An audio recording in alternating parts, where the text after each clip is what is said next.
Yo. I don't think they're ready for it. On the loose, on the loose, on the loose, on the loose. With the beast, on the loose, say the truth, on the loose. Off the chain, it's all the gauge.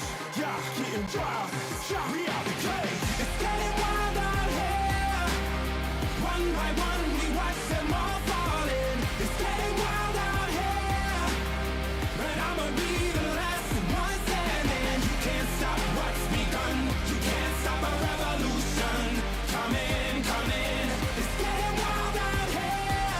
Yeah, it's getting wild. It's getting wild. Eating them, beast, eating them, feast. Fire the most, tire the least.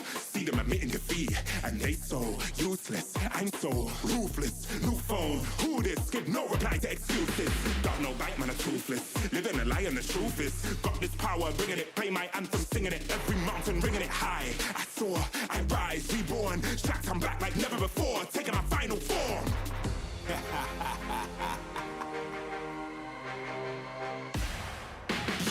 It's getting wild out here.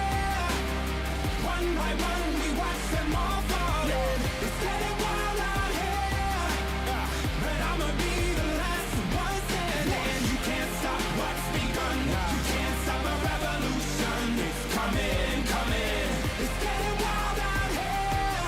Yeah, it's getting wild. It's getting wild. For the revolution, Watch. waiting on an evolution. Yo. It's coming, coming. Yeah. If you wanna come and get some, Yo. nothing we can't overcome. Running, running, sure as we rise with the sun. Yo. We will arise and become stunning, stunning. Watch for the revolution. You can't stop what's begun. It's coming, coming. Wait, It's coming, coming. wait. It's coming, coming. Just you wait, just you wait.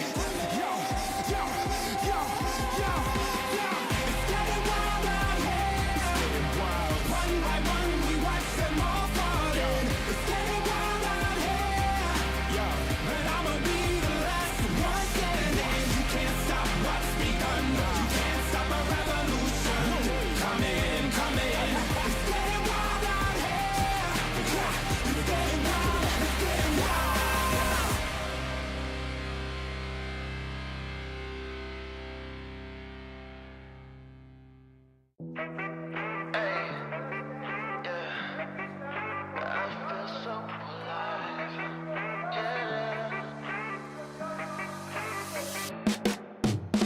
I got this feeling in my bones, things will work out.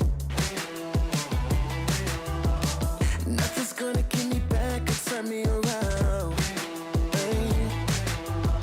I just know it'll turn around somehow. These good vibes never run out.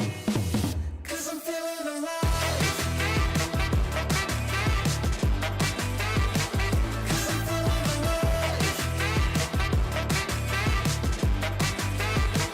'Cause I'm feeling alive. Watch me do my favorite dance, 'cause it's all good. You would do the same thing, I promise you would. Oh, got me feeling so high, never come down. These good vibes never run out. 'Cause I'm feeling alive.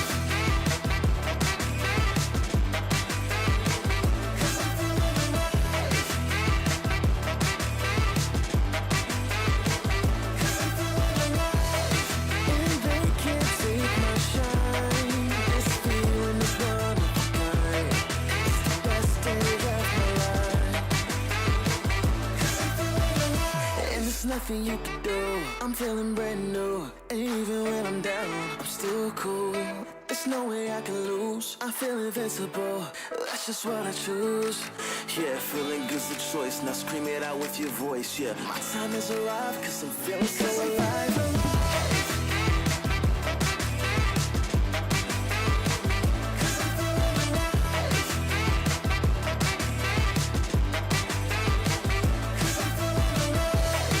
And they can't take my shine. This feeling is one of a kind.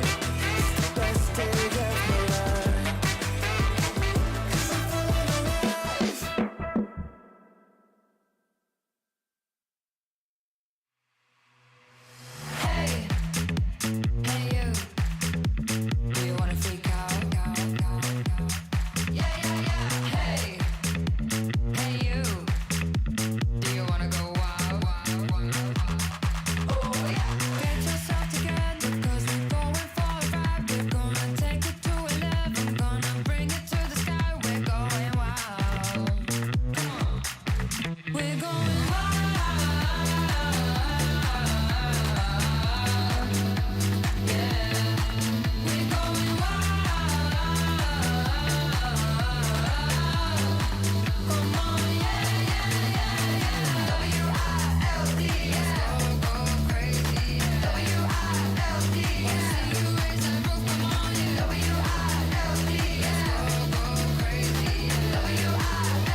Yo. I don't think they're ready for it. On the loose, on the loose, on the loose, on the loose. With the beast, on the loose, say the truth, on the loose. Off the chain, it's all the gauge. Yeah, getting wild, shot me out the cage. It's getting wild out here. One by one, we watch them all falling. It's getting wild out here. But I'ma be the last one standing. You can't stop what's begun. You can't stop a revolution. Come in, come in. It's getting wild out here. Yeah, it's getting wild, it's getting wild. Eating them, feast, fire the most, tire the least.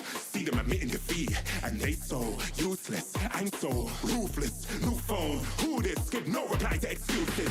Got no bite, man, I'm toothless. Living a lie, and the truth is, got this power, bringing it. Play my anthem, singing it. Every mountain, ringing it high. I soar, I rise, reborn. Strapped, I'm back like never before. Taking my final form.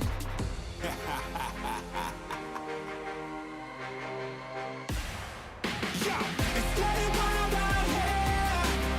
One by one, we watch them all falling. It's getting wild out here. But I'ma be the last one standing. You can't stop what's begun. You can't stop a revolution. It's coming, coming. It's getting wild out here. Yeah, it's getting wild. It's getting wild. For the revolution. Watch. Waiting on an evolution. Yo. It's coming, coming. Yeah. If you wanna come and get some, Yo. nothing we can't overcome. Running, running. Sure as we rise with the sun, Yo. we will arise and become stunning, stunning. Watch for the revolution. You can't stop what's begun. It's coming, coming. Wait. It's coming, coming. Wait. It's coming, coming. Just you wait, just you wait. Yo, yo, yo, yo, yo. It's getting wild out here. One by one, we watch them all falling. It's getting wild out here. But I'ma be the last one standing. You can't stop what's begun. You can't stop a revolution. Come in, come in. It's getting wild out here. Yeah, it's getting wild, it's getting wild.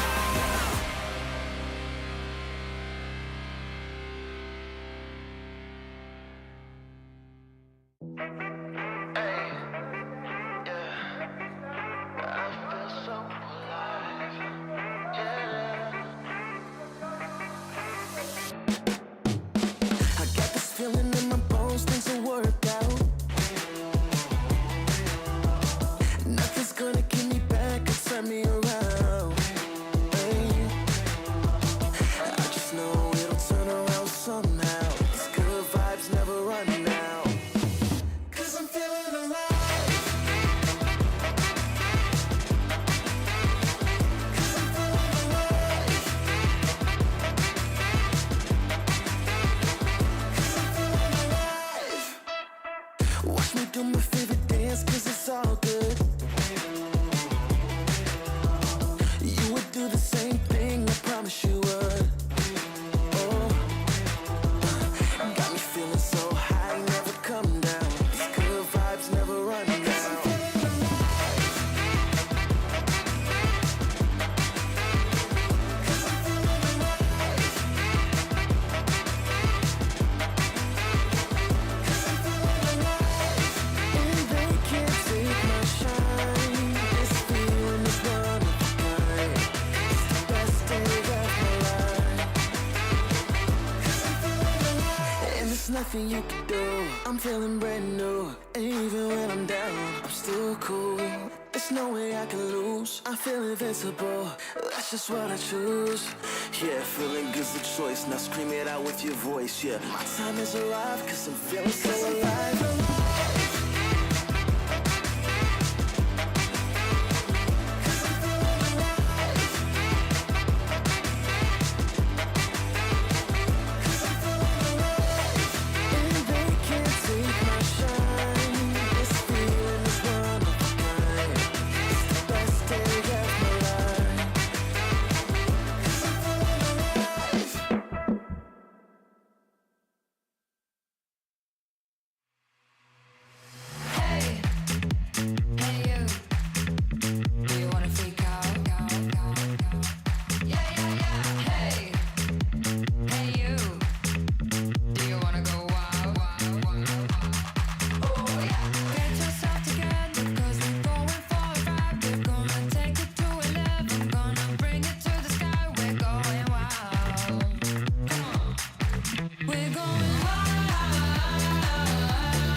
Yo.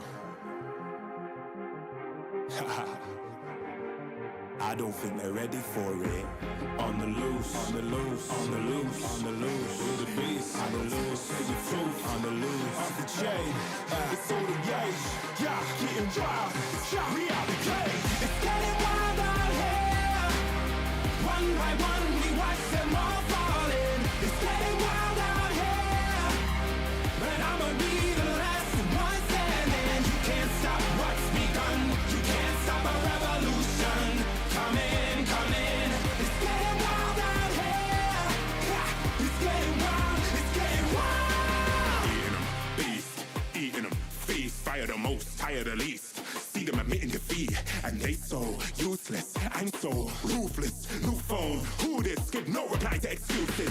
Got no bite, man, a toothless. Living a lie, and the truth is, got this power, bringing it. Play my anthem, singing it. Every mountain, ringing it high. I soar, I rise, reborn. Strapped, I'm back like never before. Taking my final form.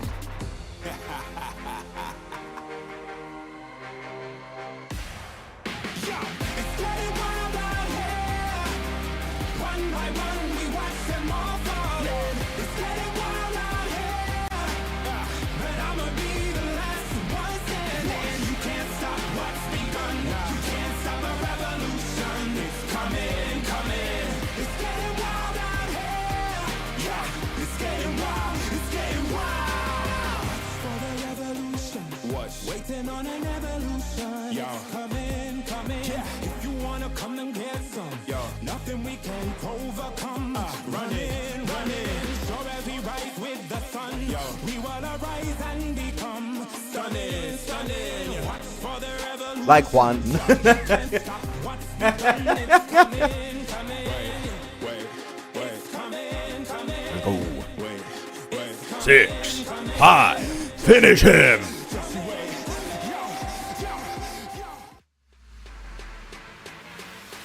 Welcome back, everyone, to day 3 of the PUBG Mobile Macau Invitational Group Stage. It's the final day of groups, and for every team still fighting for a spot in the next stage, there's no room for mistakes. Every placement point matters, every elimination counts, and by the end of today's 6 matches, we'll know exactly which teams will keep their championship dreams alive.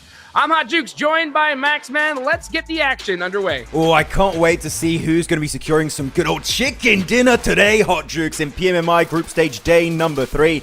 And it's particularly rough if you are from Group Red because you're not playing. Just seeing, are you going to fall out of contention, right? What's going to be happening on that side? Because today is Group Green versus Group Yellow, and the lobby is going to be incredibly stacked once again. And we are going to be seeing Regnum Karia coming back, so I'm wondering, are we going to see more Silas clutches today? That's what I'm hoping for.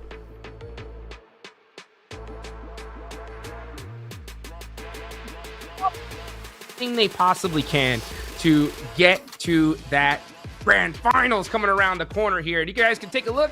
This is, again, the last day of the group stage. We got the finals coming in on the 3rd of July, and it is going to be an action-packed day today. So top 15 are moving on. Everybody else is going home, Max. Yeah, it's going to be a tough one. If you are not in the top 15, you're going right back home away from Macau, straight to the airport. That's where you qualified. And really, there's a few big names here that are still not near the big top 15 hot jukes. So as you said, the teams at the bottom of the rankings got to step up massively if they do want to make it to the grand finals this coming weekend, because there's so much money on the line. And in particular, if you are a team that has qualified for the upcoming PMWC over in Paris, this is the best opportunity to get some good training done just before that global event. So yeah, there's so much on the line today. These teams need to go hard or go home. Then you can take a look here. This is the past 2 days. We saw Group Red versus Group Green. Group Red versus Group Yellow. Today is Group Green versus Group Yellow. So that means Group Red are done. That is right. No more matches for them. They're going to have to hope that they did enough in the first 2 days to hold on to one of those top 15 spots. Now, we know for a fact 2 of those squads from Group Red are 100% are not making it, right? But we're going to have to see if those squads that are chilling in that 5th place position, right? If they're able to make it, because I'll tell you what, Group Green, Group Yellow, we've seen some incredible things from these 2 groups. Yeah, I mean, they've all brought so much great gameplay to the PMMI table, as I like to call it, the PMI table, and see if they're going to be able to actually secure their positions at the top, because outside of, you know, your Yangon Galacticos and Alpha 7s, the rest of the teams from Group Red were doing some great work. So I'm hoping they can remain up there, but of course they're not playing today, so if they slip and the other teams in Group Green and Yellow do extremely well, things are going to be a little bit tough for those other 6 teams from Group Red. Of course, looking at the overall tournament format, today, group stage, it ends, but we do have the Smash ruling. Next, next stage for this weekend, Hot Jukes, and the Smash ruling. I love it. I think that you predicted we're going to have a Smash. I'm hoping we're going to have a Smash this coming Sunday, because it would be great to have an international Smash finally happening here in PUBG Mobile Esports. Absolutely, yeah. And you know, just to rehash it, guys, this is going to be for the finals, right? Not here, not now, even though we're day 3 group stage, right? But yeah, in the finals, it's going to be so incredible to see whatever team's at the top in that #1 place. You had 10 more points, and it's crazy because of Rondo, right? Now that we have Rondo as the first match, it's so easy to break that 10-point threshold. So it is totally possible we could see in the final day of those finals, 2 matches, and the tournament's over. So, man, I want to kind of see that craziness, because it's always wild. My favorite thing that could happen, Max, is like having the top 3 or top 4 squads within like 3 points of each other.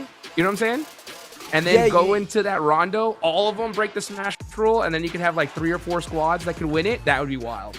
I would love that. Or we can have a comeback on the level of PMGO Season 1, where Ulf was just chasing down 4 Thrives the entire grand finals on day 2. That was really exciting. But I get what you mean, and I would love to see something similar. Thing is, because unlike PMGO, we only have where we only had 1 day back then, here you have 2 days, so those gaps can get quite significant with those 12 games played before we do get into that Smash zone. I'm hoping, though, it happens. You know what, Hodgix, you kind of sold me on it. I would love to have 2, 3, 4 teams make it in the very first game. But the stars would need to align pretty damn perfectly, because, of course, Rondo's the first map, so you're going to have those inflated points. But, of course, it is not going to be an easy one. Of course, map rotation, though, you saw it for a split second there. It's going to be Rondo, Triple Wrangle, and Double Miramar. As we take a quick look once again at our participating teams.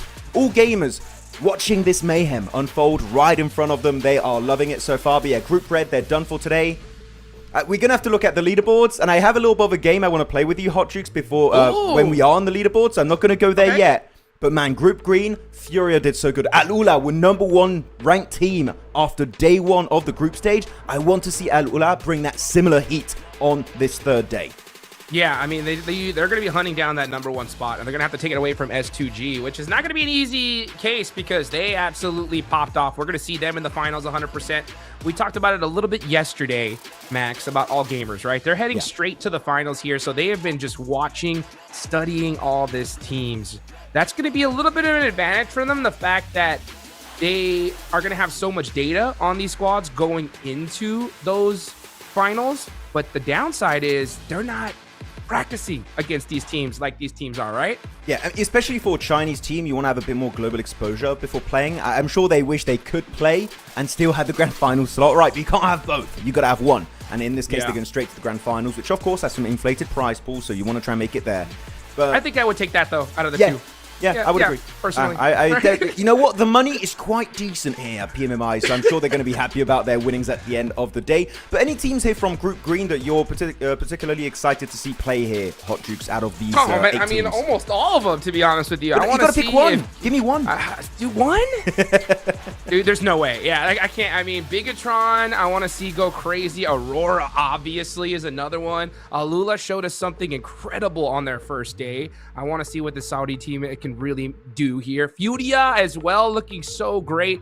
And I want to see if some of these teams, even at the bottom, like K1, Regnum Karia, who didn't have a bad day, right?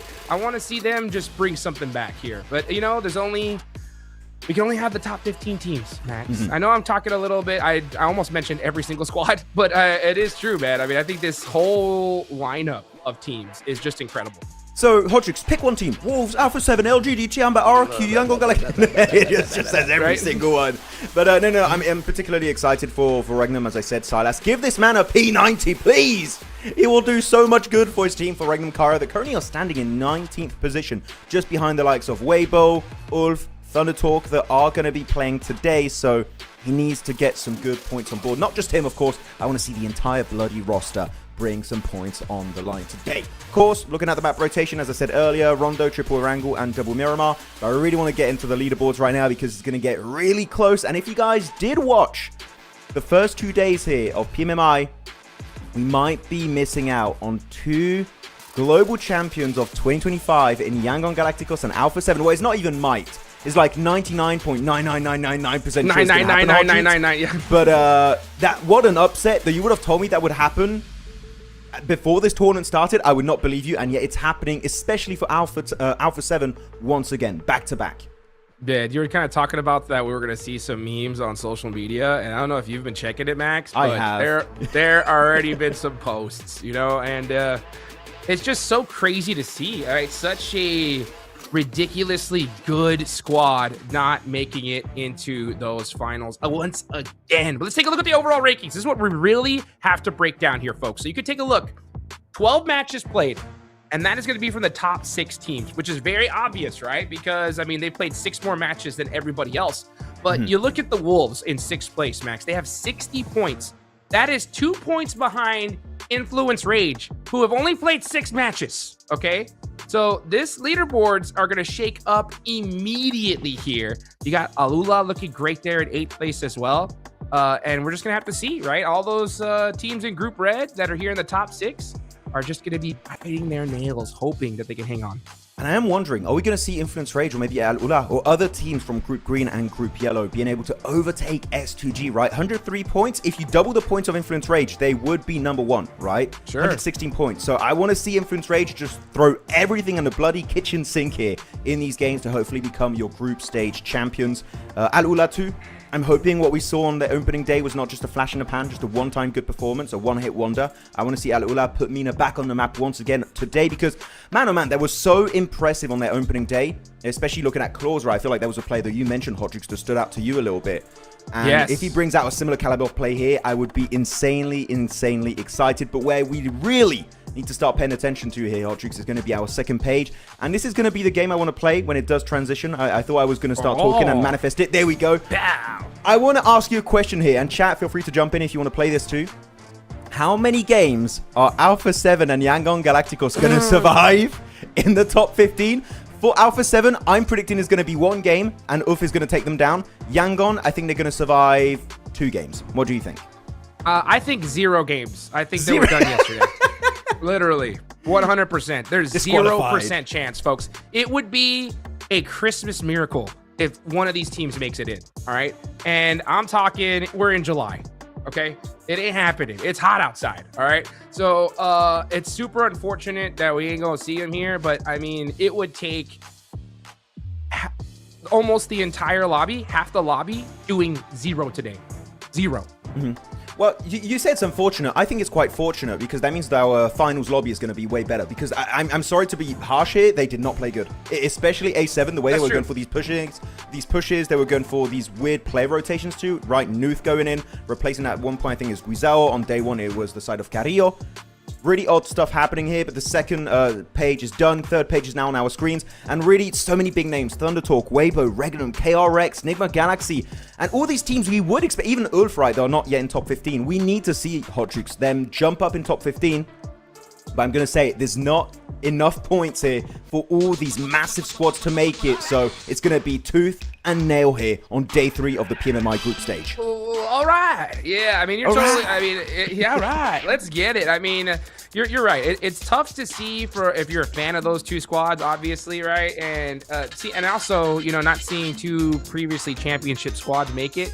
But all right, let's see someone new win it. All right. Let's that'd be fun to see as well. And one thing I love about this particular tournament, Max, is just how insane almost every single squad in this lobby is, right?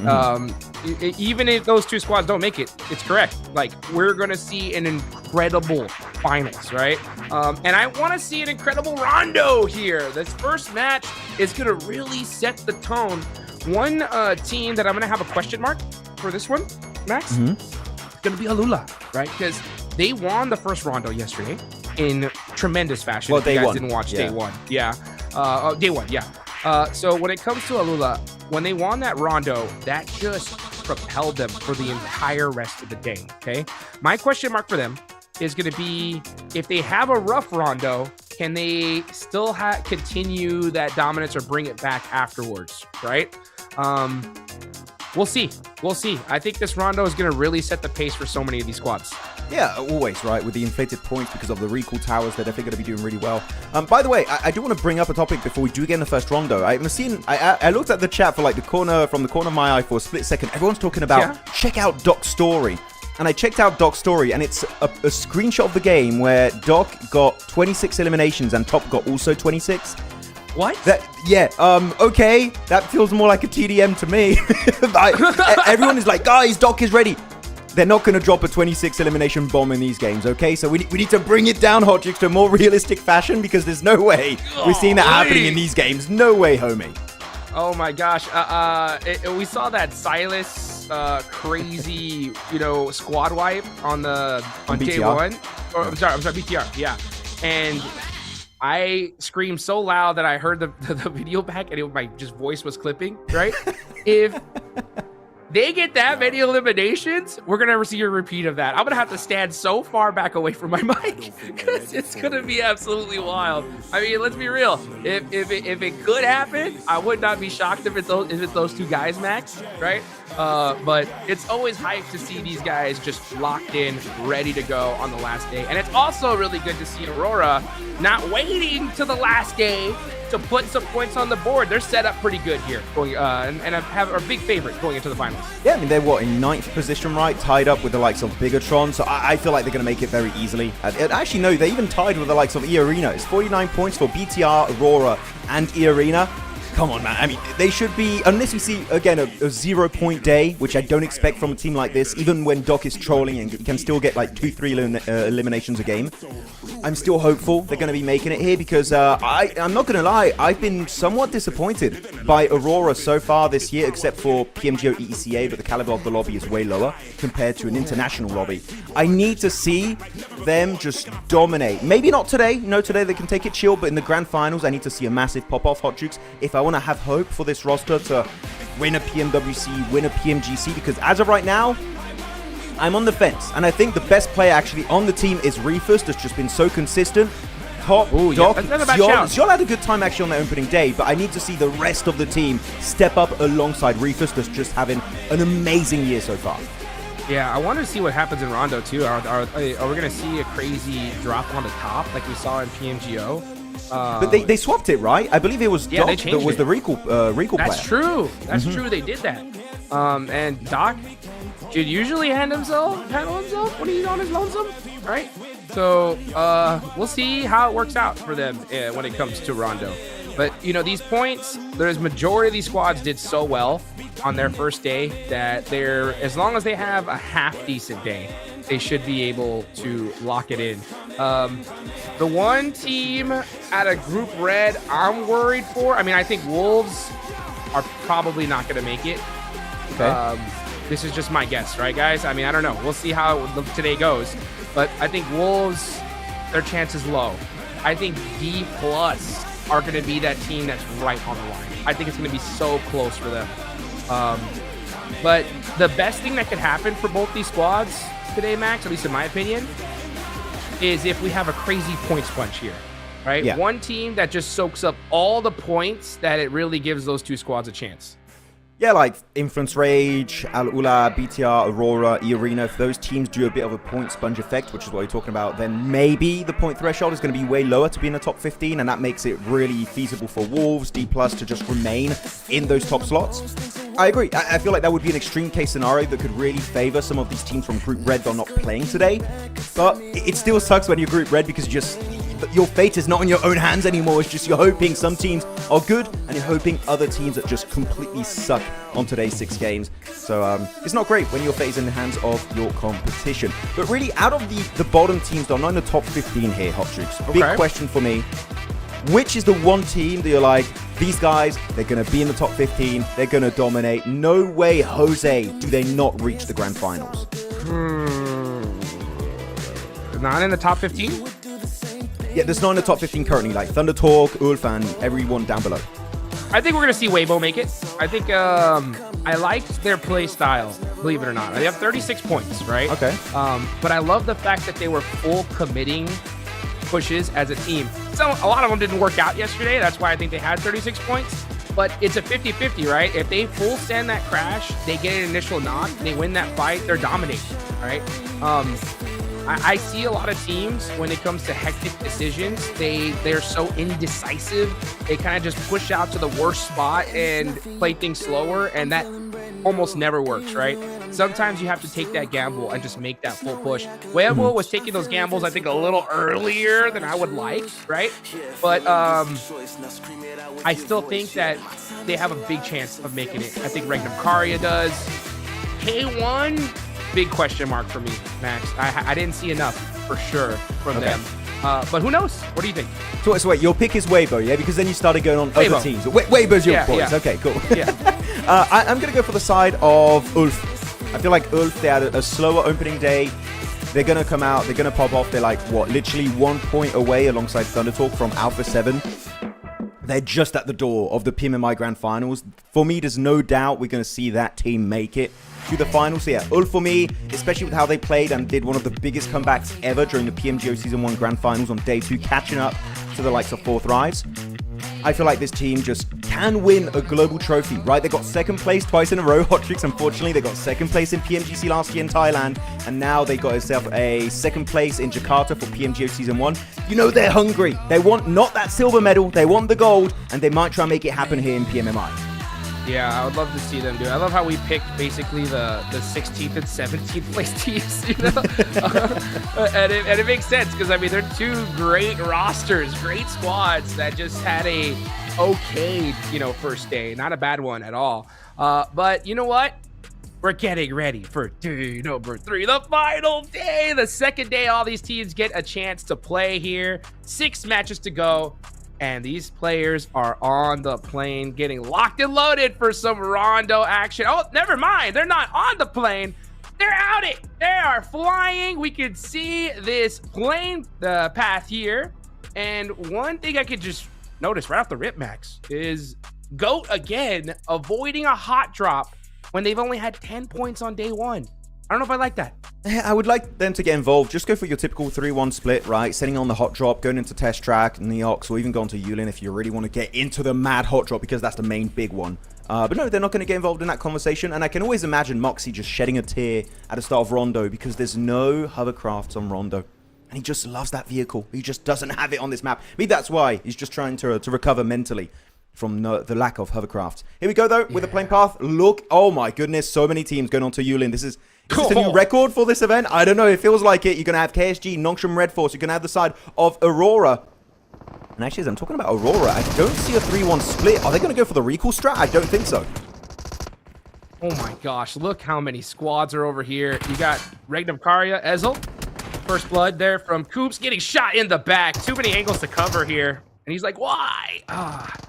That's what it takes there. You can see squads looking for some loot as well. This is when, you, especially with Rondo, you have to make sure that whoever's flying the squad, or if y'all are flying individually, you have to have the perfect drop timing here.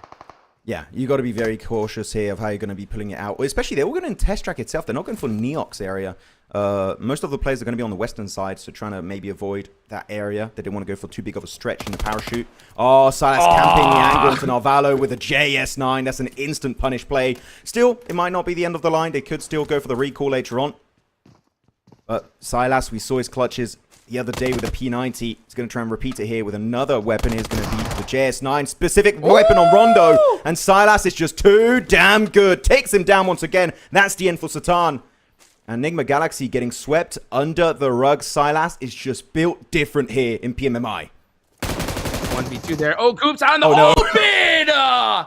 Turning on Chief there. Coops is on fire right now. That looks like it could be 3 eliminations. We'll see if his teammate's going to be able to res him, though. But Coops with a beautiful start. And the rest of his team is already picked back up. Now he's got the shotgun. Oh, yeah. He wants some of that Silas action. Ooh, get revenge on his team. Silas 1v3? Or will Coops get his vengeance? He's gonna do it again. He's just gonna camp the corner, Silas. Oh, Sneaky. it worked out for him so many times. Oh no, he's peeking. Coops has got the info. Hello. Here's the shot, trying to go for the big spray. He gets some damage done, but he's gonna get punished. That's it. Coops will punish it down and will get himself his 3rd elimination of the game. So yeah, he tried it once. It worked early on Novalo, but Silas, 2 tricks will not work twice in a row. Laying White out in the open and with third-person perspective. You know, Coops said, you know, what's that? Oh, what's that laying down? You know, nice play there, though, from Coops. Playing it nice and slow, making it work out. Got the revenge for his team. Oh, AJ! Shotgun action. Thunder Talk here to play. KSG in last place. Need to win this fight. Let's see if this nade's going to do it. Looks good. Oh, just a little short. Oh, what happened? I think that was the auto loot right there. He went down to pick up an item, but he still ends up getting the knock. Don't worry, we still got Reefus over there in the distance. Doc did go for the recall, so he's going to try and get his teammates back up. Jing doing some great work here with the S12K. Good movement tech, looking to find himself KSG. KSG down to 2 players here, so want to make sure he don't lose it, but he does take the L. Jing once again up to 3 eliminations for the entirety of their squad. AJ was indeed taken out, but it doesn't matter. It's still a win, especially when the recall towers are still available on phase 1 on Rondo. And this fight got a little bit hectic, got a little bit messy, even you could say, but it's going to be the backstab play unfolding, and that's going to be a nice elimination secured by Tizzy from Longtram Red Force. See what Top can do. That The is nade! good! Gets one. Oh, and a Molotov to follow up. Beautifully done. Top's on fire. That's it. It's the Top way. Maybe he might just get 26 eliminations, just like in Doc's story. The nade, though, inbound, getting some good tickle damage onto Top, putting him down to 2/3 HP. As Sunan, we saw what this guy could do at any kind of range, but Top is quick. He's mobile. He's hard to lock down. As Sunan trying to make it over to his teammates of K1. But Top, he knows exactly what's happening. He's read right through that play. And he's looking to convert another one. Goes for the shot right through the smoke. He gets 1, 2 bullets to connect. Almost gets a 1v3. As the nade is getting pinned out. Doesn't get it from his teammate. He sends it forward in CQC. And Top gets the 1v3. Can he get the entire squad? Top is in these players' heads. Like, perfect movement. He knew exactly The mentalist. what that man was planning. That is how you do it. Now you got Solus popping one out the vehicle, but Schweppes right there to help out his teammate. Great teamwork there from E-Arena. E-Arena did so good on their day 1, and they're looking solid here on day 2. With 4 eliminations, getting their whole squad back up. Great start for E-Arena. But man, Top's looking good today, folks. Yeah, by the way, Zez did get the full recall onto K1. So I was wondering where the final player was, but he was not inside of Yulin. So that's not going to be a 1v4 from Top. I'm sure he could have, you know, I'm sure he could have gone the entire way and got himself those 4-piece eliminations. But nope, He was not able to find that recall player that's going to be way further away from Yulin itself. But yeah, E-Arena, really, as you said, I'm really happy with this team. I expected way more going into PMGO Season 1, just the entirety of this year so far. They've got so many big names on that team. Like Mormon in particular and Schweppes. Those two guys are amazing. And then you have Tony K. We don't have Tony K. We've got Tony K at home. We've got Tony K. And Tony K has also been doing some fantastic stuff. We saw, especially during the Asian Games, I was loving what this team was bringing to the table. Of course, that tournament was a little bit different because it was a 12-team lobby, not a 16-team lobby. But they've built a lot of momentum, and I feel like they really are showing that Thailand is back here in PUBG Mobile Esports ever since, fair to say here, Jukes Vampire have fumbled the bag massively in the past 2 years. Man, E-Arena, they took that torch, and they are sprinting down with it. Yeah, I agree. I mean, I was going to say the same exact thing. Thailand is looking great here because, yeah, Vampire got a very large bag. And then since then, we haven't seen much from them. But it's great to see E-Arena coming out strong here in such a insane lobby as well. I mean, all these teams, top to bottom, are not messing around here. I'm expecting an Aaron Gale, 15, 20 minutes in, we're going to see like 60 remaining. I mean, it's not an easy lobby. So the fact that you're able to put up so many points shows that you are here to stay. But now things are going to start to slow down a little bit as the hot drops have calmed down. How many eliminations did we see already? Probably a whole bunch. Oh, we can't see on the right side of the screen. It's only total points. But it's probably like, we're getting close to 20, I would guess. 20, 25, maybe 30 even. Look, another elimination found onto Satan. That was the second time he got eliminated. Earlier was to the hands of Silas. Now it's going to be Loxy. So Satan, he's out for the entirety of this game. Nigma Galaxy, not going to be a full squad anymore this match. So they've got to be very cautious. But good position from Regnum, right? Using the bridge. These bridges are very weird because they arch so high. So they're actually a decent hiding spot. That's only on Rondo, of course. And as we see this, the elimination feed did light up a little bit. Furia did also take a bit of an L. So let's see if they can go for a quick recall on their fourth member. Magnum Karia, dude, looking to pull out some kind of sneaky strategies here so far. I mean, you see them positioning their vehicles, hiding them. They're kind of trying to play this like silent assassins, and it's working, right? Just hold the position, don't make any noise, don't let anybody know you're there, and catch these players out when they're trying to scout. So, we saw Silas start to do that early on. And now the rest of his team seems to be following suit. KSG. Yeah, KSG have a long way to go here. Had a very, very rough day one. Yeah, but 4 limbs. I mean, that's almost half their performance from day one. So, a great start. More than half, actually. Because they got 6 points total in 6 games yesterday. So, no, they're already outdoing their initial performance.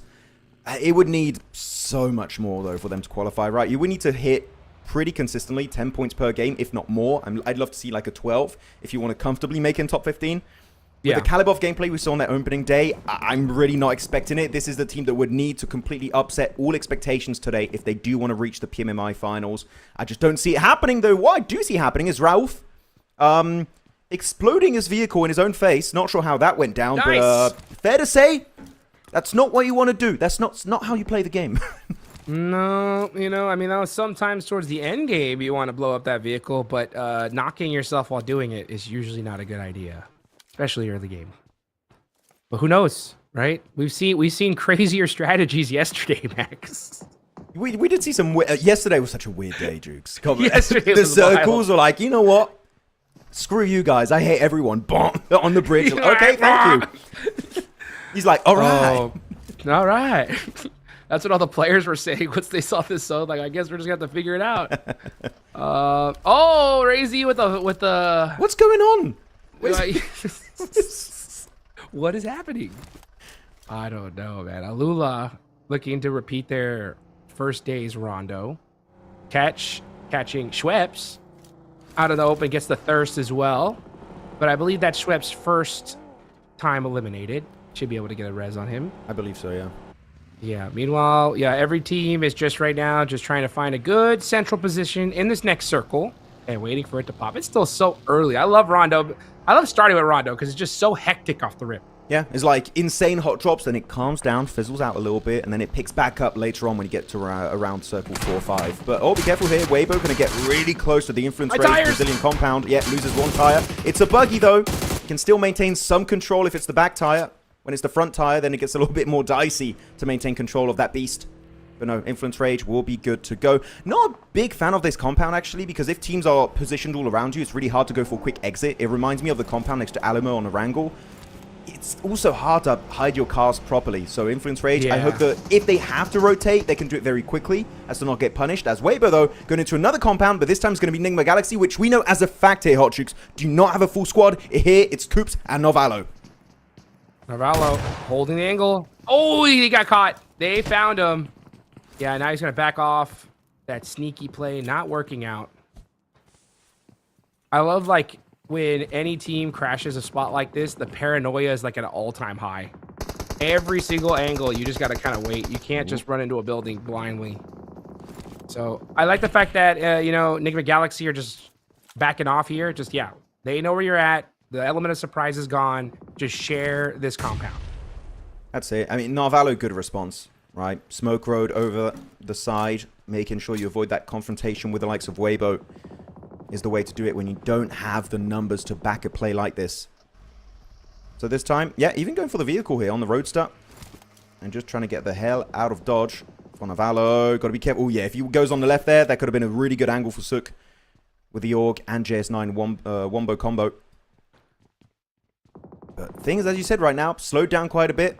Teams looking for the entry point. Teams are still not in a circle, by the way. It's going to be Ulf, it's going to be Aurora, and also the side of E-Arena up north. Though E-Arena's got a pretty damn easy entry point up north in the circle. And Aurora have a 3-1 split. Doc is actually in the play zone, and he's got about maybe 300 meters around him where there's literally no teams nearby. So Aurora also should have a decent entry point. Ulf is the one that truly is going to be tested on Circle 3. Yeah, they're going to be creeping right here on Nongshim Red Force. Tizzy is just holding that angle, waiting for him. Catch, meanwhile, looks like he's going to find a place to stay here near K1. Second thoughts. This is right on the edge of circle, though. Not really the best spot, but as long as you're in zone, you gotta take what you can get. I like the scouting, right? Just send one player up north, Catch, trying to get some intel, sees K1. Ooh, bit of a tougher entry point. But they are in circle, so technically there's no rush, but they're trying to get some intel to prepare for their next rotation on Circle 4, right? Which is why I just love the IGLing style of Ulf and Catch in particular, where they're just always looking ahead of the game. What are we going to do in the future? If this first step works out, what are we going to do right after that? So this step works out, they go on the edge, and now we'll see if they can actually get a good amount of real estate in this next upcoming circle. So did see a bit of a fight, though. Influence Rage taking a bit of an L there. Actually, no, sorry, dealing a bit of an L, as they do find BTR from a range. Yeah, it's a good idea there from Wolf, because sometimes you got to just take what you can get. A lot of teams get greedy and they try to push a central position and get, you know, lose players on the way in. Instead, he's like, you know what? Let's just hold this edge, get looted up, see where this next zone goes, and then we'll make some plays. This next zone does pop, as I got to have my map feed catch up here to see exactly where that went. But it does look like it goes up north on the mini-map. And Influence Rage are going to be immediately joining up with the rest of their squad. Lorenzen and Federal. Yes, so they are going to be holding this broken wall area. Actually, yeah, Pedrino going to say, let's get up a little bit closer here. As now they're going to be holding this bridge. Got to be careful, though. Teams do see that rotate, especially Regnum maybe trying to take a few quick shots. But Ulf going to be fighting straight up with Alula. It's going to be quick and claws to get so much damage done. Pretty much just decimating the entirety of Ulf. So Turkey here struggling. Even Enigma Galaxy Koops going for a cheeky third party from a distance. And yeah, that's it. Ulf, you blink and you missed it. That team got fully squad wiped in a matter of, what was that, 10, 15 seconds, Hot Jukes? Instantly taken out. That was literally what I just said. I was like, sometimes teams get a little greedy and just go for a central position and get destroyed. That's exactly what happened. But hey, you know what? Ketchin, now's the time. Let's risk it. And teams were ready for them. So unfortunate. Loxy, ooh, getting beat up here. Great utility use from KRX. One good nade. Ooh, this wall, though, is helping him out big time. Ooh, nice jump down here. Oh! Switching to the shotgun, but getting shot in the back.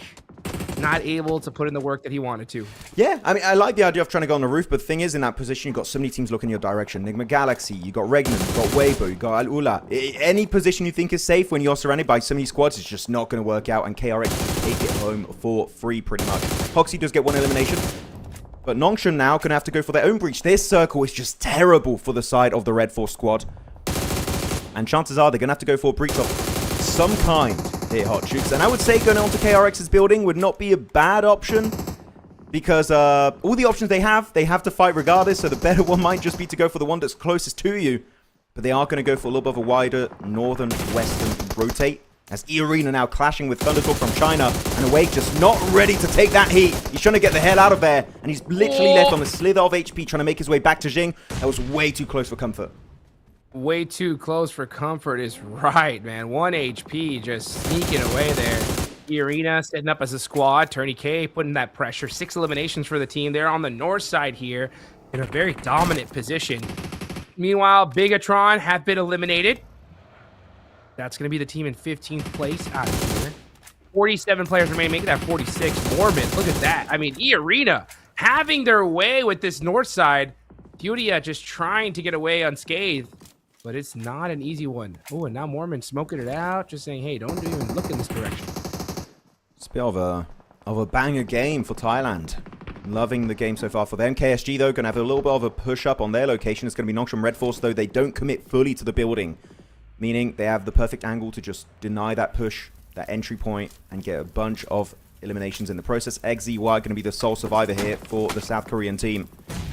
And with the cars in a very dire shape, I would say, this is not looking too good. I feel like this is going to be kind of a non-game for Nongshim.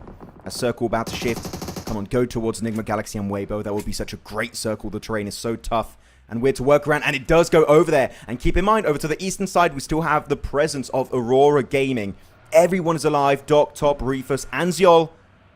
These guys are looking to finally get a chicken dinner here in PMMI. I got some crazy news, but we'll talk about it right now and see if this fight goes on. Meanwhile, let's see if KSG doing some ring around the rosy here, just kind of teasing Alula. Oh, going for the run over! Switches vehicles, and KSG gets the better of Alula here. And they're going to take this little dip, and it is a nice one.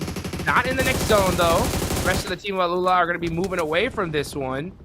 And the shots are ringing out all over the place. Look at E-Arena. Nice nade there onto Ayala. Igor trying to do something. Got the shotgun, but Schweppes shuts that down immediately. And that is E-Arena with 10 eliminations so far. Looking to stack up more. These guys are on fire. Mormon barely making it behind that tree in time. The rest of his team's going to be looking to support him immediately. Yeah, they were trying to do something, but they couldn't do anything against the incoming force of E-Arena. But now the other team has to go on the offensive, not on the defensive anymore. And they're going to go straight onto KSG. The target is painted right on their back. The Joker going a little bit solo here. Better wait for your backup if you want to go fully into this engagement. Tianyu going to get instantly punished as he peeks out over that ridgeline. Back into the vehicle, get the hell out of dodge if you can, just to get even just a few placement points. He's got 8 eliminations. This is definitely a way better performance from what we saw on their opening day. But E-Arena doesn't take any prisoners. If they see you, they will take you down and instantly create so much more space and a decent entry point for themselves in that zone. Yeah, Mormon already had that vehicle pointed in the right direction of exactly where he needed to go. And now KSG are trying to find a way to get some shots on them as E-Arena and KSG are outside of the circle. KSG looking to hunt down some eliminations first, but they do need to find a way in, and you can see him looking. All right, where are we going to head? That broken wall right there? That might have to be the strategy. It's going to be a tough push for these two players, though. Hey, 8 eliminations, though? That's what it's all about. I mean, they have a lot more left to go. They've already passed their day 1 performance by miles. So let's see if they can continue here by K1. Getting some nice shots on the Mormon, gets the knock, but the rest of E-Arena, man, working so well together here. Yeah, I mean, their team synergy is so good. Sure, they do have one player that gets kind of put through the meat grinder, but eventually they do get the full team reset onto Mormon, hopefully. Oh no, that blue zone is going to tick really hard now. You're about to get into phase number 6. Sorry, brother. Now, give it up. It's not worth it. You will lose your entire team if you try and get that reset, so just give it up, especially when KSG still has 2 players looking your direction. Same for the likes of Alula. So you've got to try and put focus on the overall bigger picture of this game, not just trying to get your homie back up on his 2 feet, and he does get taken out because of the blue. Schweppes, Tony K, can they make it in? There's a few, like, rocks they can work behind, but again, there's so many teams looking in their overall direction. Hot Jukes, this is just not going to work out. Schweppes taken on out. Now it's Tony K against the world. KSG have been just staring at E-Arena this entire time, looking to sneak some of these eliminations, especially considering that you're a 2-man. That's the right play. right? You need all the points you can get, especially where they're on the leaderboards. If you can catch a player out in the open, that's the way to do it. Next zone goes up to the north side. Weibo looking dead center. Enigma Galaxy, this compound, they have been locked in it, and it works out for both of them. I do have some news, though, Max. Magnum Caria got 1 point. Thunder Talk got 3. Alpha 7 are out. Oh, I was thinking that was going to be the news. But yeah, guys, officially Alpha 7 are eliminated from PMMI 2026. And Yangon Galacticos, I'll have to recalculate exactly. I didn't check it now, but it also might be looking pretty bad for them after this game. But now... There's a lot of points. It's a lot of points from a lot of the teams that were not in the top 15. So that is not looking good for those two world-class champions of 2025, which will not be the case for this year, apparently. As Alula now going to get rained upon with that utility. As Chum... Oh, okay. No, I was going to say Chum, that's Thunder Talk fighting Aurora. And I was going to say, this is not an easy entry point. They have to go on the aggressive side of things, and they do just that onto Thunder Talk, looking to get to the double-digit elimination point threshold of this game.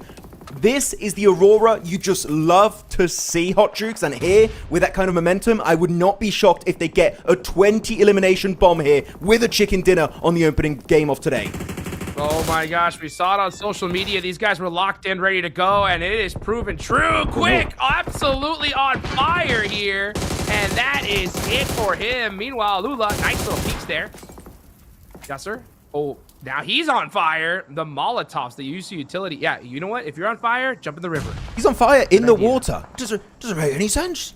How's it possible? It should turn off. It should, right? Yeah, but because he was walking, I think it didn't work out exactly. But no, he's going to try and find himself that one player getting backstabbed, forced into a fight he just doesn't want to take. And that is going to be it. Game over for them, Al-Ula.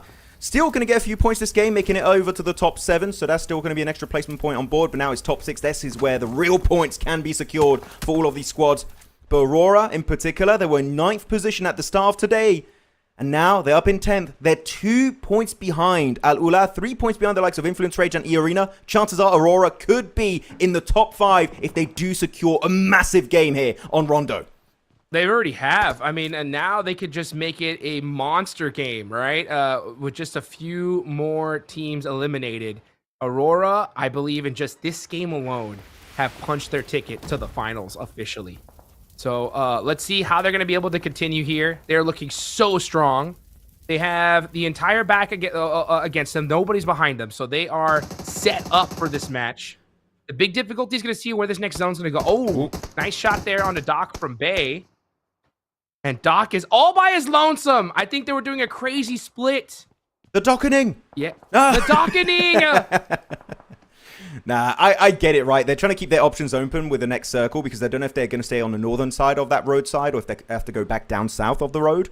But why? I get it, but yeah, when you have only trees to hide behind, Hot Jukes, it's not always going to work out in your favor. They still got 3 players, so you know what? It might still work out. Though Weibo, what a step up. They started off the day in 18th position, and now they're up in 13th and could climb even higher. Man, this is so good to see Suk and the boys get performances like this in PMMI. I'm so happy to see it. But you asked me which team down there I thought was going to be able to do it. I said Weibo, and they came out in Rondo and said, Jukes, we got you, man. We're going to make it happen here. And they did, right? They picked this position nice and early. They decided to, split it with Enigma Galaxy. Or Enigma Galaxy said, you guys can have it. We're out of here. And because of that, the zone locking on this spot works out perfectly for them. Let's just see where this... Okay, the next circle actually does lock onto them. So now Weibo... posed to win this game perfectly. GOAT, meanwhile, we haven't really talked about them. Full squad up, only 2 eliminations. Gonna need to do more here if they want to have a chance at the finals. I like this play. Yeah, try and get rid of Aurora if you can before going for your own rotation. That is the best way to do it. Just try and carve out a position in the zone for yourself. But Force is the one that's going to go on the aggressive scout play. Trying to get in CQC range up top, it seems. Trying to get a little bit of an angle, dipping out in the blue too. But the rest of the team's going to follow onto him. He tries to get top, but he dodges it. Toro doesn't quite get that one for himself, and it's going to be forced to drop first in the fight. GOAT team now getting picked up one by one, but Top will suffer a similar fate. GOAT is down to Moxie and Focus. Can they secure the entire win as it's Yol in a 1v2? He's got the nade being cooked up. He's got 2 pieces of utility. He confirms his teammate, but does take one. It was a necessary sacrifice to take down Top. And now Moxie also cooking that nade. He gets a good chuck, and that will be game over. Aurora sent right back to the graveyard, and GOAT team getting a successful rotation in the process. Successful rotation, but man, that one hurt. They're down to one person left, but they do end up getting some elimination points. Did some of those get stolen? I think totally possible. Possibly, yeah. Yeah, I think Weibo ended up taking some of those. Oh, rough for GOAT. Considering that, you know, GOAT, KSG today, for them to make it to the finals, they've wasted every bad match they have, right? They need a good game, all 6 matches, if they want to make a chance, and that's going to be tough considering just how well these other teams in the lobby are doing. Now Weibo said, all right, Enigma Galaxy, it's time to pay the rent. You know, let's get it going here. 4v2, and Souk, now it's a 4v1. Well, okay, got to be careful to not nade your teammates again. We know it happened earlier for Ziol onto top because he needed to, but this one is definitely a bit risky. Luckily enough, it doesn't go down. Koops had the pan in hand for a second there. He really wants to get in CQC right in their face. But with all the nades they have, yeah, if they eliminate Koops here, even get rid of Binny from KRX, this is pretty much game over. I do not see how Weibo could not win this game when they still have 4 players alive. You never know. Things could get a bit hectic here. As Souk, though, trying to get right up in there. Trying to get himself that final elimination. I think they guess Koops might want to deny it out to the blue zone or something. So, like, we really want to get that point because we want to secure a top 15 position. We can afford to take that risk. Souk knows where he's at now. Yeah, now he's going to... Does he have any more util? Oh, he doesn't. He's just making sure he's not up on top here. Nope, cleared out. He's like, where is he? Little does he know right behind. He has to know now. Yeah, Souk has to have a good idea exactly where he's at. 1 piece of util. That should do it. Now he's on fire. No, it's blue zone. Blue zone. Oh! And he gets Souk! Wow. So Enigma Galaxy, Koops able to steal a point away there. He'll take that. And now it's GOAT Moxie versus the world. I'm surprised they were so willing to go for that one single elimination. They could just wait it out. Of course, he did have the backpack that could deny a bit of blue zone damage, but they really wanted Koops. There's maybe a bit of drama right there we just don't know of. They really wanted to get rid of that one solo Enigma Galaxy player. But yeah, Binny has been just surviving as a solo for the longest time, Hot Jukes, and he does have at least 1 grenade in his arsenal. We can see he's ready to pull the pin. So the moment Weibo are forced to push outside, if he gets the knock, man, maybe this is the chicken dinner just slipping right through the fingers of Weibo. And you know the GOAT are ready to defend their position too on the east. Well, I say they. It's him. It's only Moxie without the hovercraft. It's a 1v1v3. Weibo cannot afford to fumble this finish. Yeah, Moxie needs to win this for his squad. He needs to find a way to make it happen. You can see him throwing some nades, possibly. Yeah, right now he's actually making a little bit of a path on the way into this circle. He's making little dips with those nades. Suki, though, has some angles. There's the smoke. They know exactly where he is. Bay's running wide out in the open here now. No util, though. No nades. Nothing. He's going to have to get it done with that AUG. Only 10 shots in it. See what Moxie can do. Come on with the JS9 in the open. He spotted. Does get himself actually 1 knock onto Bay, but the angle on the roof will be enough. Weibo finally securing himself that chicken dinner, and they were in 18th position before this game, Hot Jukes. They needed a massive performance just to kind of cruise through the rest of today, and they did just that on the opening game on Rondo. What a performance.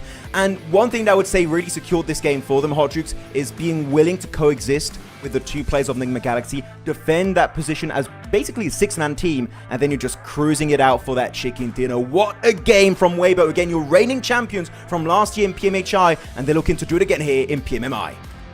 That's the right decision. You know, a lot of teams, I think, get a little bit too antsy when it comes to trying to share a compound with another squad, right? Yeah. They just see them, they're like, no, we got to push this immediately. Then they get third-partied and everybody's out.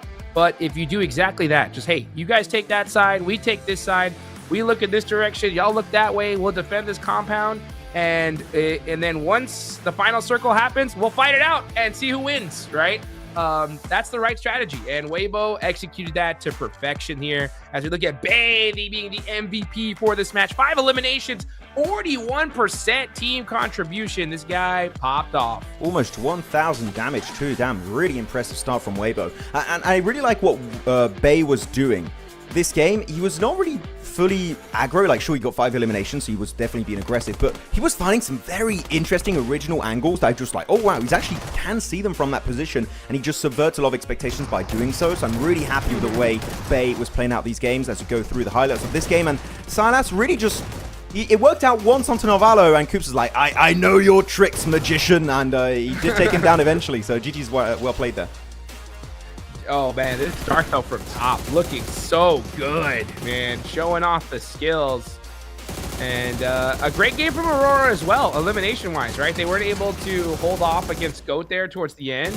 But regardless, I think Aurora are here to play. So many of these teams are locked in here in the final day, Max. Yeah, so many teams really just so desperate to make it up in top 15. AURORA had a really good try here, really good position under the bridge, but unfortunately, there were too many angles looking in their direction, so he was forced to take that final fight onto KSG, and it just did not pan out as expected. Still, really good attempts from AURORA. They got a few points on the western side. It was really good to see, but the winners that we got this game, of course, is going to be the side of WBG Weibo Gaming with those 15 eliminations and the 10 placement points from that chicken dinner. I'm going to say this game, pretty much, Ryan, you said it early on the broadcast on the intro, Hot Jukes, how Rondo could be your ticket to the finals, where you know what, they secured it right here on the first game of the day, and now it's just going to be about how high can they go on those leaderboards. That's right. And the other question is, how low are the teams in Group Red going to move down after this one, right? So Wolves were in 6th place with 60 points, Max. How many positions, just off the top of your head, do you think they went down? Wait, which team? Wait, I didn't catch the team name. Wolves. So Wolves were in 6th place with 60 points. How many spots do you think they moved down? Just a wild guess. I think they dropped 2 ranks, is going to be my guess. 2 ranks? Yes, because there was quite a big gap of like almost 10 plus points from the likes of Ula, BTR, Aurora, E-Arena. So I feel like only 2 ranks is what's going to be happening for them. What about you? What do you think? Okay. I think it's way more. I think it's like 5, 6. Just off the top of my head. That's a lot, man. I don't know about that. Weibo just had 25 points, bro. Okay. 25 points. Like, we'll see. We'll see. We'll see how it goes, though. Can they hold on? That'll be the question. And who's going to make it, right? Now we see GOAT. I just want to talk about them a little bit because, you know, not a bad start. They were able to make it towards the end. 9 points. They need more, though. They need every single game after this 10-point games if they want to have a shot. Because all the rest of these teams put up so much. Look at the spread, right? Double-digit points, pretty much almost in the entire top 10. Yeah, I mean, you know, I'm actually really happy with the likes of KSG getting 2nd place in terms of overall points, not in the actual game, because that would be taken away by Mukti from GOAT. They had 6 points before today, and now they basically tripled their total points, right? Because they had 6 points today, they had an extra 12, they got 18 total. This is going to be great for the likes of Kawaii Short Gaming. Of course, can they maintain that momentum for the rest of today and actually be able to make it barely in the top 15? That's a different question entirely, because they were just not consistent in their initial opening day of the group stage. Though second page, Ulf only getting 1 point. That's a bit upsetting. The circle sure was not very kind to the likes of Ulf, but I feel like they are a caliber of team that we should expect them to still find a way to make it in. Upsetting first game, but you know what? We still got 5 more games to go, so it should be fine. Whoa, Weibo up in top 8. Wow, okay, insane comeback. I told you 61 points already.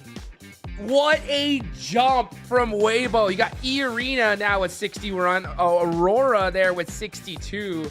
And D Plus gonna have to try to hold on with 69. There's still 5 more games left to go. I can't wait to see that second page. It's also interesting, Influence Rage were pushed down then by Aurora, E-Arena, right? Everyone, even Weibo took it over, so they're getting pushed to the second page. And Wolves actually going to be dropping from 6th position down to 10th. So they dropped down an extra 4 ranks. So I was wrong. You got it, Hot Jukes. GG's. It was close. So I think we were both wrong, right? I said 5. Oh, you said 5. 4, sorry, yeah, right? sorry. But you were closer. Yeah, it was good. But man, I'll tell you, it is brutal out here, right? Rondo allows so many teams to get some points. So, I mean, look who's below them, right? Yeah, Young Galacticos, they're not playing, so they're going to worry about them. But you got KRX, BTR did not have a good game in game 1. We're going to know they're going to pop off. Alula right there, Nongshim Red Force. And now we look at that second page, because that's going to, the third page, because that's going to be those cutoff squads, guys, right? So top 15, going to be the name of the game here.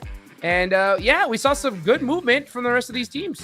Yeah, Not bad. yeah, decent. I mean, KSG, sure, it doesn't seem like they've done a lot because they just moved up from, what is it, 24th position into 23rd, but they started off with only 6 points. Actually, where they got 20 points, so I thought they got a little bit, oh, they got 14 points total, so yeah, it does make 20. 14, yeah. Yeah, I thought it was 12 in my mind. I was completely wrong. Again, my math is just terrible, guys. I'm so sorry. But yeah, Joe jumping up, and it puts them somewhat back in the race because now there's not like a 20-point difference between themselves and the teams above them. Now it's just an 8-point difference, single digits, which is definitely a lot more achievable for the likes of KSG.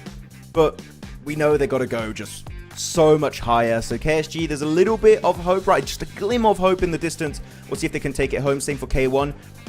Unless they just pop off today, it's just not going to be happening as we look at our top eliminators. And it's the same names here. And everyone here is not playing. So I'm expecting at least one new name on this graphic eventually, Hot Jukes. And Lepar should be the first guy to fall.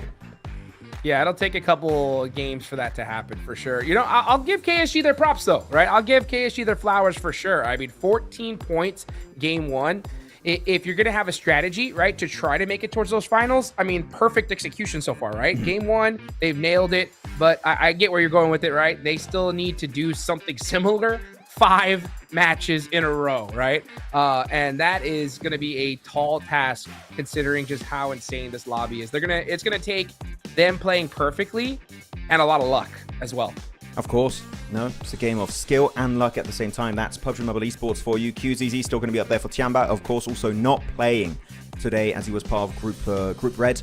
Nolbull, also same for D+. I mean, again, all these guys not playing, so that is going to be something to see if anyone's going to be able to play catch-up. HamCG would be the first to fall when it comes to the top damage dealers.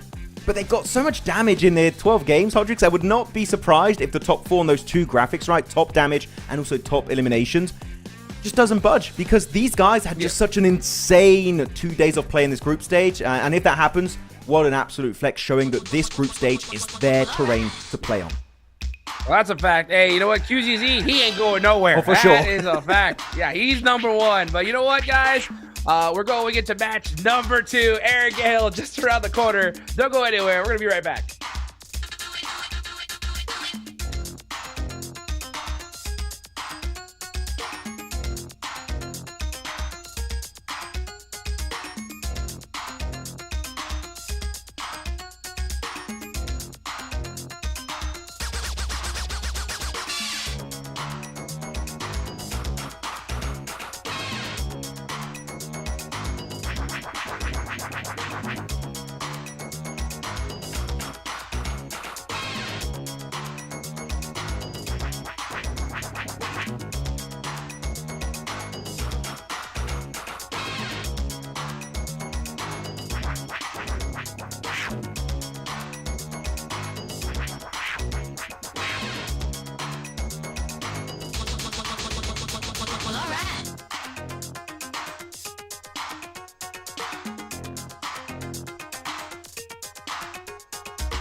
Yo. I don't think they're ready for it. On the loose, on the loose, on the loose, on the loose. With the beast, on the loose, say the truth, on the loose. Off the chain, it's all the gauge. Yeah, getting wild, we out the cage. It's getting wild out here. One by one, we watch them all falling. It's getting wild out here. But I'ma be the last one standing. You can't stop what's begun. You can't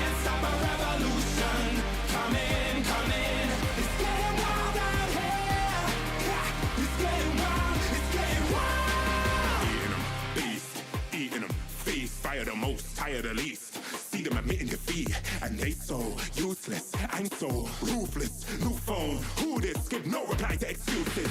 Got no bite, man, I'm toothless. Living a lie and the truth is, got this power, bringing it. Play my anthem, singing it. Every mountain, ringing it high. I soar, I rise, reborn. Strapped, I'm back like never before. Taking my final form.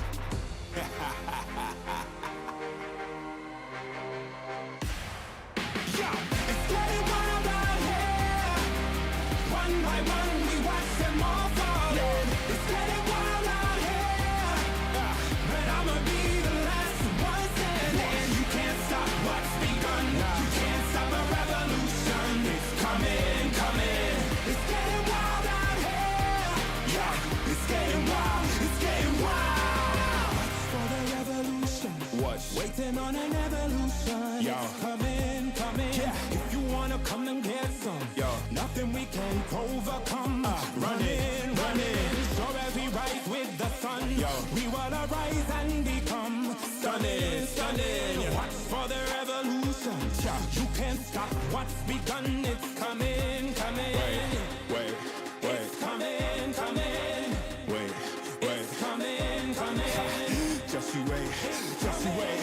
Yo, yo, yo, yo, yo. It's getting wild out here. One by one, we watch them all falling. It's getting wild out here. But I'ma be the last one standing. You can't stop what's begun. You can't stop a revolution. Coming, coming. It's getting wild out here. It's getting wild. It's getting wild.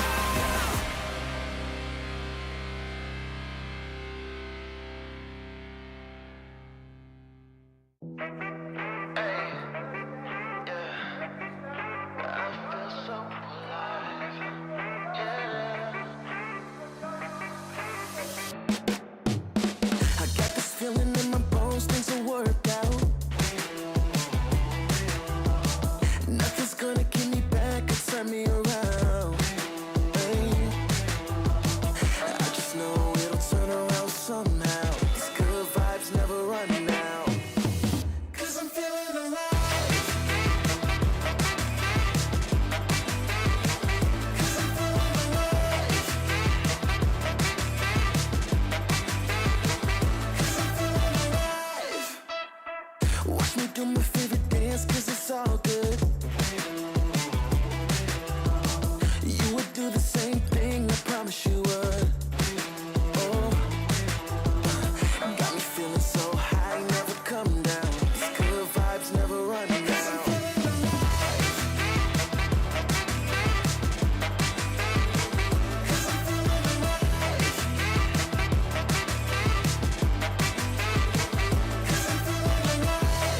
And they can't take my shine. This feeling is one of a kind. It's the best day of my life. And there's nothing you can do. I'm feeling brand new. And even when I'm down, I'm still cool. There's no way I can lose. I feel invincible. That's just what I choose. Yeah, feeling good's the choice. Now scream it out with your voice. Yeah, my time has arrived, 'cause I'm feeling so alive.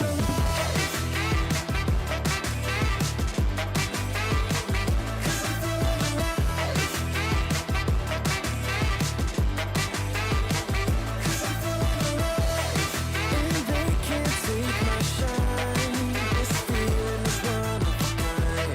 It's the best day of my life. 'Cause I'm feeling alive.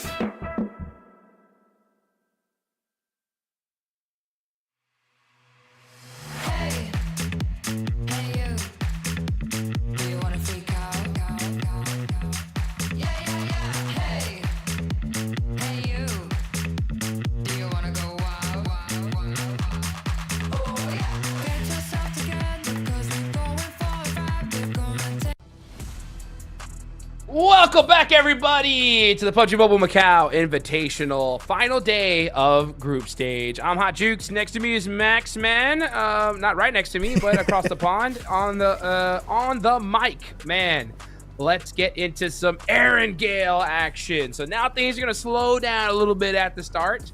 Yeah, yesterday we did see some hot drops though, Max. I wonder if we're gonna see the same thing here today. Yeah, we saw some in Farm, right? Also Novo Rep Neue, but that was Yangon Galacticos in one of them, and the other one was Wolves in Farm, so meaning the hot drops in those two locations in particular should not be happening. But are we going to see other hot drops? Because this is the first time we have this clash of groups, right? Group green versus group yellow. Who knows? Could be happening right now on our screens. Though, quickly, before we do get into this game, I do want to announce that when it comes to our world champions, as you said last game, Hodrix, Alpha 7 already eliminated, taken out of the MACAO Invitational very early on.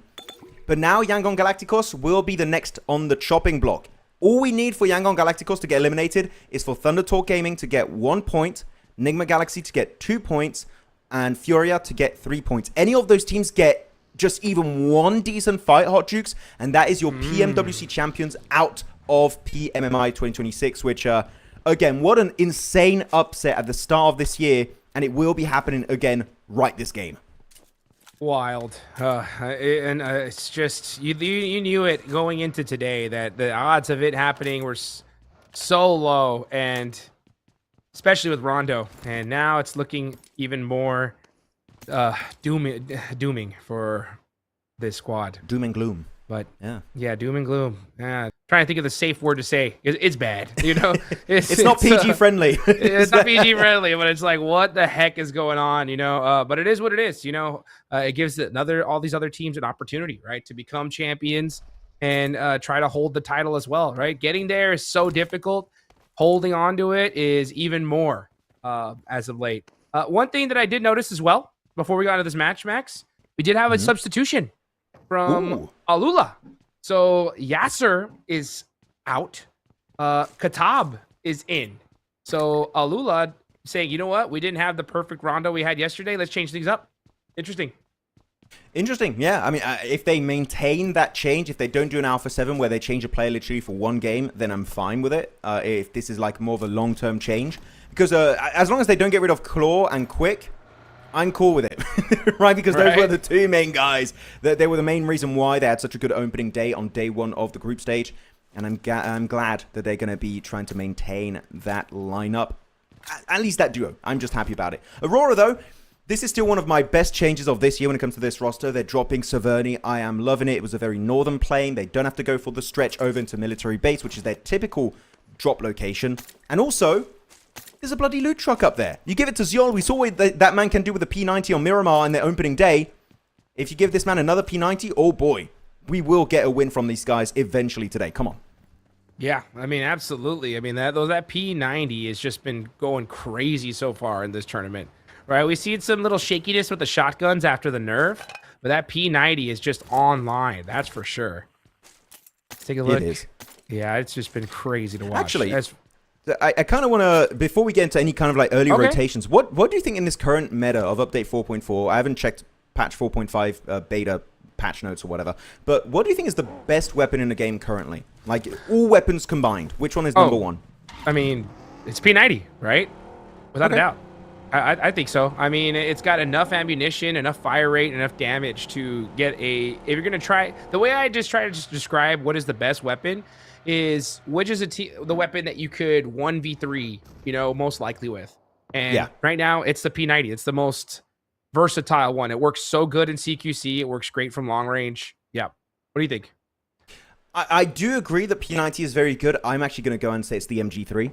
I feel like the MG3 is just insanely powerful, but I am biased. If I'm trying to become unbiased and say realistically which one is the best weapon right now, I would have to say the AUG, because unlike the P90, AUG can be used at mid, short, long range. And I feel like that adaptability of that weapon is what makes it the best currently in the meta. M4 is really close, right? They're kind of comparable, but AUG for me is just a little bit better than the M4 in the current meta. So yeah, and also it's not a crate weapon, so you can get it super easily compared to a P90 where it's only airdrops or only in the loot trucks, and that makes it a little bit worse in my mind. So yeah, AUG it is, and I feel like the players might agree. Yeah, I mean, if you look at what's the most used weapon right now, it's AUG, without a doubt, right? My question is, if you have an AUG shotgun, do you drop the AUG for the P90? No, I would play AUG P90. P90, because also the thing is the P90 is good right out of the gate, so you can and you can spray transfer. We saw it with the likes of Silas and Ziol in Mirabar. in their opening day. So, no, I think P90 AUG is like the best loadout in this meta. Would you agree? I think it's situational. You know what I'm saying? I think that if you're early game, I could totally see why. You know, like, hey, let's take the AUG, let's take the P90. If you're getting towards late game and you're going to be doing more CQC, then yeah, why not have shotgun P90? You know what I'm saying? So like you could just spray like crazy and then bah, bah, bah, bah, bah with the S12K. But yeah, totally situational. We just know right now, never have a bolt action. Like that is DED dead. No bolts. I can't wait to see people in the chat be like, oh, these casters don't know. This weapon is really good. And they say like the Scorpion or something. I'm like, bro. Oh my gosh. Yeah. That one is not meta. It's underrated. Though looking at the map here, looking at where teams are located, K1 though, going to be a little bit stranded on the side next to Shelter. And it's going to be Z-Boy looking to go on the offensive. Sunan going to be put in the car by Passion. Very passionate save here as he's trying to get him back up on his 2 feet. Good save. Good save. If they can find a compound, which there is one literally straight up north of their location, they will be able to go for the full team reset. So really good play overall. Actually, even going to go towards Shelter. So yeah, Sunan, it's not game over, my friend. You will be back here in working condition really soon. Man, I love seeing players use that feature, right? Pick up your teammate, get moving. I didn't mind the play from KSG. As I was like, oh, I like the fact that they're not over-committing to this fight, right? They got a knock, but they're like, let's see if we can get another finish. And I wanted to see them backtrack. Unfortunately, they just stayed up there a little bit too long. Got hit from downtown, and now they're going to be losing a player. It's not the best way to go.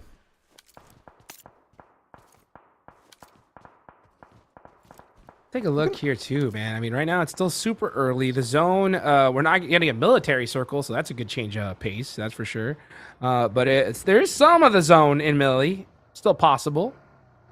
But it looks like we're going to probably have a good farm Milta finish. All these teams are starting to collapse on that area. One of the teams that still needs to move on in is going to be Weibo. They're over near Primorsk, Ferry Pier area.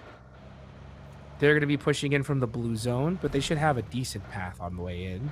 Yeah, I mean, long road is really good. Also, you get a bit of elevation, so I feel like this is pretty much a free entry point for them. And actually, because you have so much water in play, I feel like hovercrafts are going to be a big portion of the mid to late game section of this match. Especially because of GOAT team being in this game. They're definitely Moxie's going to love to get that hovercraft for himself.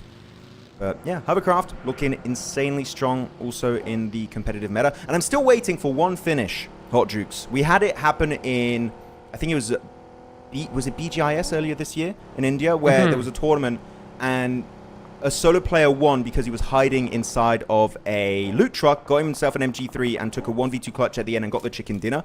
I want to see that on a global event. And this road you can see ahead of you, just below this ridgeline of Ketch, there is a loot truck that goes down and up that road all the time.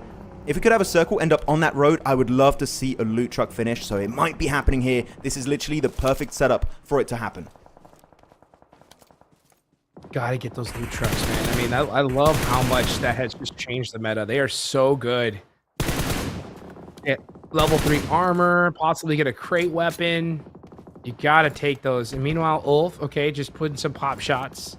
Trying to knock out some armor here. I like how the fact they're not wasting too much ammunition. Meanwhile, you see Regnum Karya, yeah, dead center of the circle. So they're going to be holding this ridgeline for a hot minute here. This is one of those spots that you just take, and I like it because it's a good point to where if the zone does shift, you have a lot of different options to rotate away from it. Yeah. So Regnum Karya, yeah, very, very set up here. They're in 18th place, 40 points. But, you know, a good couple games, we should be able to see them locked in for the finals. I mean, I fully agree. I love this position. It's great because you can hide your cars really easily, and you only have to focus on, 180 degrees of land in front of you, maybe a little bit more to the east, because Furia's also got a similar position, but no team from military will shoot back at you because it's, 350, 400 meters, so it's really hard to hit the shots, and it's really hard to... Because you wouldn't literally be... out on the beaches in the open, so it would be really hard for you to actually take the shot because they can instantly retaliate onto your position. So yeah, I love it. Furia doing something very similar on that cliffside, playing it super chill, super safe. Love to see those positions being used in the mid-game section of these matches. As actually, Furia, didn't see them play yesterday, right? They had a bit of a break day. Big chilling. And out of Brazil, Furia, Influence Rage. In the shadow of Alpha 7 for the longest time, I would say, right, Hot Jukes. And this year is the year of Influence Rage and Furia. These guys, it's time to make a name for themselves and show they are the best that Brazil has to offer right now. And so far, Influence Rage in particular are the one that did it, but they did lose 3 players. So maybe not this game in particular, but let's go big picture. Maybe for the entire event, it will work out. Yeah. Big picture is what we got to be staring at, that's for sure. Because those finals are coming right around the corner.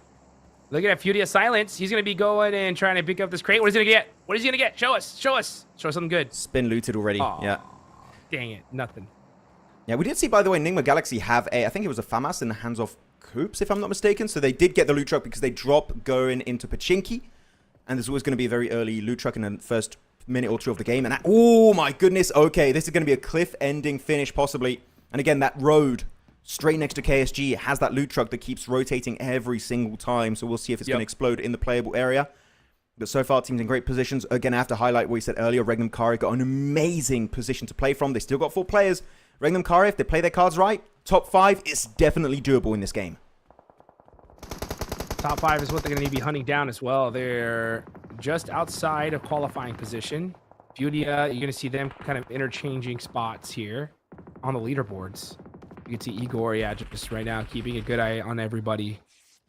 They are so set up. I mean, they've picked the right spots here, especially now that the fact that the zone has switched to this location. There's a lot of teams that still need to rotate on into the circle. That's going to be E-Arena, Aurora, Weibo, K1 are going to have an easy rotation on in, but everybody else, man, it's going to be a tough one. Ooh, I'm not sure about this location for KSG. It's so open. Literally, you run out of smokes, you're just instantly done. Like, there's a slight dip here, but it's very minimal. And anyone has any kind of elevation against you, especially looking at the side of maybe Enigma Galaxy up north with the double warehouses. I'm not loving it. And especially, it's so hard to leave this position because everyone knows where you're exactly positioned. And look at that. He got in particular trying to get in that nade range, cooking it up. Trying to get a bit of damage done. A little bit too far of a throw here. But it's making it known that KSG can't stay here. You see that first nade, you should be looking to leave. But no, it seems like they're really sticking to their guns, Hot Jukes, and they want to commit to that dip. Again, it's really risky, and Z-Boy almost gets taken on out. Oh, boy. Z-Boy gonna get looted back up. He should be able to heal here. Enigma Galaxy have the warehouses, so they are set up. Those are so difficult to crash on with all these different teams looking in those different directions. Driving up to them is not going to be an easy task.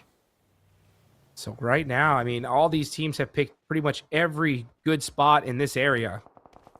Right now, the hopes for them is just the zone locks them down here, and then this is going to be a great final for all these guys. But how is everybody looking loot-wise? Silence, not looking too bad. He's got a UMP M4. He's going to just be adjusting that buggy just a little bit, just in case that zone does go into a different direction. Yeah, just to be quick. But yeah, Influence Rage down to 1. Yeah, that's tough.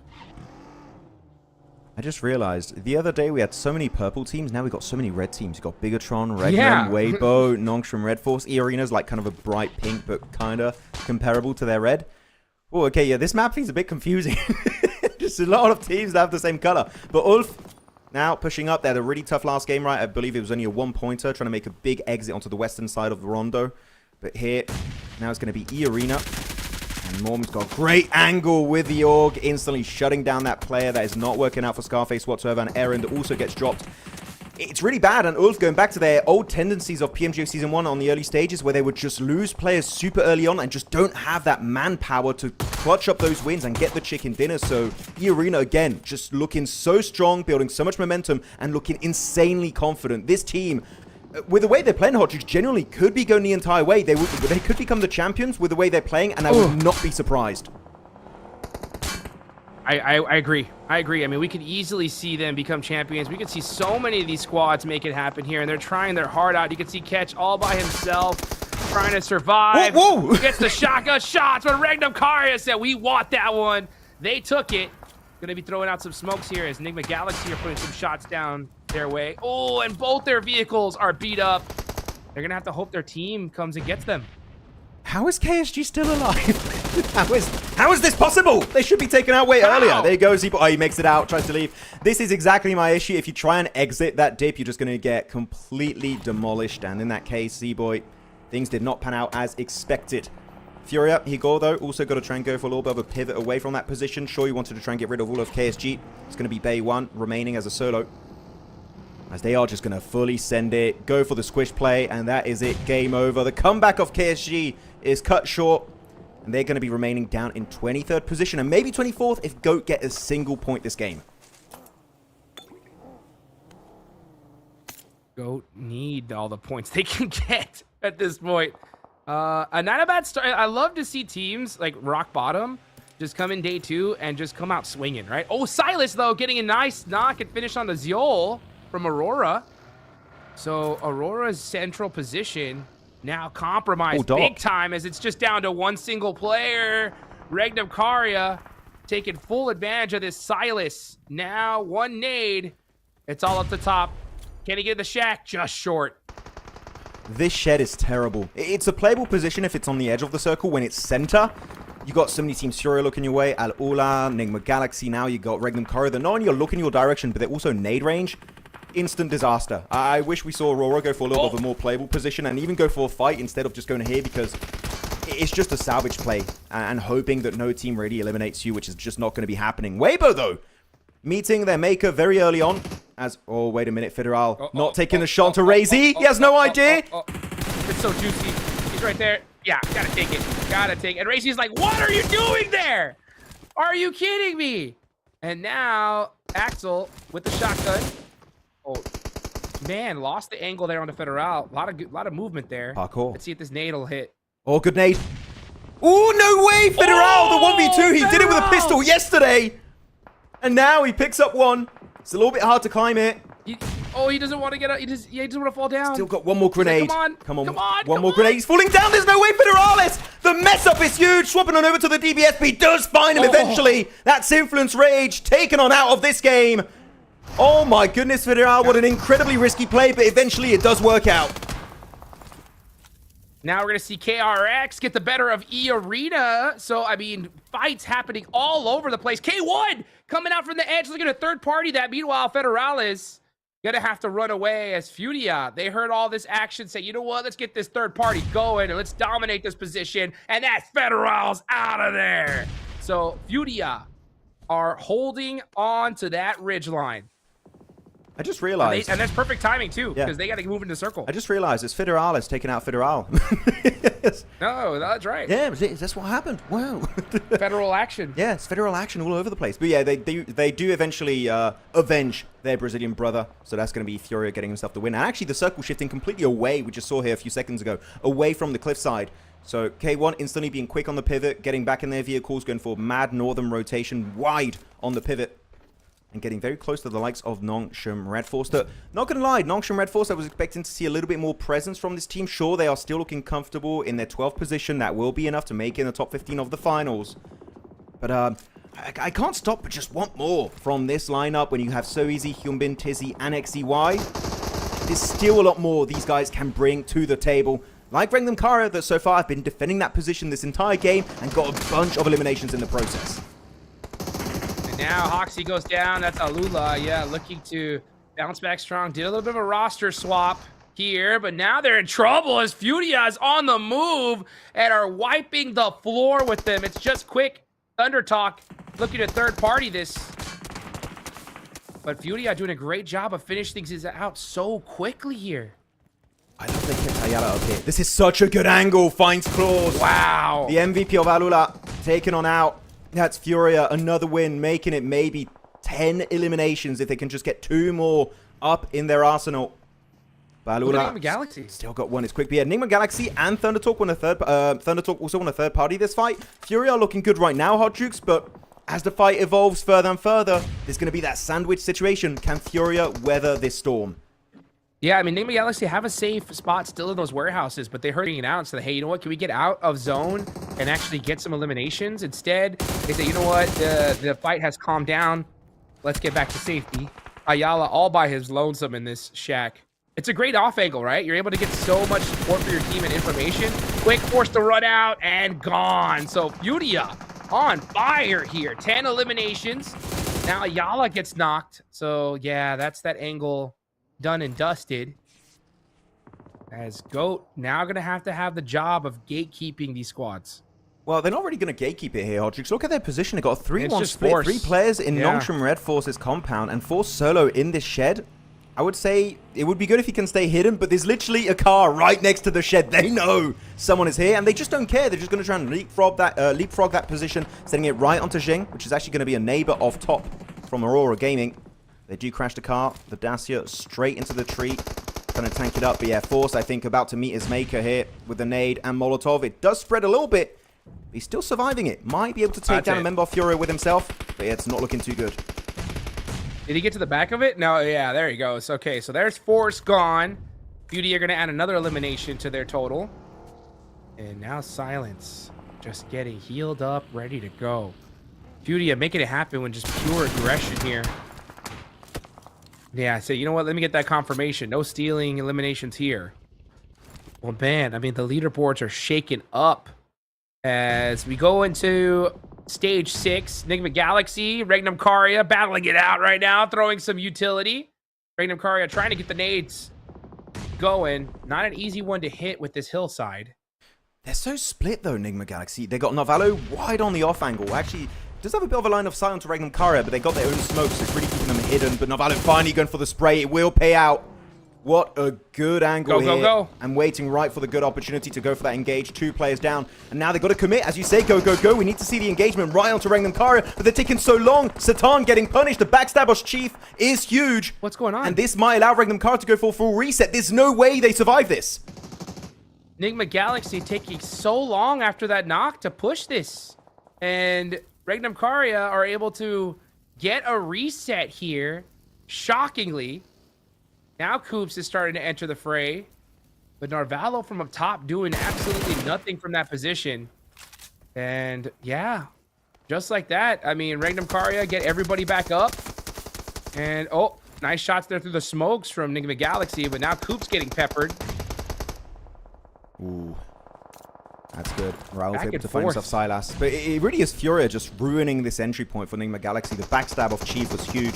Just kind of clipped the wings of this team. But Narvalo's got the angle too. He makes it a little bit closer to a decent ridge line. The smokes are going to dissipate very soon, so you've got to be quite quick on the pivot. As Narvalo does find it once again. He's created so many opportunities for Enigma Galaxy. He really is their lord and savior this game. And Coops is willing to help and assist on the west. Looking to regroup with that car. It's down to Loxy and Azel. One of the newest additions here, Azel, from this team. Can he save the day for Regnum Karia? We'll have to wait and see. As now even K1 is getting involved on this conversation. This took so long. It took so long. K1's like, all right, what's going on over here? All right, let's see if maybe we could get in on this action. And they're still a little hesitant to crest this hill. But they're throwing out those smokes, trying to get some sight lines of sight. And there goes Rao. Now K1 applying that pressure. We'll see if Regnum Karia hear this and decide to do something about it. And that is Ralph out of there. Just up to Narvalo and Coops left. Let's see what they decide to do. Yeah, right now it's just, I guess, just snake it out at this point. Can't move much. Only 22 bullets too, so it's not looking too good. Coops does have a FAMAS, so you know what? Could be working out, but it's going to be Zez to find himself that knock onto Azel. The fact they still survived this long is kind of impressive from Regnum Karia. So really good play around with those exploded vehicles and those smokes to try and just survive that initial encounter. But now 2 teams fighting them at once, and the off angle of Furia that will still look in their direction. I feel like eventually they are going to be taken on out. But Narvalo, the blue zone, comboed up with passion. That is going to be game over for him. Enigma Galaxy getting absolutely wrecked. It's down to just a solo. It's going to be Coops himself. As K1 just starting to farm up some eliminations. And they need it here, Ultrix. As they are still in 22nd position. They need to climb up right now in this game. Yes, they do. Let's see what K1 could do as they start to put some more shots down range. And that's going to be Wild getting peppered. Dez getting the angles. And that's Regnum Karia out of there. K1 looking alive here in match number 2. Meanwhile, we're going to go ahead and shift the fight on over to the zone. You're going to get Thunder Talk, Goat, Nongshim, Red Force, all sharing these compounds. And all the rest of the teams are going to have to try to make a push on into this direction. K1, though, great start. They should be able to get a good hillside as well. So this could be a really good game for them. I mean, this compound is so interesting. I feel like you mentioned it on the opening day of the group stage, but this compound is basically 3 mini compounds in one. So you can have 3 teams coexist, right? Thunder Talk's got the southern one, Nongshim Red Force has got that one main central building to the western side, and then the eastern buildings are going to be secured by the entirety of, well, entirety. It's 3 players of GOAT in Moxie, Iato, and Focus. So if any teams goes for a crash, you've got to pick one particular building. If you're K1, you can't spread up between 2 buildings. Otherwise, you're taking a 2v4 and another 2v4 at the same time. You pick one building, which normally you would go onto Nongshim Red Force's building, right? Because it's a bit harder to third party for the likes of Thunder Talk and GOAT. Right now, it's literally a super team, Hot Jukes. All 3 teams of GOAT, Thunder Talk, and Nongshim Red Force are working together, waiting to eliminate K1 and FURIA. And off the back of that, they will fight each other to go ahead and claim that win. All top. Who's going to get the win is the question right now. You can see Silence getting knocked. K1. Yeah, just pressuring Furia as they're just trying to edge their way into this circle. But I was talking about, right, this hill is going to be paying dividends for the side of K1. They're going to have the sight lines on everybody. And this is what you have to do, right? When you have a position like this, you have to fully capitalize. You might not get it for the rest of the entire day. So if you're K1, you need to get every single elimination you possibly can. Top is still alive all by his lonesome. And that Dossier's tires are gone. Trying to close that gap a little bit. They are in the play zone, right? Looking at the circle shift on phase 8. They're looking good. The circle's going to be shifting. It's going to be mainly on the compound section of Thunder Talk. So they don't have to move. But GOAT, what's going to be their move? Are they going to go for wide eastern rotate, right? Trying to make it onto Thunder Talk directly. Maybe push Furia out in the open. GOAT is the team that is currently in the hot seat. And they just have 30 seconds to work with before the circle forces them to make a play. Or they will get taken out by that blue zone tick damage. The top is still alive, man. He's still there. He was able to snake his way in. And if he's forgotten about, who knows? Maybe a top 3 is possible for Aurora. Let's see if it is, as K1 are putting some shots, even more shots here. They got to start being careful with their amount of utility, though. They need to get those eliminations, apply that pressure, but conserving ammo is going to be a thing at this point. Furia throwing some smokes, trying to make it to that road, that rock there. Trying to take out Top. And Top with the shots! Getting 2 of Furia. That is how you do it there. Oh my goodness, the angle's so good, but too much pressure from K1, and it's K1 to eliminate all of these squads. 8 points so far. They are looking solid going into the end of the game here. I was a believer there for a few seconds. I was like, no way, Top is making it happen, but it was a bit too much being chucked his direction. He does get taken out in top 6. Top 5 will be going away of Furia. Now it's 4 teams remaining. Nongshim Red Force, K1, GOAT, and Thunder Talk. And GOAT going for actually a northern rotate, which I was expecting maybe them to go to the east on Thunder Talk directly, but no. They want to send it straight on to the South Korean team. It's going to be Focus making the entrance here with the shotgun. The S12K ringing out throughout the building, finding one. It's going to be Hyunbin, but it's just too much for him to bear. Nongshim Red Force take the win and survive as a 3-man team. There we go. And now we're going to see K1 continue to apply that pressure onto Thunder Talk and Nongshim Red Force. This is their game to win. Let's see how this is going to play out. Now we're now in stage 9, folks, the last zone, as it will be creeping on in. If you're K1, all you got to do at this point is just apply that pressure, let the blue zone do the work for you, because Nongshim Red Force and Thunder Talk are going to fight each other, and that's exactly what's happening.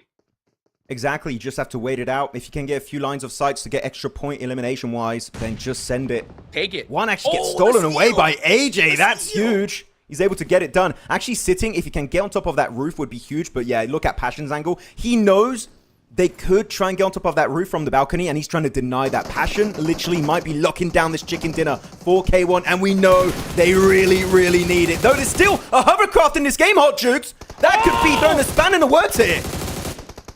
Tinsey's hovercraft has destroyed all plans here. Oh, Zez finally shutting that down, but So Easy is gone. And now it's all up to AJ and Sitting against K1. 2 teams at the bottom of the leaderboards. Both these teams need this dub. K1 has the advantage positionally, but you can't count out Thunder Talk Gaming just yet. Nice shots there from Sitting! 1v2! And now it's only 1 player left. It's Passion versus Sitting and AJ. I would say if you can, yeah, just go ahead and confirm those points. You never know. If Passion gets the 1v2, we'll be missing out on 2 free elimination points. So Passion peeking behind that shed. trying to go back into hiding. He's got himself the DBS ready to just pump them right in the face. But Thunder Talk, they know the center of the circle is favoring them. Passion trying to go for the jump shot, but it's just not going to happen. Thunder Talk going the entire way here on Game 2, Day 3 of the PMMI group stage, and finally get himself their chicken dinner. And you know what? They were in the middle pack of the rankings, Hot Jukes, and this game alone might be pushing them right into those grand finals. Wow, Thunder Talk, what a way to win it, guys. I mean, I gotta say, they were at a huge disadvantage there. Sitting, though, getting it done. You can look at K1. They're not too happy about that one, obviously. That was their game to win. They know it, but they're going to have to try to do it in the later stages. Still not a bad performance from them. They are going to need to do great for the rest of the day if they want to make it to the finals, but it's always good to see a team that is at the disadvantage make the play and take that chicken dinner. It was such a massive team-wide effort from this team, by the way. AJ was doing amazing stuff. Sitting got the 2 players down, as you said, at the end of that game. He was doing so much heavy lifting to make sure that chicken dinner was locked in for this lineup. And yeah, I mean, it was a straight-up PEL finish, right, for China. You had 2 teams. You had your side of K1 and you had the side of Thunder Talk. And of course, looking at the MVP, it is going to be the man himself, AJ. No knocks because he takes no bloody prisoners. 4 eliminations, though, and also over 31% team contribution. This man is an absolute legend over in China, and he's bringing a similar level of heat here on the global stage. Let's get it going here. Yeah, AJ popping off in that one. They secured that building, and it was a hectic one. There were so many squads in that direction, but they were able to hang on, and that's what it's all about, right? You just utilize your position to the best of your ability, and if you can get that opportunity to make a big play, you take it, and you're able to get the win here. As Federales were battling it out. What a great start to the day here when it comes to Erangel. I mean, we just saw the level of gameplay here. These teams, they're doing everything they possibly can, Max, to put those points on the leaderboards and lock in that spot to the finals. Looking back at these replays in particular, I'm looking, by the way, insane clip on top. How the hell did his reflexes are crazy sometimes. But looking at Enigma Galaxy, I wish they just went full aggro mode onto Regnum Karia, right? They just allow them to get almost a full team reset. It was a bit of a head scratcher for me. I was thinking, okay, this is an easy win for Enigma Galaxy, and then they just stopped. Maybe they were slightly scared of the incoming push from K1, and that really kind of put a span in the works for their plans, and it kind of ruined the entire approach for them. I want to see more aggression, more willingness to fight as a team, because the angles were so good, especially from Narvalo Hot Jukes. That was such a good entry point onto the fight, and then it just goes completely flat. Nothing happens. Enigma Galaxy, we know this lineup can do so many great things. I want to see just more confidence going into these games. Yeah, me too. I mean, you can't hesitate at this stage because all these teams, they're not, right? They are making just phenomenal execution. That's even from our squads down in the bottom of the leaderboards. Hey, but number 1 in this match is going to be FURIA. So they did win the game, but they end up winning the war here with 14 eliminations. That's a whole lot. 17 points on the board. A great game for FURIA. Especially important because keep in mind the top 3 teams right now were not in the top 15. FURIA was in 18th position. K1 was in 22nd position when you're looking at their spot, and also the side of, which is the other one, FURIA, already talked about them. K1, wait, where was Thunder Talk? No, FURIA was, sorry, in 18th position. Yes, it was their position. So, yeah, 16th, 18th, and also 22nd position, respectively, for all 3 of those teams. And they're all on the podium here, point-wise. This is massive for them. And you were talking about a potential point sponge happening at the top right. There is a point sponge, but it's at the bottom right now. So, a lot of teams trying to make that mad dash into top 15. So, I'm telling you, it's going to get down to that final game to decide who goes to the finals and who will be going home. Man, this is kind of worst case scenario for those teams in Group Red too, right? Because you have those teams at the bottom just putting up so many points on the board. Weibo, slow game here. Wolf as well. Influence Rage. BTR, 2 rough games at the start. They're going to need a bounce back here very, very soon. Yeah, you're going to have to try and bring something to the table. Ulf, I need to see something because right now it's just not been it for these guys. Aurora only put up 3. I think it was more. No, because they went out super early this game. It was down to just Top, and Top literally saved the day for them. And actually, it's mostly because of placement points, right? I believe Top got that 1 elimination and he got 2 placement points. If Top was not there, they would have 0. So true. Top kind of saving it somewhat in quotation marks. It's still not a great game. They're still going to remain here on the first page of the rankings in 8th position. But looking at the climb from some of these teams, man, EECA now closing that gap just 1 point away from the likes of D plus Kia and TIANBA and etc. are going to be very easy to catch up on. I am loving what we're seeing from the side of EECA, but if we're going to go on a bit of a negative here for me, Hot Jukes, Influence Rage, after the opening day, I was so excited, and we're not seeing much today. They were down to just Federal, and now they're slipping down on the rankings. It's not looking too good for their side. They could really slip out of top 15 if they don't bring it back here on the next few games. Yeah, for sure. I can't wait to see that second page because that's where it's going to be really, really important. And as we take a look at it now, let's see the difference makers. Okay, Wolves drop down to 12th place. Bigatron are in 15th. They're at that cutoff now.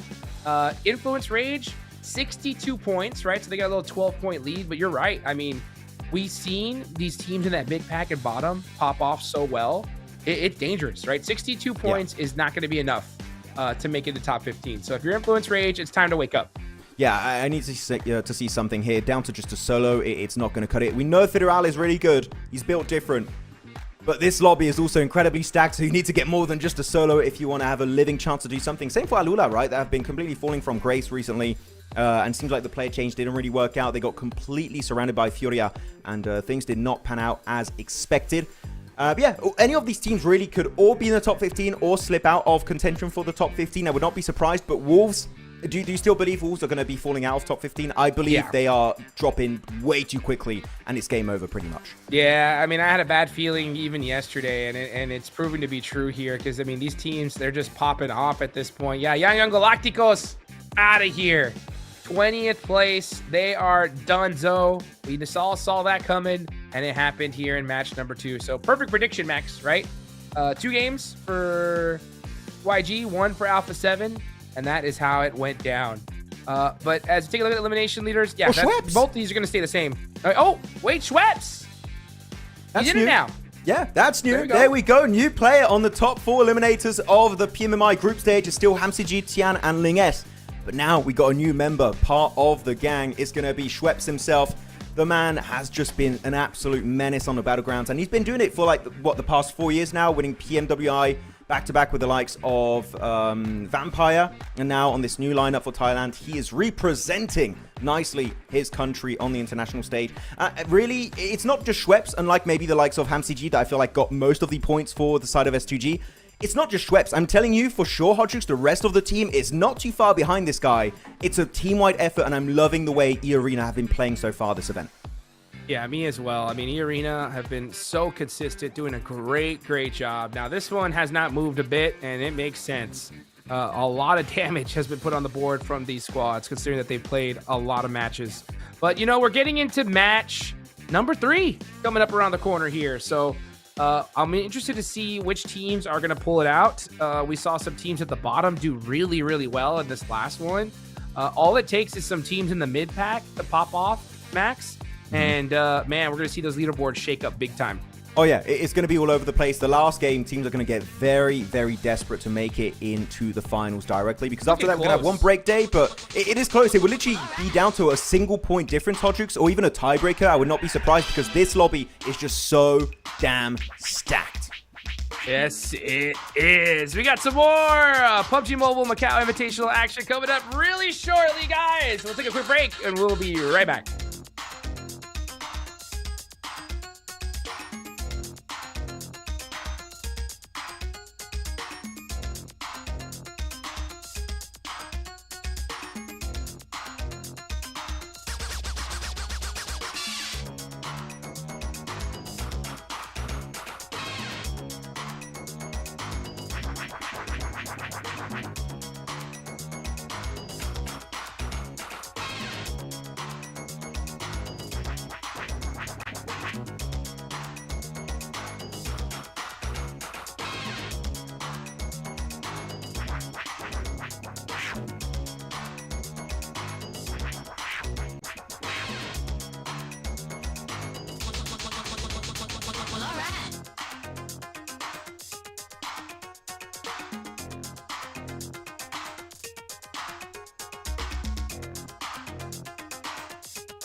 Yo. I don't think they're ready for it. On the loose, on the loose, on the loose, on the loose. With the beast, on the loose, say the truth, on the loose. Off the chain, it's all the gauge. Yeah, getting wild, shot me out the cage. It's getting wild out here. One by one, we watch them all falling. It's getting wild out here. But I'ma be the last one standing. You can't stop what's begun. You can't stop a revolution. Come in, come in. It's getting wild out here. Yeah, it's getting wild. It's getting wild. Eating them, feast, fire the most, tire the least. See them admitting defeat, and they so useless. I'm so ruthless. New phone, who this? Give no reply to excuses. Got no bite, man, a toothless. Living a lie and the truth is, got this power, bringing it. Play my anthem, singing it. Every mountain, ringing it high. I soar, I rise, reborn. Shots, I'm back like never before. Taking my final form.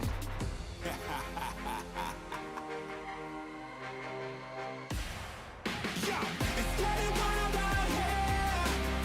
One by one, we watch them all falling. It's getting wild out here. But I'ma be the last one standing. You can't stop what's begun. You can't stop a revolution. It's coming, coming. It's getting wild out here. Yeah, it's getting wild. It's getting wild. For the revolution. Watch. Waiting on an evolution. Yo. It's coming, coming. Yeah. If you wanna come and get some, Yo. nothing we can't overcome.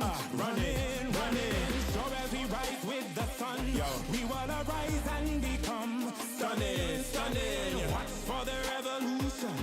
You can't stop what's begun. It's coming, coming. Wait, It's coming, coming. wait. It's coming, coming. Just you wait, just you wait. Yo, yo, yo, yo, yo. It's getting wild out here. One by one, we watch them all falling. It's getting wild out here. But I'ma be the last one standing. You can't stop what's begun. You can't stop a revolution. Come in, come in. It's getting wild out here. It's getting wild. It's getting wild.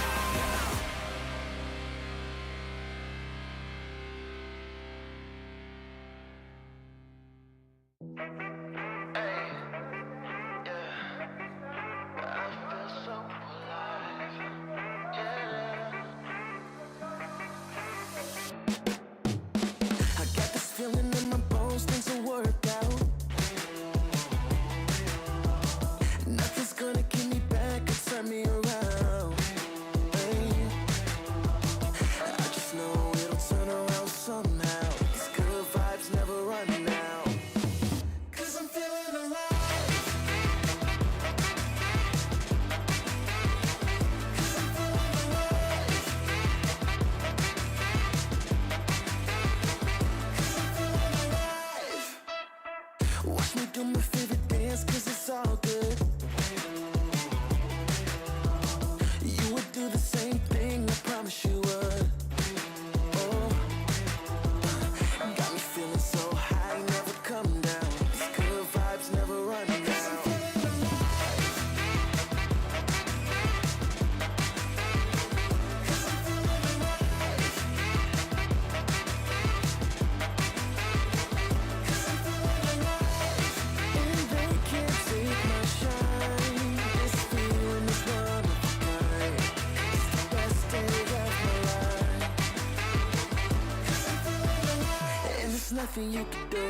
I'm feeling brand new. And even when I'm down, I'm still cool. There's no way I can lose. I feel invincible. That's just what I choose. Yeah, feeling good's the choice. Now scream it out with your voice. Yeah, my time has arrived, 'cause I'm feeling so alive.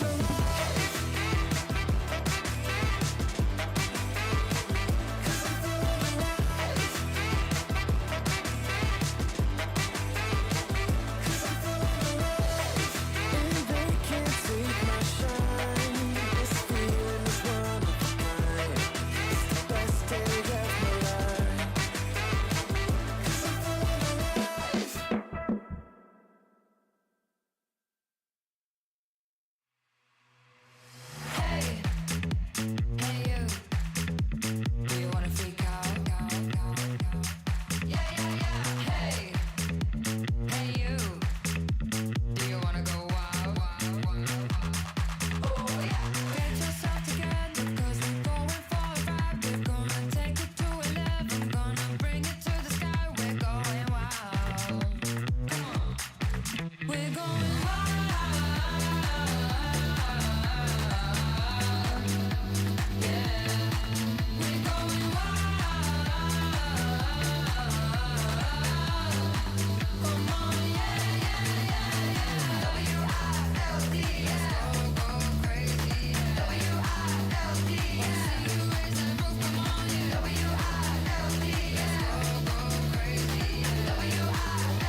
Yo.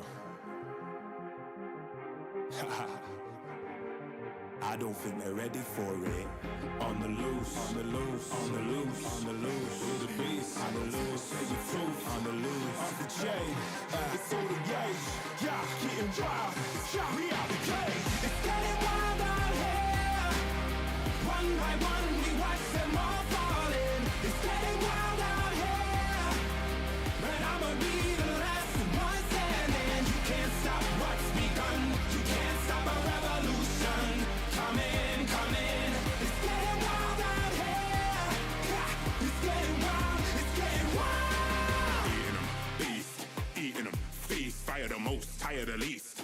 See them admitting defeat, and they so useless. I'm so ruthless. New phone, who this? Give no reply to excuses.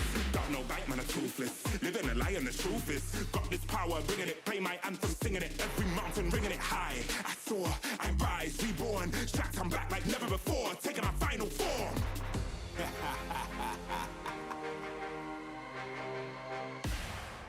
Yo, it's getting wild out here. One by one, we watch them all falling. It's getting wild out here. But I'ma be the last one standing. You can't stop what's begun. You can't stop a revolution. It's coming, coming. It's getting wild out here. Yeah, it's getting wild. It's getting wild. For the revolution. Watch. Waiting on an evolution. Yo. Coming, coming. Yeah. If you wanna come and get some, Yo. nothing we can't overcome. Running, running. Sure as we rise with the sun, Yo. we will arise and become stunning, stunning. Watch for the revolution. You can't stop what's begun. It's coming, coming. Wait, It's coming, coming. wait. It's coming, coming. Just you wait, just you wait. Yo, yo, yo, yo, yo. It's getting wild out here. One by one, we watch them all falling. It's getting wild out here. But I'ma be the last one standing. You can't stop what's begun. You can't stop a revolution. Come in, come in. It's getting wild out here. It's getting wild. It's getting wild.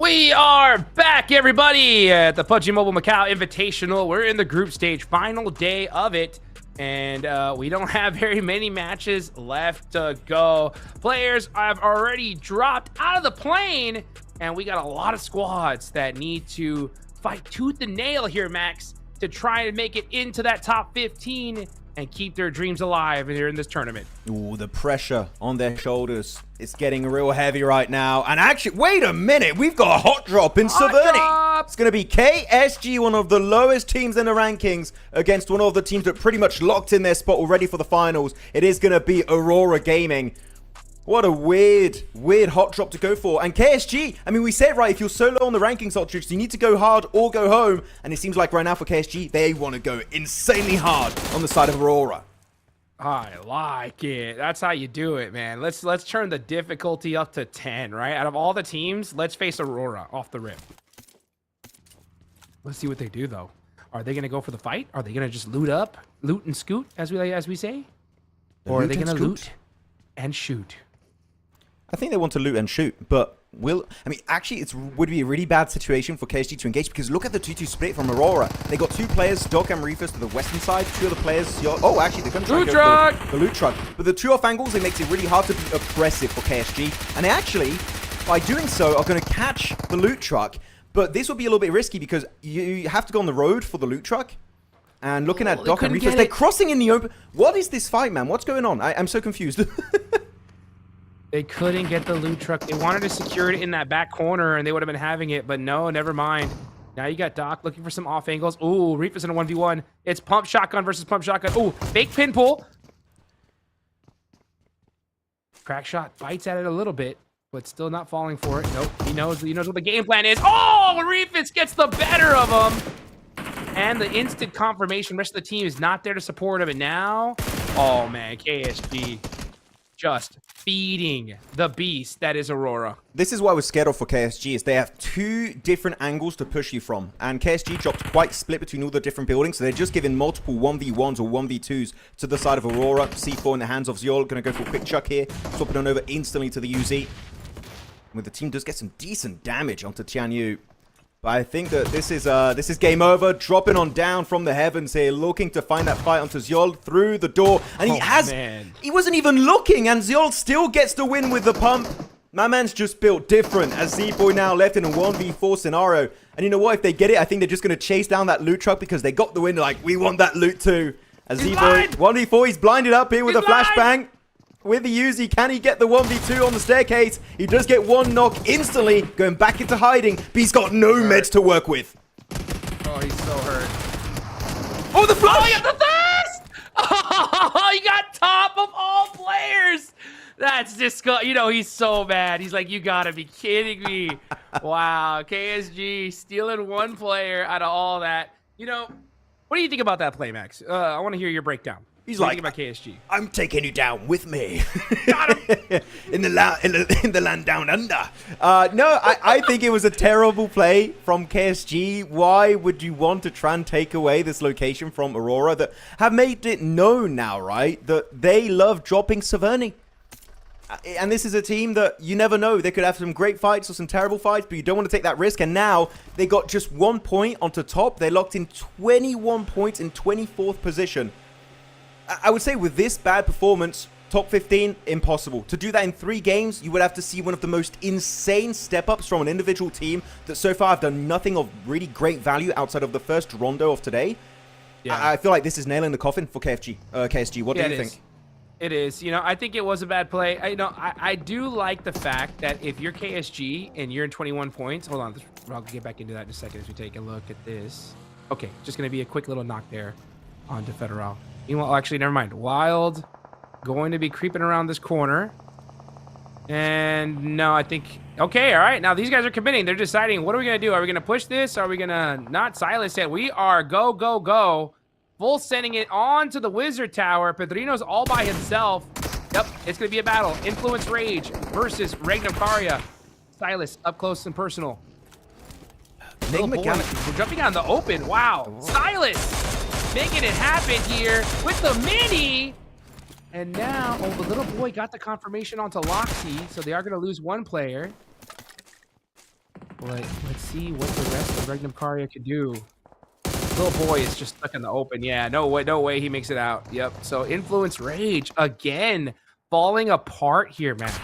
Well, these early fights we keep seeing, man. There you go. Wow. That's the end of the line. Influence Rage not going to get anything of value done this game. Only 1 elimination secured onto Loxy, very similar to the likes of KSG in their hot drop in Severny. Yeah. I know it's a good position. I would not say it's good enough to the point where we have to fight for it in phase 1 because the circle could just go for a hard shift, and this location, this high ground to the east of Potato Hill, is just not in zone anymore. And I was even scared for a second because Nigma Galaxy sent 2 players to scout outside of Pachinki. There was Novalo and another player, and I thought they were going to third party from a distance because it's a weird fight and you can very easily get that engagement from a distance if you want to and snatch away a few points. I don't know what was going on. And actually, just to go on a different topic here, Sunan does have a nice Lynx AMR, so he did get himself, I guess, a loot truck. BTR did steal away the loot truck from Aurora and KSG, as it was like literally left on, what, maybe 10 bullets worth of HP.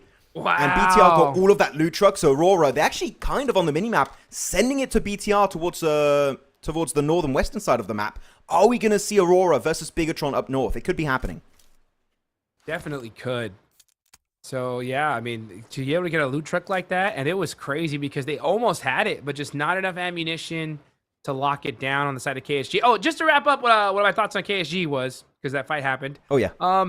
I do like the fact that, you know, considering you have 21 points, you should get active early, right? Because you need a ton of points.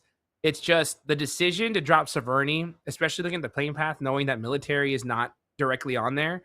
You know Aurora is going to drop there. So, I mean, to pick a fight early, a good strategy when it comes to points-wise, but against Aurora is wild. My main issue is if you want to go for a hot drop, fair enough. You know what? If that's really your game plan and you want to commit to it, fair play, I respect it. But the way they did it, Hot Jukes, I feel like was just so poorly done because they don't even set up any player to defend the road. Did you see when Reefus and Doc just literally walked across, no smokes? That should not be permitted by KSG. And then they just get fully corralled, sort of surrounded, and they can't escape, and they get picked off one by one by one, and eventually the final player falls, and it's just a non-game straight up for KSG. Yeah, if you want to go for the hot drop, I'm fine with it, but you need to understand the layout of the compound you're dropping into and be ready for the team against you that might go or on the offensive or on the defensive, and you need to respond accordingly to that play. KSG, I feel like this is going to be a great learning experience because, again, a lot of these players, this is the first time for them playing internationally.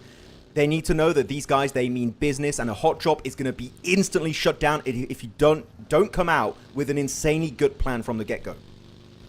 Yeah. I feel like I'm being very harsh here, but like No, you have to. You need to be prepared when you're going to go for hot drop. Teams will shut that down right away if you do one single mistake. Yeah, and it's just so unfortunate, you know, considering that with that game, it's pretty much locked them down to it being all over for them. Well, at least the pressure's off, you know, and sometimes we have seen when they have no pressure, they just start playing their own game and can turn things around. Ooh. Oh, the AMI! Let's see. Can you say that again for me? What was that? AMI. This became a demon. What was that? Anytime I see any kind of sniper, I get so stoked, man, because to me, there's nothing better than a crazy flick headshot. As we look at Weibo getting into it with KRX. KRX on that cutoff position. They need these points. Weibo, 61 points on the board in 11th place. They got to find a way to come back from this one through 33Z. Tries to catch the nade. Just too short. Come on, 33. Bay is going to get thirsted here, yeah. If he's not careful. Sook is joining a little bit late for the fight here. Bay is going to be the most impossible res to get, trying to flush it out with the M249. Unfortunately, he doesn't have the great angle here. So much utility being chucked all over the place in this compound. There was the game-winning compound of last game. Thunder Talk did eventually secure the dub. But that's a beautiful piece of utility. TRE getting it done now. It's down to Sook against the world. He's got himself that JS9 against, again, newest addition here in update 4.4 in the esports lobby. It's a 1v3 right now, trying to get TRE to get so much damage, Nice just shot. get that final bullet before the reload. Now turning it down into a 1v2. Beautifully done there. Can you get the reset? Gonna go ahead and get the reset. Oh, with that nade, though. The Molotov, whatever it is, they're in trouble. Yep. 33Z, gone. And Soup's going to have to back off from this one. He needs another knock here. Bad. Oh. They're not going to give it to him. They're not going to give it to him. They're going to reset. You got to push it. Otherwise, they're going to get the two players back up. You need to get on the offensive here, Sook. But I feel like he knows he's lost that opportunity. He's lost that chance to take this 1v2. Now it's going to be turned straight back into a 1v3. There's another nade coming his way. It's going to get some good damage. Actually, 100% worth damage. And that is going to be it. Game over. Weibo not able to get any higher off the back of this Erangel game. And they're going to be stuck on 61 points. Great opportunities for teams below them here, Hot Jukes, like your Thunder Talks, your Furias, your KRX, to overtake Weibo and push them down under on the rankings. Wow. What a great job there. Yeah, Weibo, they're still in a good position to make it into the finals here, but, you know, we're going to have to see what they do in the rest of the day. But, man, what a lot of early engagements here, Max. A lot of early fights. Yeah, I'm quite interested with the amount of Phase 1 fights we've had. That was a Phase 2 fight we just had between those two teams. But yeah, it seems like getting very desperate for points, which I don't understand. I think so. This circle is okay, this is bad. Yeah, this is a bad zone. I mean, and that's the thing, though, is that every early fight you have, it makes that end game a little bit easier, right? Because now you have 3 teams out. That makes a lot more space. I mean a lot. It's so crazy, the difference of level of play whenever you're dealing with a zone stage 5 with all teams alive. It's just that much more difficult. So having 3 teams gone, it really just lightens the mood as we get into the end game here. You're way closer to getting placement points, right? Just got to survive a little bit more. But now with a potential Milta City finish on the horizon, teams got to start to think, what are we going to do? Are we just going to send in the city and just hope the circle keeps going there? Are we going to play on the outskirts? I actually really like the position, for example, of Nongshim Red Force. They're going for a swift entry into Milta onto the eastern edge of the city itself. So I think that Nongshim, again, slowly but surely getting way more points on board. And I still know this team has more to deliver. And you might be thinking to yourself, Max, man, you're being very critical of a team that's like in top 8. And yes, because I feel like this is a team that could become a champion on the global stage if they play their cards right. So I know, I'm sorry, Hot Jukes, I'm being very harsh this event, but because I want to see these teams in their top tier form going into the finals. And I know Nongshim have just so much more to deliver.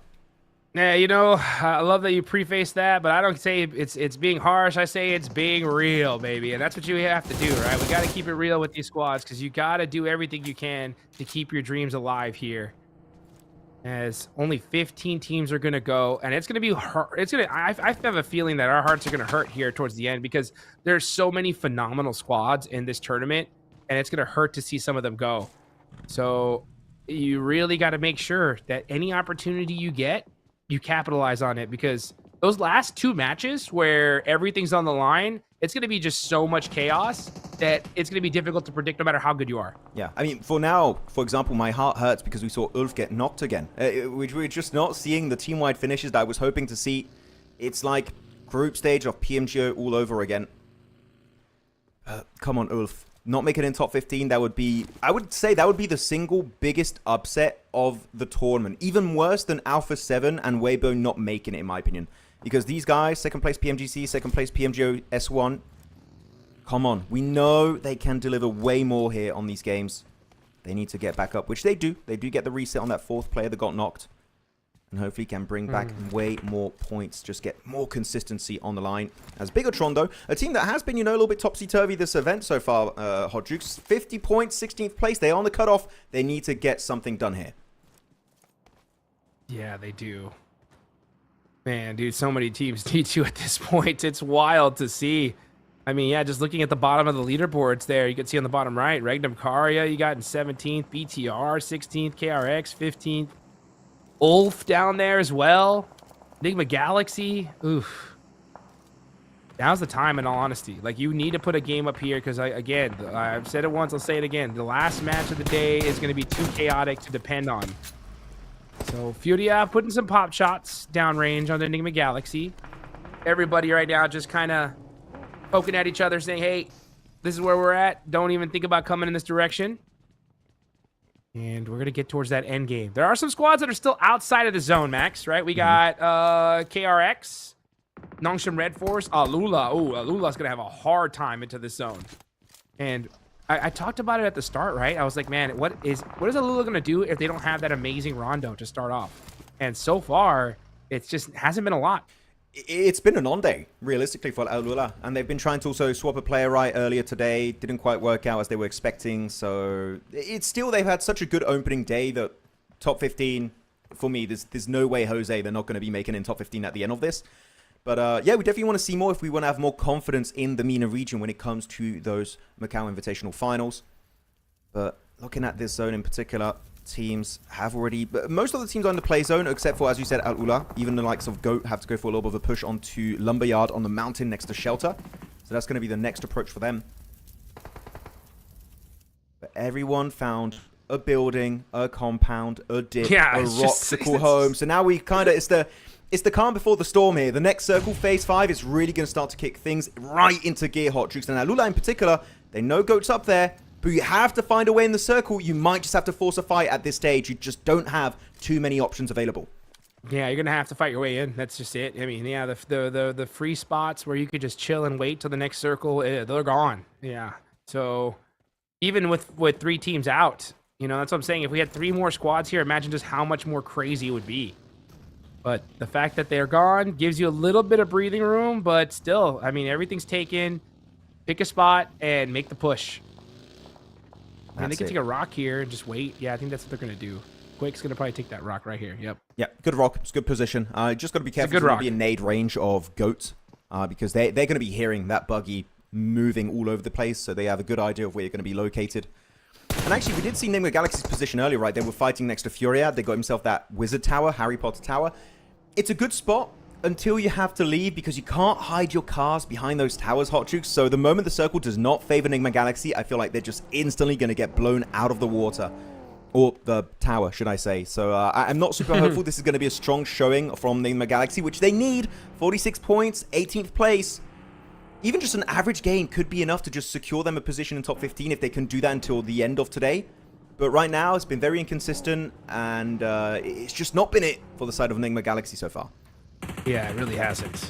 We saw a good sign against Regnum Karia last game. Oh, watch this fight, though. GOAT battling it out here with Alula. Alula need to win this fight. GOAT need it way more. They're so much further down the leaderboards.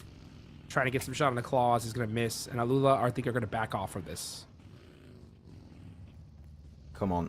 Let's send it. I do like the use of Alula with the buggies. Just kind of go in the opposite direction. The back seat will keep your head nice and safe from the sprays of GOAT. Alula, now they don't have the high gun advantage. And I feel like this is a good play because Go instantly see that BTR are looking to third party it. So they want to try and shut that down instantly. And they're going to occupy this rock. Ayato going to be the one trying to get a bit more elevation here on the fight, but Focus will be the first to fall. Now he's going to be in nade range himself. And Go, I like the idea here, Hodrix, of trying to go on the defensive versus BTR, but here Focus got way too aggressive and gave them an easy opening, and now the man advantage is headed the way of Bigatron. Yeah, and you can just see Bigatron getting those sight lines up top. This is outside of the circle now, so this fight needs to happen pretty quickly because stage 5 is going to punish you. GOAT need to get out of here. Like, you just got to push a way in. But it's so difficult when you're fighting so many different squads. Yasser is back in the game now. So it looks like they had another roster swap. And let's see what Alula can do. Right now, just in the buggy, trying to figure out where they're going to go. I just see just so much indecision here, Max, right? Like, they're just not wanting to commit to the fight. But at the same time, they're going to have to push somewhere into the next circle. I actually kind of like it because they knew BTR was looking to get involved, so they said, we don't want to get really third party as we fight GOAT team, so they just let it happen, and because of them waiting, actually, GOAT get eliminated, and they didn't have to do anything for that. So actually, I don't think that was them being indecisive, it's just being passive at the right time, but now they are being very decisive. Look at that, right in their vehicles, looking to send themselves into the circle. This dip, though, I wouldn't call it a great dip because so many teams are just locked in on that location, and instantly they barely arrived. One player is taken out of the picture entirely. And the thing is also, there's a few nades that might be coming their way from Thunder Talk. That position, I just don't think was the right play, and Alula will suffer the consequences. Oh, look at that. Alula getting punished right now. Just not able to make things happen on their second day. It's a bad really dip. rough start. Yeah, they're going to have to bounce back, though. They are down and out. It's just quick. Nade's coming on down. Can he get a res off? Oh, mollies are so close. Yeah, it's only a matter of seconds at this point. Yeah, maybe you got to get it. That's That's it. Yeah. Makes sense. I mean, unfortunately, I do wish they were more aggressive here and just tried to crash maybe on Thunder Talk or on the eastern side of Milta. Just take a fight, not just try and go in the open, because it's just not going to work out for you when literally 4 teams are looking your way. That was just not going to happen in 1,000 years. Now KRX, though, finally going to have to defend their position. These 2 buildings, very strong to the western side. There's a lot of value here to be found, and E-Arena is knocking on their door, trying to take everything for themselves. This QXC, top performer from Korea. Got to be careful here as he takes a little bit of a beating to the hands of Mormon. Instant clapback with his own utility. But Mormon will also take up that damage and survive the encounter. But now they've got the man advantage. QXZ first of all, Hoxie, TRE, and Benny here. Hot Shoots. Can they survive the 3v4? Hoxie FPP got the shotgun loaded. The bounce nade. What? Okay. What a crazy play there. Now E-Arena going to continue to dominate KRX with the shotgun action. Tourniquet. Thailand not messing around here. Schweppes with 3, though. Gets knocked, but the team is right there to support him. E-Arena, when it comes to these team fights, man, they are working so well together. We got another squad fight. It's Bigatron versus Thunder Talk, sitting, securing those eliminations with that DBS. And that is only 1 player up left. It's Ray Z. Gonna have to do something with his nade. Just a little short. Maybe Alula are happy they didn't breach on Thunder Talk because what an instant defense from them. Utility. Oh, that was almost going to get Razy. Wow. Barely. Just maybe an extra half second there on the cook and he would have got it. But Razy just going to get corralled by Thunder Talk. 7 eliminations and sitting indeed here. Sitting down the competition. 7 elims. Taking down 2 squads all in one swift go. And look at that. Nongshim Red Force want to go for the third party. But it's a bad one here, Hot Chicks, because they still got 4 players alive. And they're fully reset. Oh, but Hyunbin, getting third partied as well. Nigma Galaxy. And now you got sitting. He has 6, but that is going to be a stop for him there. Should be able to get res, though. Man, Thunder Talk, not a bad defense at all. But Nigma Galaxy, it is a party of parties here. An absolute fiesta as everybody hunting down eliminations. It's Nigma Galaxy going to end up on top. But wow, everyone wanted this building. Well, you remember what I said earlier, that leaving that Harry Potter tower is going to be really tough when you don't have your vehicles and teams trying to hold you off? Well, it's definitely a lot easier if all the teams that are looking at you are fighting each other. You have Bigatron, you have Al-Ula, you've got also the fight going on to Thunder Talk, and then you got the third party at the very end there from Nongshim Red Force. All taking out each other, and then Nigma Galaxy got the easiest straight up line right into the compound, taking the 1v4 and getting himself a strong position up northeast. So loving it so far from Nigma Galaxy. That was definitely a lot more decisive than their last game, right, Hot Jukes? And I feel like that was my main criticism on the last game, is a lot of hesitancy and unwillingness to commit to a play.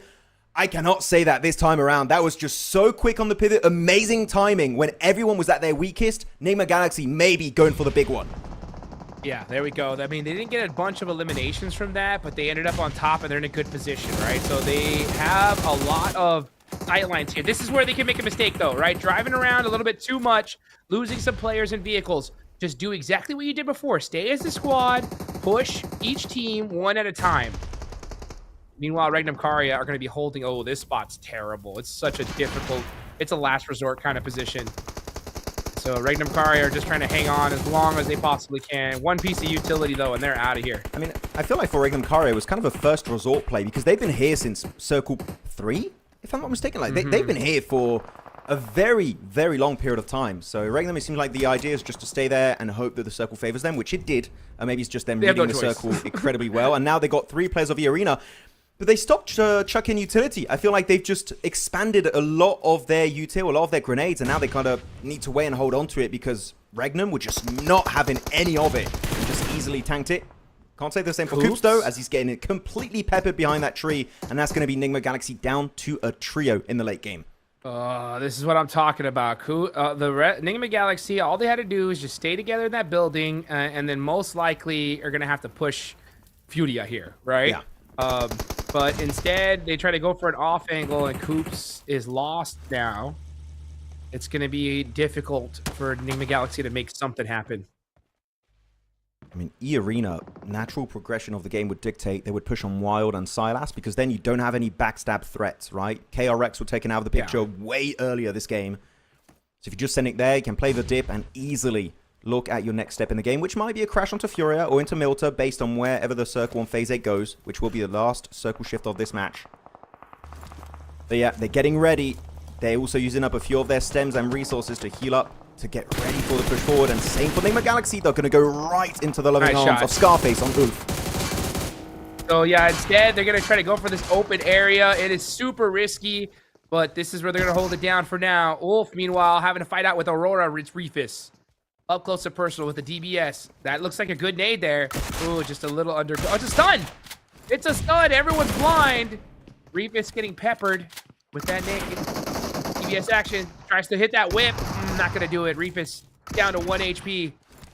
And that is him out. Good timing from Ulf. Like, the way they were peeking on the left and the right side, just making sure that Refus doesn't have even a single chance. He almost got one player there for a split second, but no. Maybe he could have kept the flashbang for a little bit later, but this is the fight that makes sense. I was expecting straight onto Regnum Karia for E-Arena. They already had the man advantage, but one was taken out of the picture entirely. It's going to be Joker. But you know what? It's just spam and just get those eliminations. They find one. Now to the sole survivor. It's going to be Wild himself with the UMP, and it's just not meant to be. Schweppes takes the dub, and there's going to be E-Arena up to 7 eliminations, making it top 4. But they're going for that chicken dinner, as now the focus is straight onto Furia from Brazil. Yeah, Furia, I think, tried to third-party that situation. Igor drove on out, but no, yes, that E-Arena shut that down very, very quickly there. Nice shots there from Chief. That knock could be the opening door, especially since they have 2. Yep, Furia are on the move now, looking to take out E-Arena. Poppy got the vehicles. Furia dominating this side of the map here, and now it's just Schweppes all by himself. Yeah, he made it in the top 4 eliminators of the tournament. And you know what? I think he wants to remain there. But the nade is looking good. Puts him down to half HP. The second one might just get him. He tanks it once again. And he's cooking his own piece of utility onto Igor. Just going farm wide. He's going to be a little bit too solo there. Wait for your team. And you know what? Silence is there to silence the competition.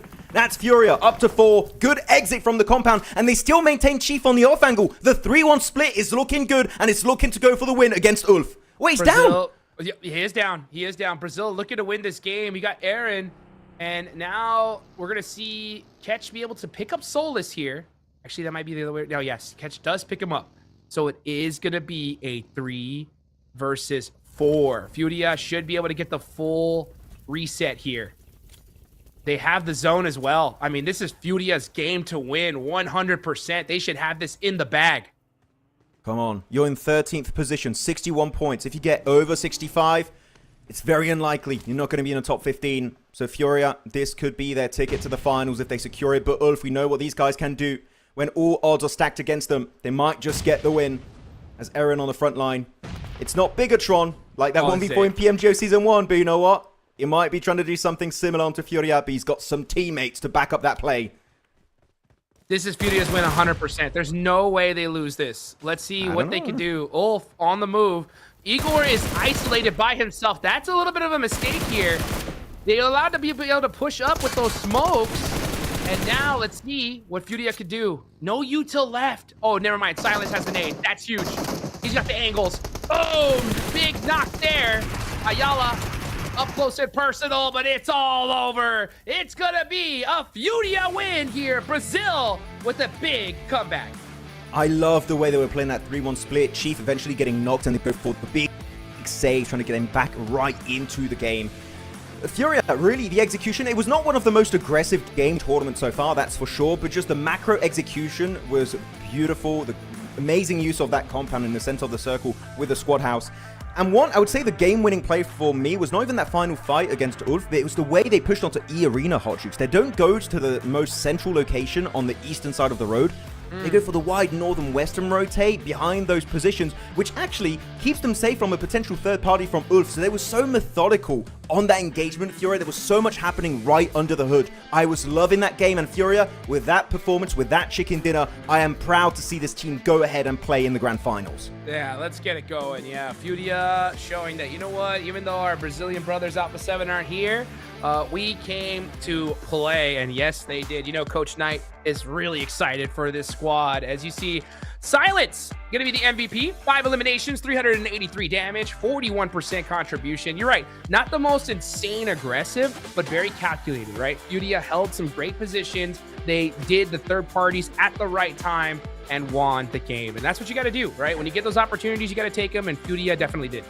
Yeah, Silence for this year is definitely a name that's always in the back of my mind, because especially during PMGO, he was doing so many good plays. I think it was with the DP28, right? He was one of the few players using that weapon, and he was actually performing really well. He's giving me Paraboy vibes from like 4 or 5 years ago. So I'm definitely very happy about the way Silence has been playing. But here we go, checking out the highlights, and this hot drop, still no clue why KSG just felt like it would be okay to hot drop Aurora into Verni, but they tried, and as we saw, they only got 1 point to show for it.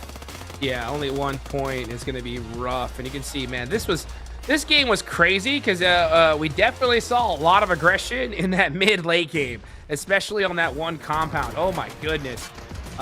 E-Arena, this one right here. Wow. I mean, just team after team after team. Thundertalk did a good job, or as best they can, is defending it, but there's only so much of that assault that you can take. I mean, come on, you have 3 teams breaching the same compound back to back to back in like a 30-second window of time.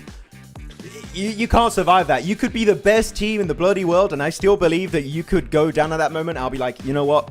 That was kind of a tough one being chucked your way, but they give it a fair shot, and they do get a lot of eliminations. Sitting in particular gets so many eliminations in that fight, really deserving of maybe an MVP award at the end of today of his group, because he's been able to put up some big numbers. Though, looking at the overall match rankings, there's going to be Furia up there with those 7 eliminations and a 10 placement from that chicken dinner. But we talked about Furia enough there, I would say. But looking at the side of Ulf, this is also a team that was just so hungry to get these points. And now the Wolves and the Panther finally get a game they were hoping for the entirety of this group stage. Yeah, let's get it going there. 17 points for Furia, Ulf with 13, Thundertalk with 11. This was a lot of those kind of like mid-low end pack teams, right? Putting up some good points on the board here. So That's going to be really solid for them. Aurora, I mean, 6 points, that's good enough, right? That's all they need. They're set for the finals. They can just have fun with it at this point. But Regnum Karya, that's a team that needs to still do a lot more here, Max. They're trying. It's just been a little bit tough. Come on, there's no way we don't have Alpha 7, Right? Yangon Galacticos, and Regnum Karya. All of our champions of last year not making it. Weibo, actually, I really want to see where Weibo is going to be in the leaderboards. Because if they don't make it, you also wouldn't have the PMHI champions. But I believe they're looking quite good on the rankings. We'll have to see as you look at the first page of our overall leaderboards. And it's still going to be up here for the side of S2G, untouched by any of these other squads. But they're getting close. It's a 23-point gap between themselves and E-Arena. They might just become your group stage champions. And we still have the second half of today to go, Hot Jukes. They might make it happen. Yeah, they definitely will. I mean, now we're starting to see some mix-ups, though, from the teams that in Group Red. Like TIANBA finally moving down. They go down to 7th place, and they've played 12 matches. So E-Arena, they're going to be hunting down one of those top spots. FURIA are now in 5th place. Aurora still at 8th. All these teams locked in at this point, at least in my opinion, for top 15. But we're going to see who ends up on top of the group stage here soon. This is the page that we got to take a good look at here. D plus moving down to 9th, and the Wolves down to 14th, Max. 6 points for BTR and Nigma Galaxy. And that's it. That would be game over. And Bigatron, Nigma Galaxy, especially with the way Nigma Galaxy played that previous game, I think for North America, it's done. I'm sorry, Hot Jukes, to burst your bubble right now, but I think the dream is just not going to be happening for them, especially because they're just not playing these next 3 games. So NA, I think it's game over. My bubble was bursted yesterday. Before the tournament started. I saw 60 points, and I was like, that ain't gonna cut it. Ain't gonna cut it. And I even said that I didn't even think D Plus's 69 was gonna cut it. Do you think it will? I think... Oh, I'm looking at the team. I feel like it will be enough, but like barely. I feel like if they qualify, it's by like 2-3 points. If they get eliminated, it's also going to be by 2-3 points. So for me, it's a 50-50 when it comes to D+. Yeah, we'll see. We'll see. I think it's looking more like 80-20 at this point. And oh, really? Being not making it. Yeah, I mean, we still got a lot of games to be played here. You know what I'm saying?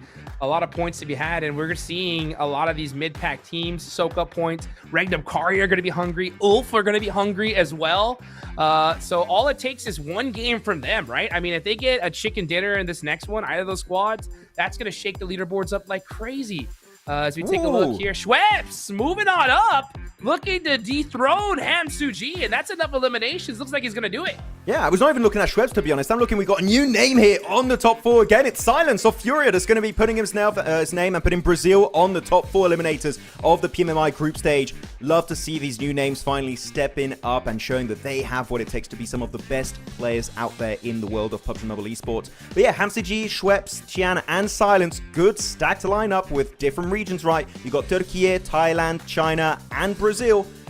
But can Hamsuji get overthrown by Schweppes or even Silence? That's a 3-point difference for the side of Schweppes. It could be happening in this next game. Yeah, definitely can. We take a look here at the damage. Damage hasn't moved just yet, but it definitely will shortly. At least I have a good feeling that's going to happen. Man, these leaderboards are getting wild. The thing is, Max, we have 3 more matches left to go. That's a lot of PUBG Mobile action to make something happen here. So, man, and the only big concern I have is that last game. The last game is going to be just straight chaos because there's going to be teams that know they made it. And I have a feeling, though, there's going to be a lot of squads because this is going to be really, really close on that 15-point mark. Oh, most definitely. I mean, we already saw some hot drops happening now, right? We saw Influence Rage sending it straight onto the side. Well, it wasn't a hot drop, that one. It was like an early rotate into each other. But you had a fight, Influence Rage versus Regnum Karya. You had the hot drop of KSG straight onto Aurora.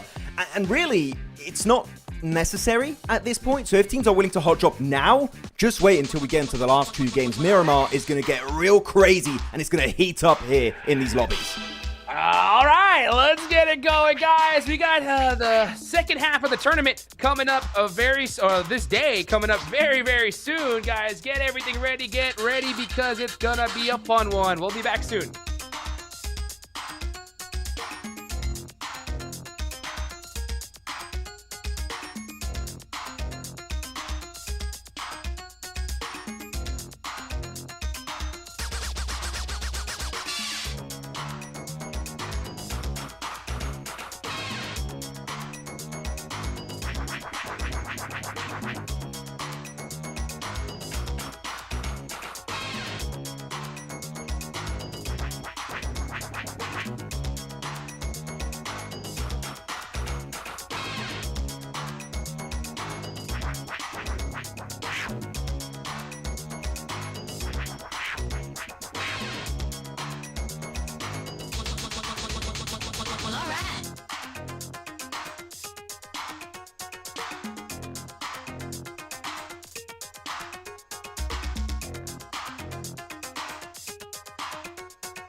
Yo. I don't think they're ready for it. On the loose, on the loose, on the loose, on the loose. With the beast, on the loose, say the truth, on the loose. Off the chain, it's all the gauge. Yeah, getting wild, shot me out the cage. It's getting wild out here. One by one, we watch them all falling. It's getting wild out here. But I'ma be the last one standing. You can't stop what's begun.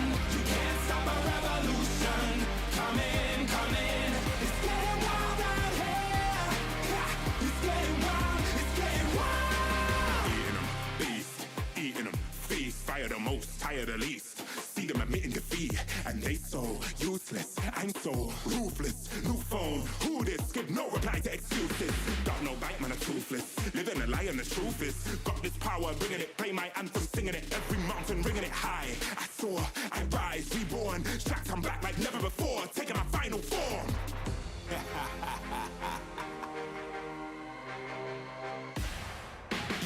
It's getting wild out here. One by one, we watch them all falling. It's getting wild out here. But I'ma be the last one standing. You can't stop what's begun. You can't stop a revolution. It's coming, coming. It's getting wild out here. Yeah, it's getting wild. It's getting wild. For the revolution. What? Waiting on an evolution. Yo. It's coming, coming. Yeah. If you wanna come and get some, Yo. nothing we can't overcome. Running, running. Sure as we rise with the sun, Yo. we will arise and become stunning, stunning. Watch for the revolution. You can't stop what's begun. It's coming, coming. Wait. It's coming, coming. Wait. It's coming, coming. Just you wait. Just you wait.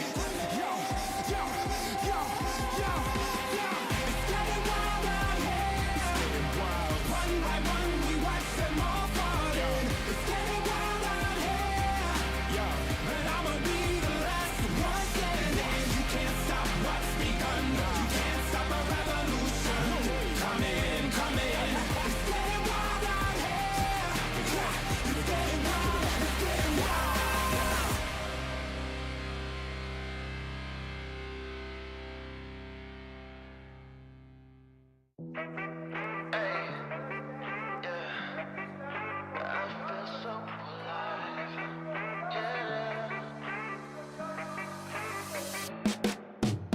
I got this feeling in my bones, things will work out. Nothing's gonna keep me back or turn me around. Hey. I just know it'll turn around somehow. These good vibes never run out. 'Cause I'm feeling alive. 'Cause I'm feeling alive. 'Cause I'm feeling alive. Watch me do my favorite dance, 'cause it's all good. You would do the same thing, I promise you would. Oh, got me feeling so high, never come down. These good vibes never run out. 'Cause I'm feeling alive. 'Cause I'm feeling alive. 'Cause I'm feeling alive. And they can't take my shine. This feeling is one of a kind. It's the best day of my life. 'Cause I'm feeling alive. And there's nothing you can do. I'm feeling brand new. And even when I'm down, I'm still cool. There's no way I can lose. I feel invincible. That's just what I choose. Yeah, feeling good's the choice. Now scream it out with your voice. Yeah, my time has arrived, 'cause I'm feeling so alive.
get my Wikipedia refresh. Oh, yeah. Up and out.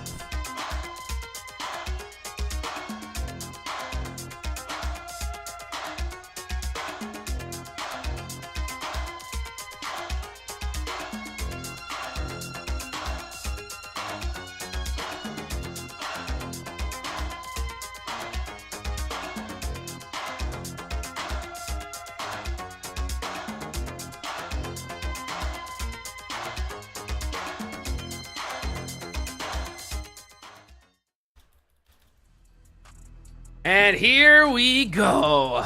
The last 3 matches of the PUBG Mobile Macau Invitational Group Stage. I'm Hot Jukes here with Max, man. These players are flying, and it's a southern play path. AURORA are going to get their military base drop, as this is the last Erangel match of the group stage. Okay, now KSG, if you want, you can go to Saverny. Now it's a good option. Yeah. By the way, I feel like I was unmuted maybe for a while, so maybe I was talking during the timer. If that was the case, my bad. I'm not sure if I clicked it too soon. Maybe I did. Maybe I didn't. We'll see. We'll see. Just hear me saying all my random nonsense during the breaks. But now, here we go. Looking at the playing path, indeed, is going to be quite decent for majority of the teams. GOAT team in particular also not having to go to their secondary job of Kameshki Stolber. They can go to the main location of Nova Rep Neue. And there's no Yangon Galacticos, so that's going to be free loot for days over there. They are going to be loving it. And outside of that, KSG indeed will be making their way towards shooting range / Saverny. And it is going to be, ladies and gentlemen, a Southern military phase 1 circle. And AURORA is going to love it. Ooh. All right, let's go. All right. Here we go into military. We had to have one, right, on the final day. And of course, it's the last one. Man, what a crazy turn. AURORA are just smiling ear to ear at this point. FURIA, with a great last game, are feeling great. Just to kind of tie up these storylines, Max. If for GOAT and KSG, it is pretty much over. Mathematically, it is possible. It would take 20 points minimum this game. Minimum. If they don't get 20 points, they're done, right? So I just want to say that for one last time. Hopefully we could see them do something. I love seeing miracles. But right now, yeah, it's just, that's it. This is it. Yeah. It is going to be do or die for these guys. Actually, I'm seeing a lot of people in chat are actually talking about D+. Let's put our bets in now, because you said it's more like an 80-20. Are you just saying D+, they're not making it? I said that yesterday. Honestly, You're still there. I don't think that they're gonna make it. Okay, period. I'm gonna go ahead. I'm gonna just to have a split desk. I think they are gonna make it. Oh my goodness, he tried, but he failed. Zol taken on out for a military circle here. They're trying to go on the offensive, trying to take down Ulf. And Ulf, they've got so much playing off the back of this match. They can't afford to take any L's. And they got that first W onto Zol and looking to just swarm that location. Looking for Doc 2 right now, just hiding behind that rock. Ulf going fully on the aggression side of things, and it's working out beautifully. Oh, man. Solus catching Doc as well. I'm not going to lie. I don't mind this. I don't, Max. For who? You want to know why? Huh? For who do you not mind this? Like, look, I'm a huge AURORA fan. They're making it, right? So they're safe. So we're not going to worry about AURORA. We do have to worry about Ulf, right? And I do want to see Ulf in the finals. So for Ulf to get the better of AURORA in this particular moment, I think it's going to be pretty wild for the lobby. So Ulf, that you just got to take full advantage of it. It's a worthy sacrifice. If Ulf can make it and AURORA don't get the win here, that's okay. It's a sacrifice we are willing to make. No harm, no foul. We'll see both of them in the finals, right? You know what I'm saying? Yeah, like, I don't really care because, as you said, AURORA are in, so I'm not going to be too critical. If this was like the grand finals, I'd be kind of raising my hand at them, just like, that was a bad play. It's not good. We totally don't like different. It. Yeah, I'd be like, what have you done? What have you done, AURORA? Kind of throwing it here. I feel like they've just had too much experience playing versus 4 Thrives on that bridge. So they're just like, oh no, it's a different team. Ooh. So no, they're not going to go for it. Though we did see 4 split second there on the main feed. GOAT did go for a quick setup on the gatekeep on the eastern bridge. So it seemed like they want to try and hold off maybe the likes of Nongsham Red Force, FURIA that do have a hovercraft, maybe even Thunder Talk if they go for also rotation over there. Though we have seen in the past, right, Hot Chooks, that Thunder Talk are super willing to go for these botations and glider rotations away from the coastal line just to make sure they get into the play zone. So I think that they're going to avoid the bridge, but FURIA versus GOAT, that just might be happening very soon on the eastern side of the map. Let's see what GOAT can do. I like it. I think if you're GOAT right now, I mean, I said it earlier, and I'm a big believer in it. Personally, 20 points minimum or 0% chance. That's what I think. Right? I agree. So if you're GOAT, you need at least 10 eliminations and the win. And if you don't get the win, you need 15, 16 eliminations, right? So a bridge camp here is a great idea, right? Because it's a good opportunity to get some of those points. So let's see what you could do, GOAT. Let's see. I agree. I would like to see some 20-pointers drop from these guys. I mean, we still have 3 games, right? So I would say, on average, I need to see a 15-point average from these guys if they want to have a chance. Maybe like between, maybe around, like, you could say 13 if you want to be very specific, because they need to aim for around 65, right? So you just take that, you divide it by how many games you have left. You're around that ballpark. So we need to see GOAT teams step up. Do they have a hovercraft? That's the question, because when they have a hovercraft, they have that typical buff where they can actually get a few points on board.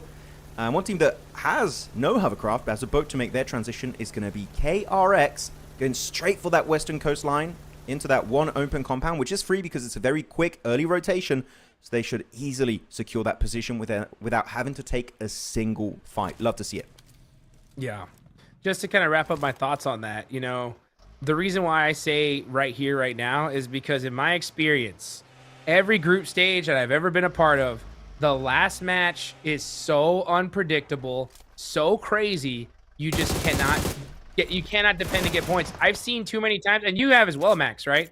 Al-Ula getting knocked out here. Man, rough day for these guys. They have probably put anything on the board here.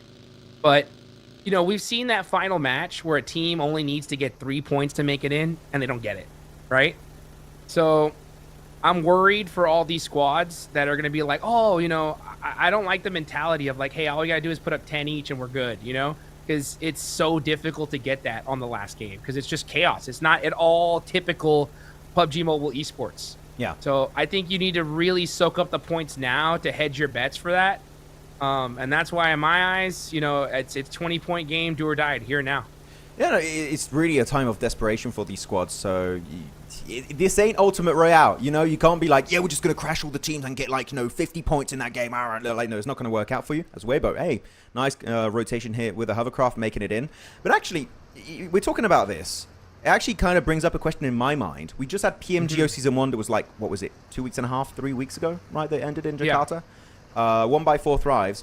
I have a question for you, Hodrix, and I would love to see what the chat thinks too. Do you think this lobby for PMMI is stronger than the lobby of PMGO Season 1? Because I think this lobby is stronger than PMGO Season 1, but what do you think? Yes, absolutely yes. I mean, this is top to bottom, just straight chaos. Because, I mean, we saw the group of death in PMGO, right, Season 1? And that lobby was crazy. The second lobby wasn't as strong. All these groups have been stacked. They really, really have. We've only had a couple of teams that have been outliers. It's crazy. In the last group, it was Alpha 7, right? This group here, it's GOAT and KSG. But you can see GOAT, even then, right? They're doing everything they can to try and make it into those finals here. Nice headshot there. But yeah, I think this is, if I were to put it on a percentage, what do you think percentage would be? I'm going to say probably 40% harder than PMGO Season 1. Like that you want to do it? By the way, circle over to the eastern side. S2G would love it if they were here. I think this lobby is like, I don't have a percentage, but I would say it's about 1.5 times the equivalent of PMGO, right? So an extra 50%, so I guess. 50%. If you had to put it. I guess that's how you would put it as a percentage. Okay, I understood what you were doing. As I said, I was like, oh, you mean like that? Okay, so I would say 50% harder than what we had PMGO Season 1 because you got so many big names. And now, especially after PMGO, I would say a lot of these teams just are playing so much better. Like E-Arena, this team compared to PMGO, night and day. Like these guys have stepped up massively. FURIA looking even more confident than what they brought in the table back in Jakarta.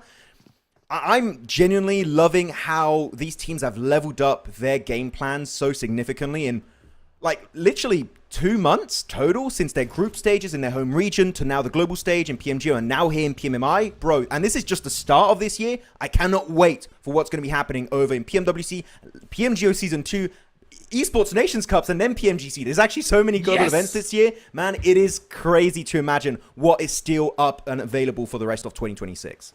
Oh, I love it, man. I love just seeing the the level, right, just be raised every single tournament here. And yeah, and I love what we saw from FURIA. I remember at the end of PMGO Season 1, I saw the guys in the hotel room. We happened to be on the same floor.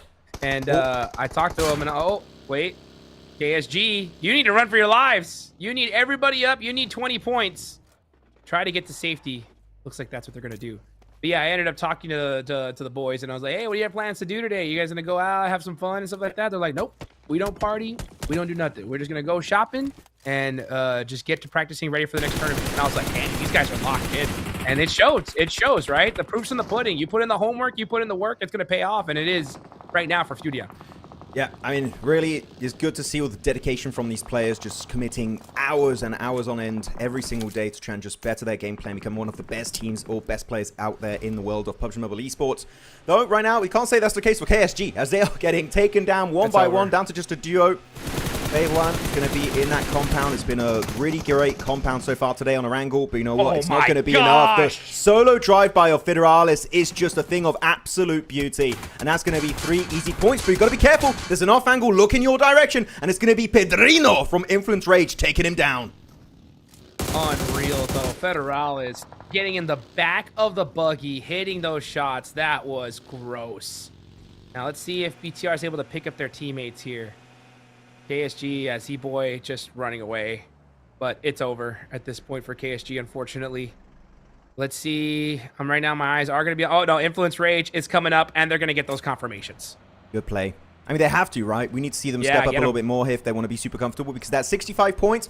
I would say even just a 5-pointer game, 10 points on the day even, and they will be 100% locked in when it comes to making it to the finals. So Influence Rage, just trying to find a few stragglers. I would do the exact same thing if I were in their shoes. They look at the top left side of the minimap here. E-Arena, 2-2 split, camping out Regnum Caria.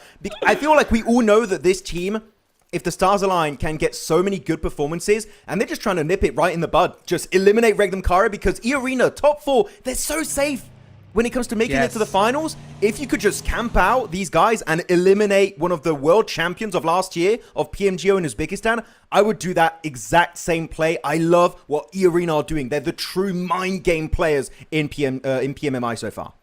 This is exactly what I was talking about, right? Is the fact that, you know, as we get later into the stage, we're going to start seeing some shenanigans, right? E-Arena, majority of the time, would have already been in the zone, but they qualified. They're set. Yep. They could do whatever the heck they want. And if they want to decide to stay there, eliminate themselves, but take you out with them and make sure you don't make it to the next stage, they can. And that is why it's so important to get so many of these points early on, because towards the end, you can't count it to be a regular game. And Regnum Caria are finding that out already the hard way. Yeah, it's really tough. You know what? This fight's still happening, K1 versus FURIA. But I have a quick question before we get to know the nitty-gritty portion of these fights. Quick answer I need from you. If you're E-Arena, which of the teams currently not yet in the top 15 would you camp out to eliminate fully from the entire event? Well, actually, you know what? Maybe pause it, as here, E-Arena looking to find blood and spill it on the battlegrounds versus the side of Regnum Caria. That's all with a nice little bounce nade there. The bank is open onto Schweppes, and that's the player you definitely want to take out. He finds Mormon with that cheeky angle. Regnum Caria need to get this finished. They have to survive, and they need to get it done quickly here.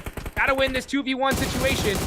And it looks like they are going to be able to find Joker. And wow, that ended up working out perfectly for Regnum Caria there. So they're top 15. What happened? They just got pushed up top 15 off the back of that fight. You know what? They tried to nip them in the bud, but maybe actually E-Arena gave the key to success to Regnum Caria. They tried to ruin it, but they gave them a chance for a comeback.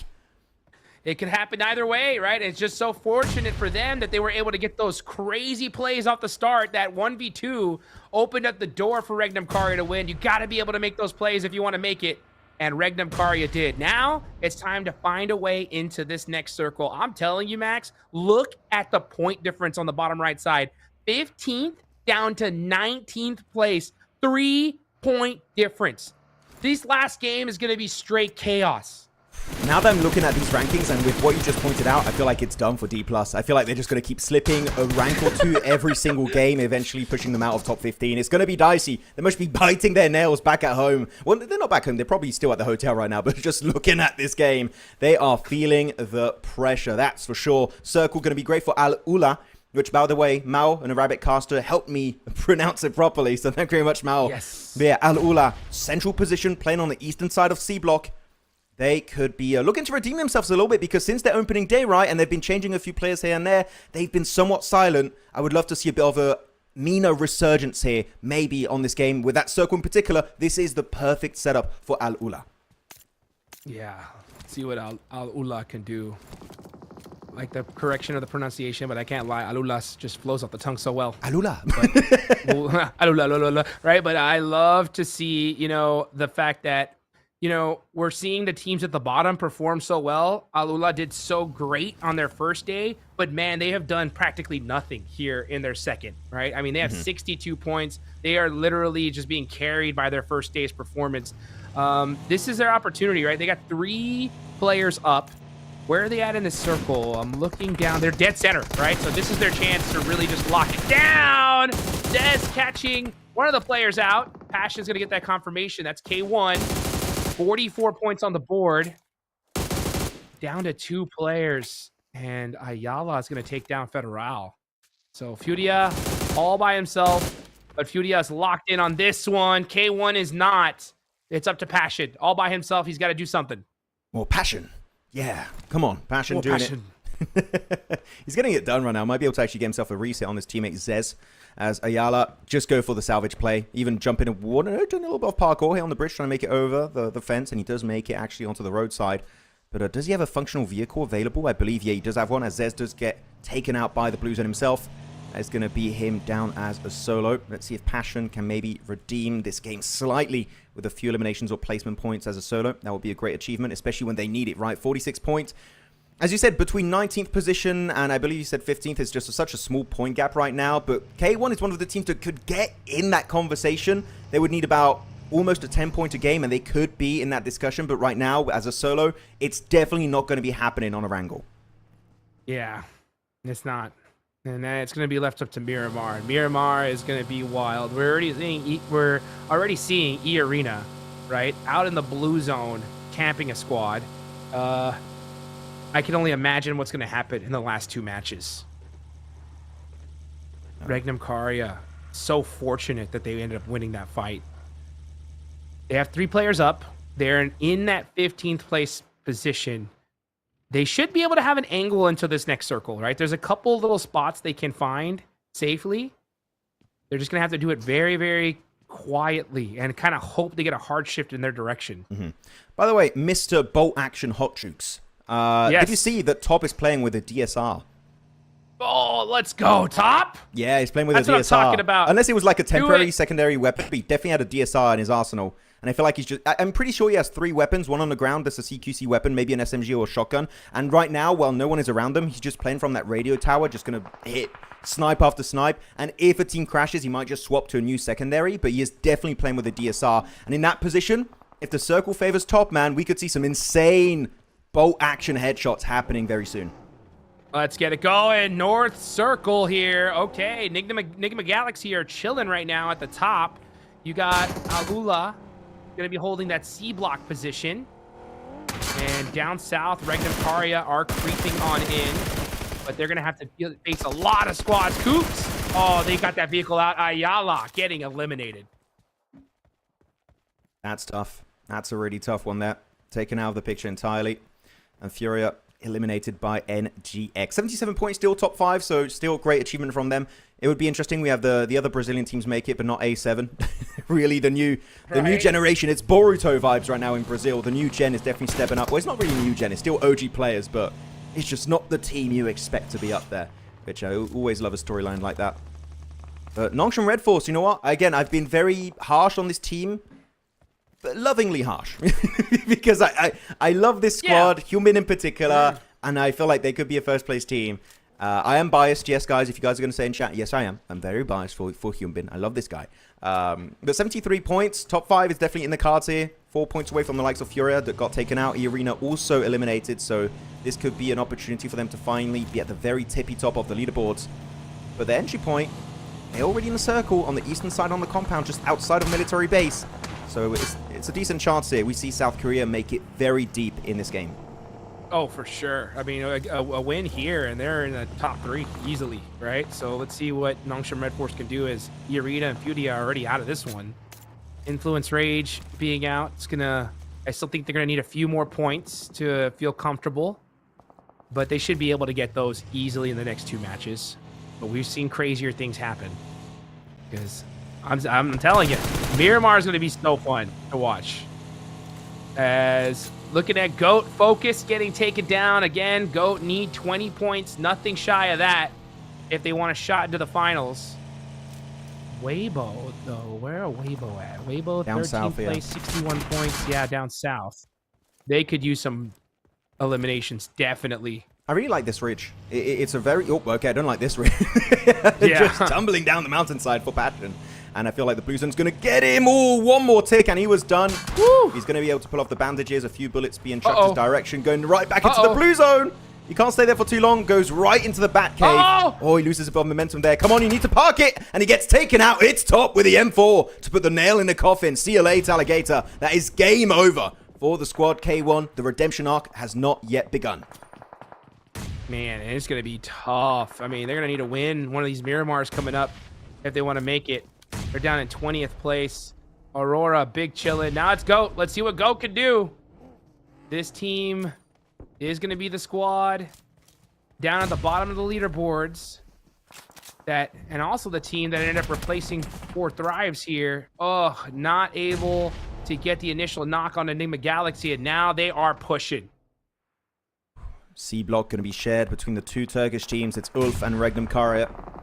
Really happy, by the way, Ezel earlier, kind of saving the day versus the arena. So if they do qualify, it's going to be all thanks to him. Go team, though! The nades from a range will get it done. It's going to be Rauf to end it there onto that squad. Moxie, the last one to go down. What a beautiful piece of utility. Great arc, and the timing was just amazing. Nongshim Red Force, though, were looking to third party, but the fight was so quick, really. There's no fight to third party, Hot Jukes. No, there's not. I mean, that nade just, boom, just ended GOAT streams just like that. And for me personally, I could just say that is it. That's it for GOAT, KSG. Even K1 are going to have a hard time in these last 2 matches of the day. Enigma Galaxy, though, they saw the opportunity to put them into that top 15, and they are taking every single one of them. 61 points on the board. Still need some more. Look at the bottom left. Aurora, top with the 1v2. The DBS putting in that work. He's going to get out there and make it happen. Let's see if he does get the 1v3. I'm looking at the feed. Whoop. I think he did. By the way, Top Briefers just dismantling Weibo's position in the elimination feed. Good play. But Enigma Galaxy looking just so much more confident these last 2 games. I love the way they're just applying pressure on these squads and making it sure that no team is looking to encroach on their terrain. These last 2 games have been a bit of a new team, it looks like, in terms of overall synergy and communication. Enigma Galaxy, I hope they can maintain this form for the rest of the tournament. Because so far, looking at their spot in the rankings, 14th position. And Weibo's just above them and got eliminated, right? It's a tie. And then you got Al-Ula that's just 1 point ahead of them. If they get chicken dinner here, they get maybe towards the 70-point mark. They are in. So this game so much is playing off the back of this match for NGX. They cannot afford to fail right now. No, they can't. And I think the way they're going to fail if they do is going to be from just splitting up a little bit too much. When their back's against the wall and all 4 players are looking in a direction, they are dang good. It's just sending out one player to scout on an off angle, him getting knocked, that kind of makes him fall apart a little bit. So let's see if Enigma Galaxy can hold it together, fight as a 4-man team, and get the better of the rest of this lobby. Now, this is a very, very true military circle. C block is still in play. So is Police Station. Al-Ula is going to be holding that spot. Every single building is taken at this point. And Enigma Galaxy are going to be on top of the hillside looking at everybody. Let's see where this next zone goes, though. It's still only stage 6. We have 2 more zone shifts that are going to happen. Well, this position. The thing is, you always have a player that can be hiding behind some machinery, some corners, some doors. I do not like this area, but unfortunately, 3 teams are forced in very close quarters. Going to be Thunder Talk, a duo of Aurora, and the entirety of KRX. Well, I say entirety, maybe not for long here, as TRE gets knocked, and so does another member on that squad because of the off angle of Regnum Karya. It's trying to just farm up a few eliminations here. Make it known that as the PMGO champions of 2025, they can make it to the PMMI finals. But Nongshim Red Force finally gone on the offensive, but the FAMAS is just doing so much work here onto Hyunbin, and instantly taking on out Rauf, defending that position, keeping Ado in check on the background. But Tizzy taking it too, but Rauf is just built different, gets the 1v2. Can he get the rest of Nongshim as the nade is going to be chucked his way? So easy with the nade, looks good.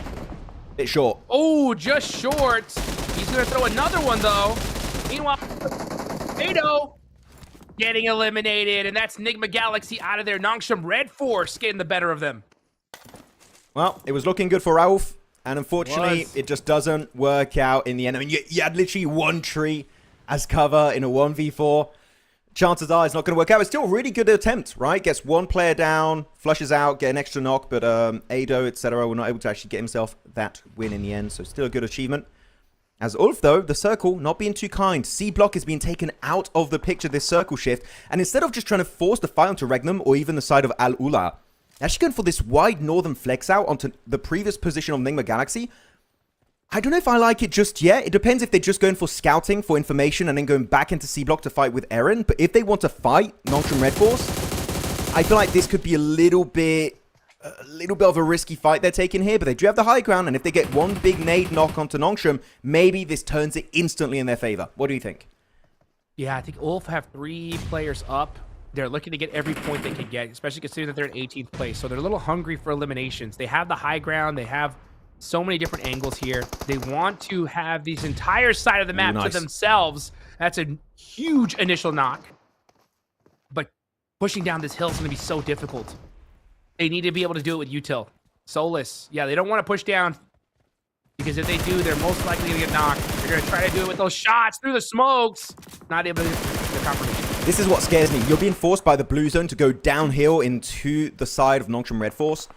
If they had more time to work with, maybe it would work out. But actually, you know what? They're getting helped by Thunder Talk. And now the bloom of the smoke just completely dissipates. And that is it. Taken on out. And now they can play this dip for free. Ulf, it was looking a bit dicey, a bit risky. But with the help of other teams around them and the great utility, they subvert expectations and secure the northern position. But now back into the depth of military base itself. All the teams are fighting each other. Reefers gets knocked. It's down to top as a solo for Aurora Gaming. Reefus getting hit right in the ear there. We haven't talked about him a lot, but it's KRX. Look at them. KRX are in 19th place, 54 points. They are not out of it just yet. They have a full 4-man, but they are in a tough spot positionally. They're going to have to make some plays if they want to keep their tournament hopes alive here. And I call this the Valley of Doom. It is so difficult to cross this wide open area, and you know every single player is staring right at them. It's going to be tough for KRX to pass. They need a big smoke wall. But do they have any util left? That's a question.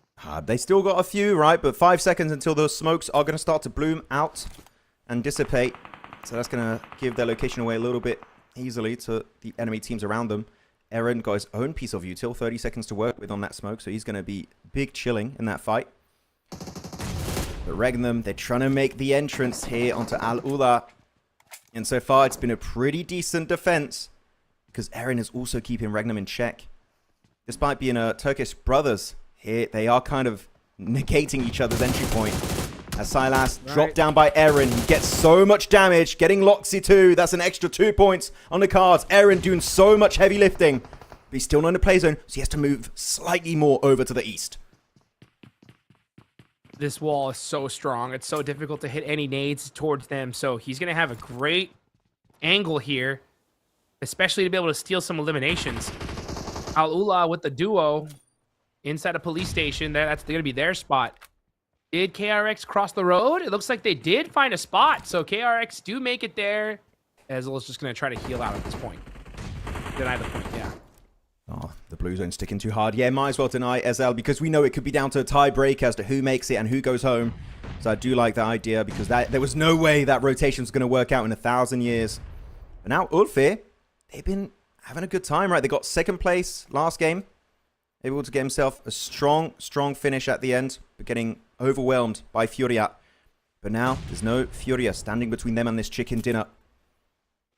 And they got so, yeah, especially as you said, it's really hard to nade position because you got these this extra bit of elevation with the wall in front, and it makes it really hard for the nades to connect. And just go for a big arc above it. Fence. Yeah. Yeah, it's so strong from this spot. You could shoot through it, but a nade, yeah, there's just no way.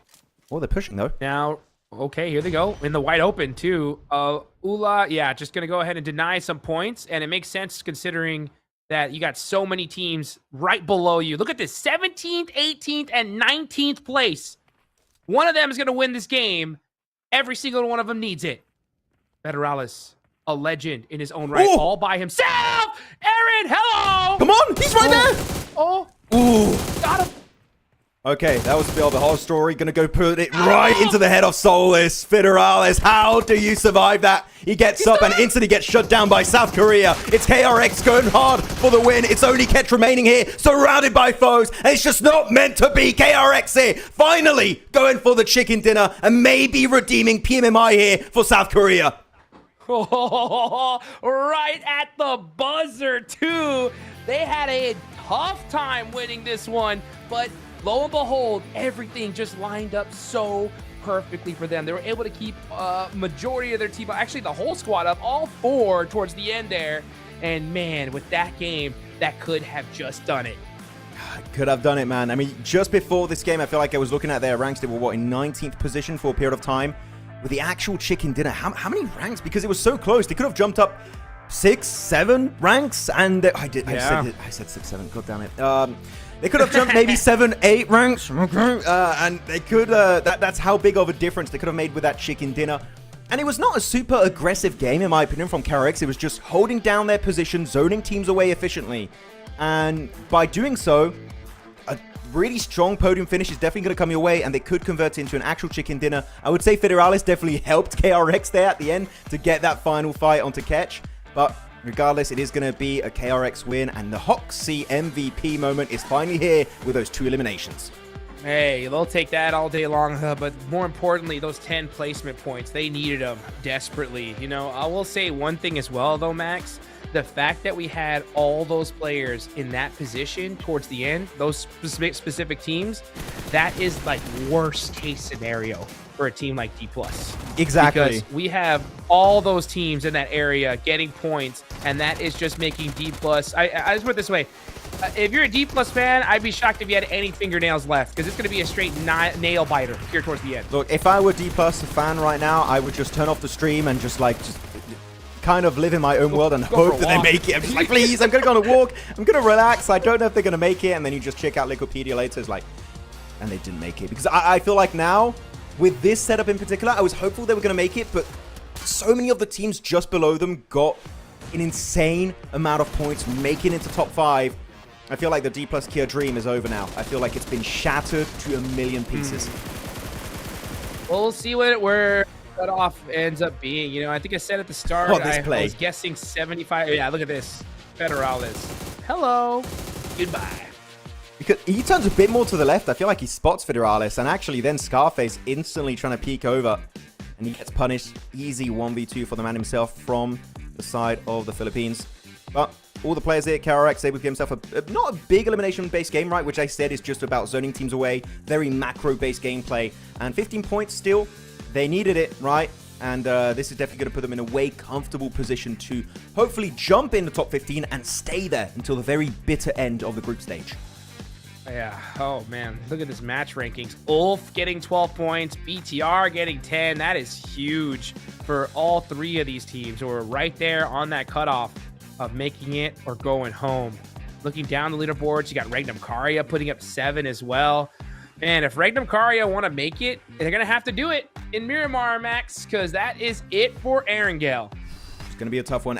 You know that there's going to be so many disappointed fans here because you got so many big names at the bottom of the rankings, and there's just not enough space for all of these teams to make it. You already had some big names taken out in Yangon and Alpha 7, and I'm telling you, those are only the 2 big first names taken out of the picture. There's going to be many more to follow in their footsteps as you go on the second page of these match rankings. And Weibo, that big bubble, that's really, really going to hurt them. But not only that, GOAT, K1, KSG, I'm going to say this game just kind of shut down their comeback opportunity. K1 technically could still do it in the last 2 games, but GOAT, KSG, now for sure, Hot Jukes, it is truly game over for them in their PMMI adventure.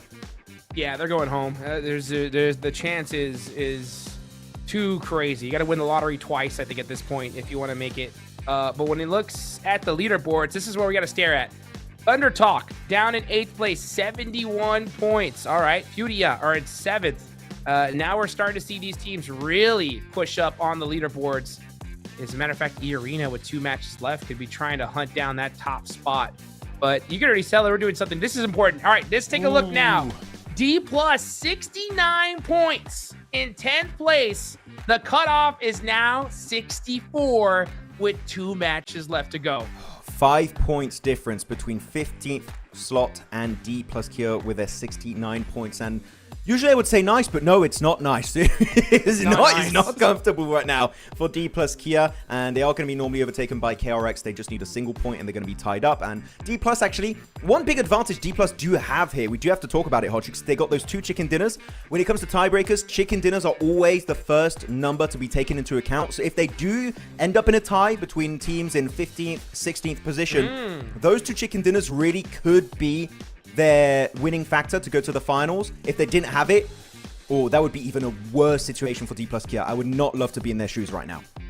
Yeah, I definitely wouldn't as well. I kind of guessed the cutoff would be around 75 points. If it's 69, it would be hilarious. But D plus doing it with the chicken dinners would be absolutely wild. As we look here at the final page, all right. Weibo, 61. Regnum Caria, 59. I think that's it. I think that's where we're going to see the cutoff of the teams that have a chance of making it in the top 15. I think K1, with how crazy Miramar is going to be, it's just going to be too tough to break that threshold. We got a new name here. It's not Silence anymore from Furia. It's going to be Hoxie from KRX with the 19 eliminations. Oh, interesting. And also Schweppes closing the gap slightly by 1 extra elimination. He was at 23 last game. Now he's at up to 24. Do you think Schweppes makes it happen here, Hodgix? Do you think he's going to be our top eliminator of the group stage? I think so. I think because E-Arena, they're so comfortable, they can do whatever the heck they want. They're just going to go crazy elimination heavy.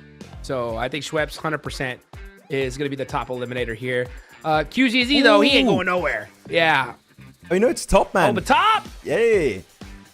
Let's go, Top. Finally, we see some new damage dealers and Top making some sense here. He's been hitting some crazy shots today.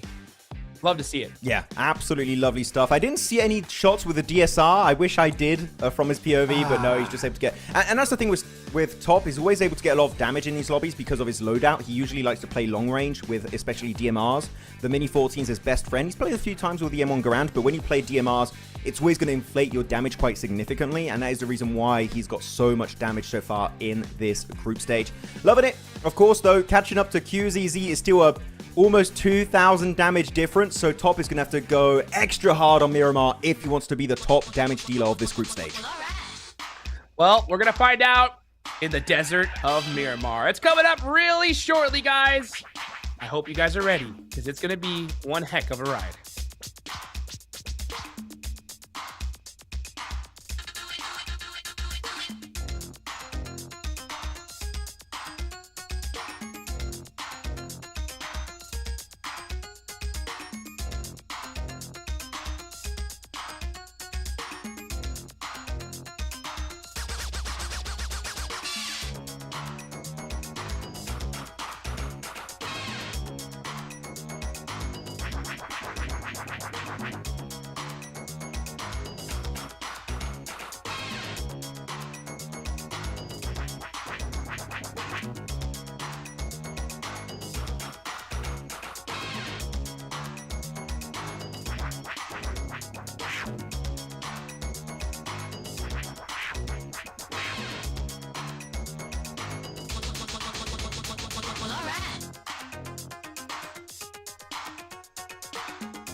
Yo. I don't think they're ready for it.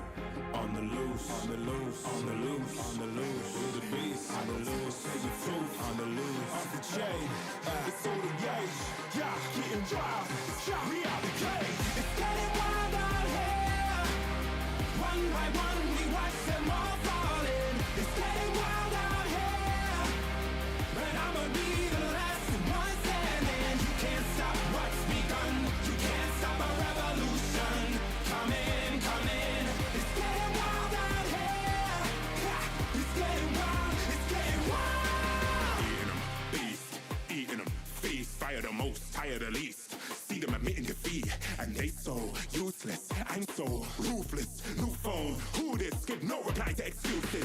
Got no bite, man, I'm toothless. Living a lie and the truth is, got this power, bringing it. Play my anthem, singing it. Every mountain, ringing it high. I soar, I rise, reborn. Strapped, I'm back like never before. Taking my final form.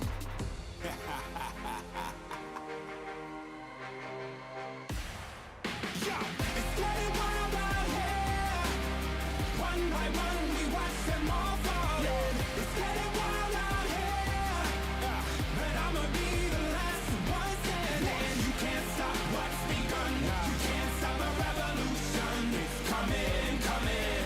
It's getting wild out here. Yeah, it's getting wild. It's getting wild. For the revolution. What? Waiting on an evolution. Yo. It's coming, coming. Yeah. If you wanna come and get some, Yo. nothing we can't overcome. Running, running. Sure as we rise with the sun, Yo. we will arise and become stunning, stunning. Watch for the revolution. You can't stop what's begun. It's coming, coming. Wait. It's coming, coming. Wait. It's coming, coming. Just you wait. Just you wait. Yo, yo, yo, yo, yo. It's getting wild out here. One by one, we watch them all falling. It's getting wild out here. But I'ma be the last one standing. You can't stop what's begun. You can't stop a revolution. Coming, coming. It's getting wild out here. Yeah, it's getting wild. It's getting wild.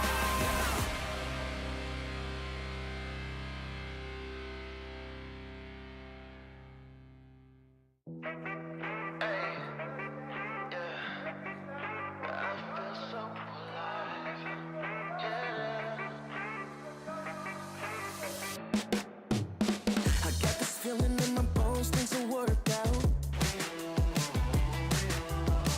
Nothing's gonna keep me back and turn me around. Hey. I just know it'll turn around somehow. These good vibes never run out. 'Cause I'm feeling alive. 'Cause I'm feeling alive. 'Cause I'm feeling alive. Watch me do my favorite dance, 'cause it's all good. You would do the same thing, I promise you would. Oh, got me feeling so high, never come down. These good vibes never run out. 'Cause I'm feeling alive. 'Cause I'm feeling alive. 'Cause I'm feeling alive. And they can't take my shine. This feeling is one of a kind. It's the best day of my life. 'Cause I'm feeling alive. And there's nothing you can do. I'm feeling brand new. And even when I'm down, I'm still cool. There's no way I can lose. I feel invincible. That's just what I choose. Yeah, feeling good's the choice. Now scream it out with your voice. Yeah, my time has arrived, 'cause I'm feeling so alive.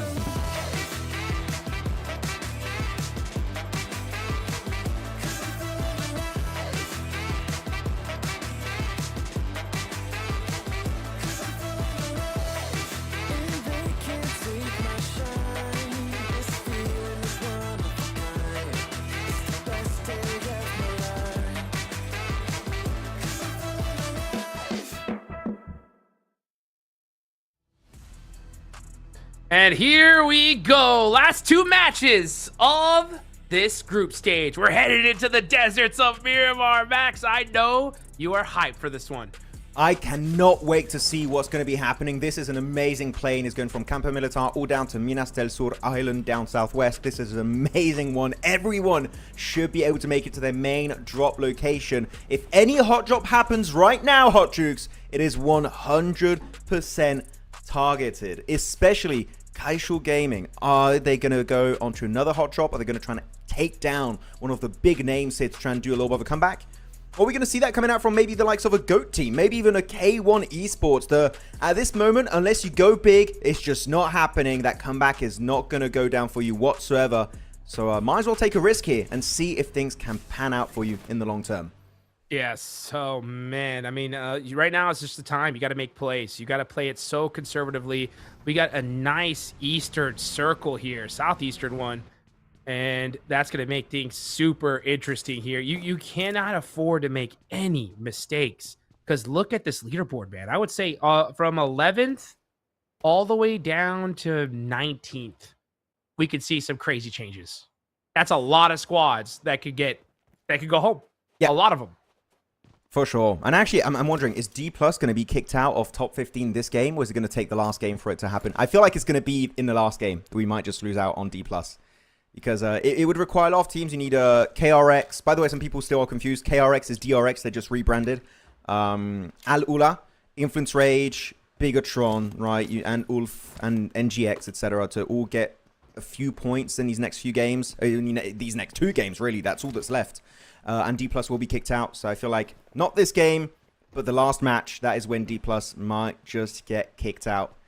Which sucks to say, man. There's such an incredible roster. So many big names on the team. Got Fabian, Nolbu, Chips, and Porico that was playing a few times too. Nolbu in particular, man. I was really hoping we could see Nolbu in the finals, but it seems like that dream might just not happen in the end. That sucks. Yeah, it really does. It really does. So, like, the worst case scenario, right, for D+ is the top teams here just go out early, right? Like last game. Yeah, like last game. If they go out early again and we see, 11th on down to 19th put up a half decent game, right? Oh, it's like cooked pretty much because it's just so close. I mean, 68 points. The cutoff is 64, dude. Yeah, it's not looking healthy at all for D+ at this point. They'd have to just really hope that if you're D+, man, you need to be cheering on Arena, Aurora, and Nongshim Red Force, even FURIA, right? Just tell them, hey, guys, wipe the floor with this lobby. Give our boys a chance, because if those guys go out early, it ain't looking good. Yeah, you really need to have the stars align for you. Or go for GOAT, right? Yes. Come on, GOAT. Go, just send it. Yeah, it's looking quite tough. But yeah, you still got so many big names, right? You got especially Weibo, right? Okay, I know I sound like a broken record, but I'm going to repeat it one more time because it's just so insane that this might be happening. We have 4 global champions in 2025, right? In order, PMGO, Regnum Caria, followed up by then, I think after it was straight away PMHI, won by Weibo. Then you had PMWC, Yangon Galacticos, and then you had PMGC, won by Alpha 7. We know Yangon, A7, already out of the picture. Weibo and Regnum Caria are still not in the top 15, and above them are teams that are still playing, like your Nigma Galaxies, like your Ulfs, your BTRs, etc. They are constantly going to make this a moving goalpost kind of situation. I would be absolutely shocked, bewildered, if we see those 2 teams of Weibo and Regnum not make it to the finals. What an insane downfall that I think nobody could predict in 1,000 years, and yet it is happening right here, right now at PMMI. What is going on, Hot Jukes? I never expected that. Yeah, I mean, me neither at all. I mean, it's just so wild. But this is why we talked about earlier, right? Like, this feels like 50% harder than PMGO Season 1. This whole lobby is just stacked from top to bottom. And if you just make one tiny mistake, you're going to get punished. It doesn't matter who you're pushing on at this point. So, if you're Weibo, you gotta play this picture perfect. But especially the last game, it's gonna be just so much crazier because actually it may not be too crazy because there's so many teams that are gonna be playing very, very normal because they all need points. but the top teams can do whatever they want, and that's always just a huge wild card. I believe some teams are definitely going to play a little bit more, defensive. Just get in position, try to get to the late game, and off the back of that, hope that eliminations and placement points naturally flow your direction.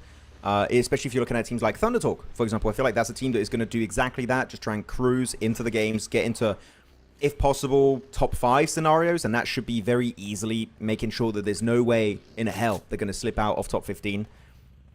Even Furia, I feel like are just going to do something similar. They're not going to go out of their way. Unlike EARENA, that did it right on the last game on Orangle, just chasing down Regnum Karya. I don't feel like those teams have that kind of comfort to do plays like that. But actually, talking about EARENA, are they going to try and do something crazy again here? Because so far, looking at their drop location, they're in San Martin. Not looking to send it on anyone just yet, but what could happen, Hardtrix, is they get a knock and a flush on a player, they see the team, it's an interesting team to eliminate fully from the tournament, and they just fully commit. That could be happening at any stage of this game. Yeah. Oh, man. Oh, boy. These last 2 matches, we've been talking about them for the past 3 days, just how intense they're going to be, and you can just feel the tension in the air. No hot drops, nothing. It's going to be just straight conservative play. Chief driving down the middle of the road. Ziol said, hey, get off my road. That's mine. Got to pay the tax. And that tax was a few shots of 5.56. But Ziol going to go ahead and move away from this one. Not able to get that knock. Uh-oh, here we go. Influence Rage. Al-Ula. Big fight here. Federal looking to make some moves. Lorenzen is knocked. Trying to keep an eye on this fight here as, yeah, that is going to be the first blood there. Alula down to just 2 players now. For Al-Ula, that would be an insane upset because they were #1 team on day 1 of groups. And they could, right now, 66 points. If they get a 0-pointer here, which right now is looking to go that way, Quick is also completely taken out of the pictures, down to a solo, unless he can get the reset on his fallen comrade.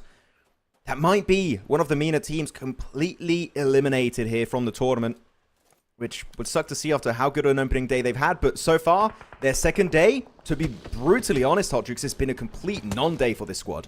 Absolutely non-day. I mean, they put up almost all their points on day 1. So, yeah, super unfortunate for Alula because we saw just a great start. And they were going against one heck of a lobby. So, man...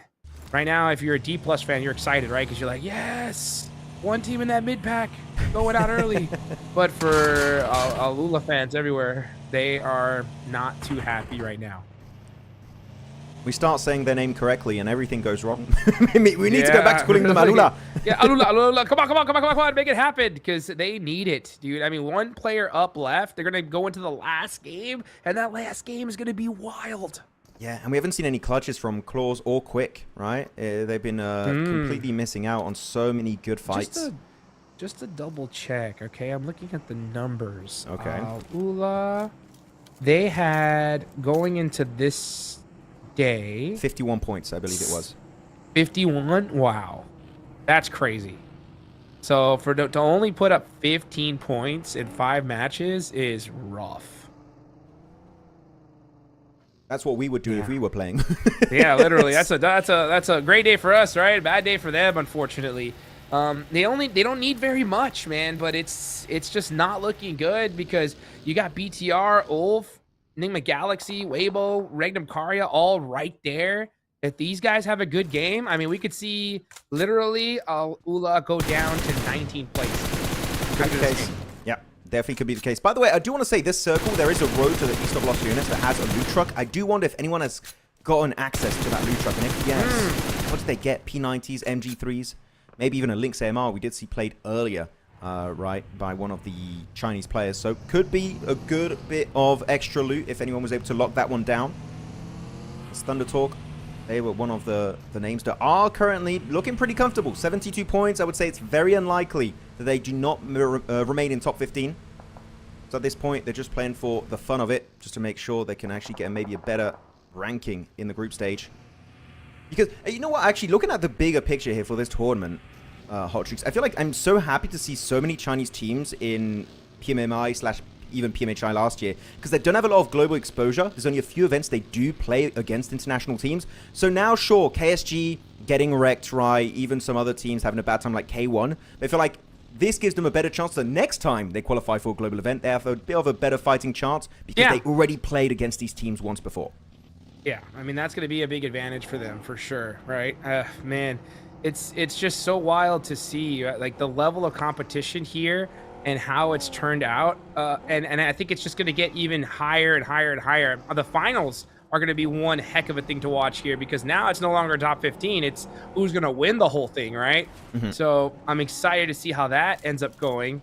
Look at Influence Rage. They're down to 3, 68 points. Only need a few more to really lock in that top 15. Hey, look at that. Lauren's in. Spots the buggy. Said, nah, no more tires for that thing. He's smart, too, because he's like, you can still use a buggy with 3 wheels. I'm going to pop 2. And that really makes it fully unusable. So good play here. Very aware of how to really hinder the mobility of these squads. As Razak, he got himself an M79. Okay, the smoke grenade launcher, though. We've got to be careful. Pick up some momentum. Razak, they do survive it for now. Little bit too close for comfort, and they will retreat straight up to their teammates of Federalis and Axel. That would have been a really big loss, especially for a team that's in 14th position. That they're not safe. There's so much on the line for these 2 games. Losing 1 player at this point could spell absolute disaster here for Indonesia. Oh, man. Got to play it carefully. Got to get out of there. Buy yourself some time. I mean, there's still so much room in this circle. That's Soup going down and going to get thirsted. Weibo, 17th place. They cannot afford this. 33Z is completely isolated. Oh, he's getting in the vehicle. Going to try to head to safety. Is he going to be able to get there, though? That's a question. Let's see. He's driving away. XYZ sees him. Decides not to pop off those shots. A little bit too late. There's actually 2 teams involved in a fight right now. It's Dragon Kari and Weibo. The 2 teams I said it would be crazy if they don't make it, and they're both taking an early skirmish. And actually, Weibo do get, as you said, 1 player fully flushed out of this game. It's going to be Sook, the man himself. That's got some of the most international exposure out of all the Chinese players out there, alongside the players of Order in particular. So I'm, yes, this is becoming a bit scary for some of these squads, right? We'll see. As I did look at Weibo, they did have a welding gun. No hovercraft, though. Would be good to find that. To combo that with the extra third weapon he has in his arsenal. Expecting them to encroach over the ridgeline. Instant pepper. Bully them away. Make it known this position is taken. You don't want to take it away. You don't want to take that fight. But Aurora is Aurora. They're in top 5, Hot Jukes. They might just say, screw it, we don't care, YOLO! Yep. And send it right onto Weibo or Thunder Talk. Yeah, like I said, if you're a fan of like a team like D+, you want Aurora to go crazy here. You want them to soak up all the eliminations. This is going to be kind of inconsequential as it's against Thunder Talk, but Ziol gets a nice knock there onto Awake. And these are 2 of the top squads fighting each other. So for those teams at the bottom, this is exactly what you want. It's good. You know what? This event in general has given me way more hope when it comes to Ziol. I feel like he's been he's still a really good player, right? He was a PMGC MVP a few years ago in Turkey for PMGC Grand Finals. But this event definitely made me like, okay, no, he still has it. My man is still on top, one of the best ever to kind of make his way on the PUBG Mobile esports scene. And it's just looking like the whole package right now, this roster. And they go away. We got a knock. You know what? It's not worth committing to the fight. They regroup all together on the southern side of the road. Ziol is still trying to go for a quick rotation to the west to gather more intel. And they just want to hold off Thunder Talk and Goat Team, really. So they're just going to defend this position, zone teams out, and hopefully get a few eliminations in the process. So far, it's pretty typical stuff from this squad. Aurora holding it down, can do whatever they want in this lobby. Arena can do the same thing. We're just going to have to wait and see exactly what they decide to do at this point. As the tension is at an all-time high. 58 players remaining, still 16 teams up, 15 minutes in the game. This is what I'm talking about here. As far as teams positionally, Max, there's quite a few squads looking really good here. You got FURIA in a really good spot. You got Bigatron in a good position now. They are down to 3, but they're still set up well. Regnum Karia are in the middle of the zone. Man, it's going to come down to the wire here. Here they go. Yep. Regnum Karia against Thunder Talk. Regnum Karia have to win this fight. It is against one of the teams higher up on the leaderboard, so it's a perfect situation for Regnum Karia. But Razy stole that point. He snatched it away from a distance. That's a point that they really wanted to secure. And Extra Day comes out right onto Jing. But they do get the reset on one of the fallen comrades. So they'll send it right over to Jing himself, hopefully trying to get another reset. but they're getting third-partied from a distance. Who is that looking their way? Is it GOAT Team? It might just be, but they are fully pincered here. And again, Regnum Courier, they'd be happy if Thundertalk get eliminated, but they need the points, they need the eliminations, and so far everything is being stolen away from the Turkish team, and they just can't push it, because if they do, they might put themselves in danger, so they might just have to say goodbye to those 3 elimination points. Oh, Regnum Courier is like, hey, Goat, thanks for the help, but stop. We need the points. We need it. We need these. Calm down, calm down, calm down. And Wild not able to get up there and throw a nade. Thundertalk might actually just get this whole reset. As a matter of fact, this is where things get so difficult, Max, right? When it comes to decisions. Like Regnum Courier, you're desperate. You need every point you can get, right? I think this is normal. They would have just sent it up and pushed it, but now they're holding down the position as we look at Influence Rage. 12th place position against KSG, who's at the bottom of the leaderboards. Let's see how this turns out. They can't afford to lose the fight. KSG, this is pretty much life or death in this game. If they get eliminated, that's it. Their dream of the finals is done. But Loranzin gets clutched up. That's a nice trade-off. But Crackshot also going to be eliminated by Hoxie from KRX. So there's a bit of a cheeky third party happening from a distance. But Federal is taken out, and KSG finally getting a fight win. And they will get those elimination points, but a few of them were stolen away. It's getting bad. Yeah, this is a huge fight right here. Enigma Galaxy, they need to win this one against E-Arena. It's up to Coops. Coops going up against Joker. He's got the shotgun in hand. He needs to hit those angles. He can't do it. E-Arena take out Enigma Galaxy in 16th place. Enigma Galaxy, it's going to come down to the last game for them. Meanwhile, another big fight. Weibo need to win this one. They're in 17th place, going up against Nongshin Red Force. The teams at the top are doing exactly what D+ wanted. They are dominating the lobby and taking out so many of these mid-pack teams. Yeah, but Influence Rage and Al Ula also already overtook D+, right? We'll have to check the leaderboards, but now it's going to be down to Bigatron and Ulf. Can they get enough points to maybe push them down even lower on the rankings? But Enigma Galaxy, I mean, the MG3, again, they keep getting these airdrop weapons every time, E-Arena. They really know how to get those loot trucks early on, and they're making so much good work for them. Circle about to shift once again. Regnum Courier just crossing their fingers, hoping the circle favors their little dip in the open in the center of the zone. And they are still going to be in a playable area. Regnum Courier being given an opportunity, a single chance, Hotrix, to maybe make it to the finals, but they need to make it count. They still need to get those elimination points. This could be a huge game for them. They need it. I mean, they do not want to wait till the last game. They need a chicken dinner right here. You got Weibo as well needing some big points. Bigatron, they're not out of the hot seat just yet. KRX, after that last win, looking very, very healthy. They are now in 8th place. That's it. They've made it to the finals if you're KRX. Big fight between them and Nongshim coming up. And Weibo is looking in this direction. What are you going to do if you're Weibo? Do you hold the spot at the edge of the circle, or do you risk pushing out to get these eliminations? Fight the demon, you know. I would say you just fight this engagement of KRX onto Nongshim Red Force. It's Korea versus Korea. If you can third party it, create a good entry point, that will be huge for Weibo. But looking at the side of KRX also, you want to make sure if you want to be super safe, just get a few eliminations here, and that should lock you in, because Nongshim are safe, 79. They are big chilling on the rankings. A lot of utility, though, being chucked. Nongshim, got to be careful. They are playing in this dip. It's a very nadeable area, but they do get Binny first. The man advantage has now been lost. KRX, it's a 3v4. Might want to disengage. He tries to go back onto the high ground, running for the hills. But Izzy will try to deny that rotate as Weibo finally here, Hotrix, as we were hoping for, going for the third party, but it's instantly shut down by So Easy.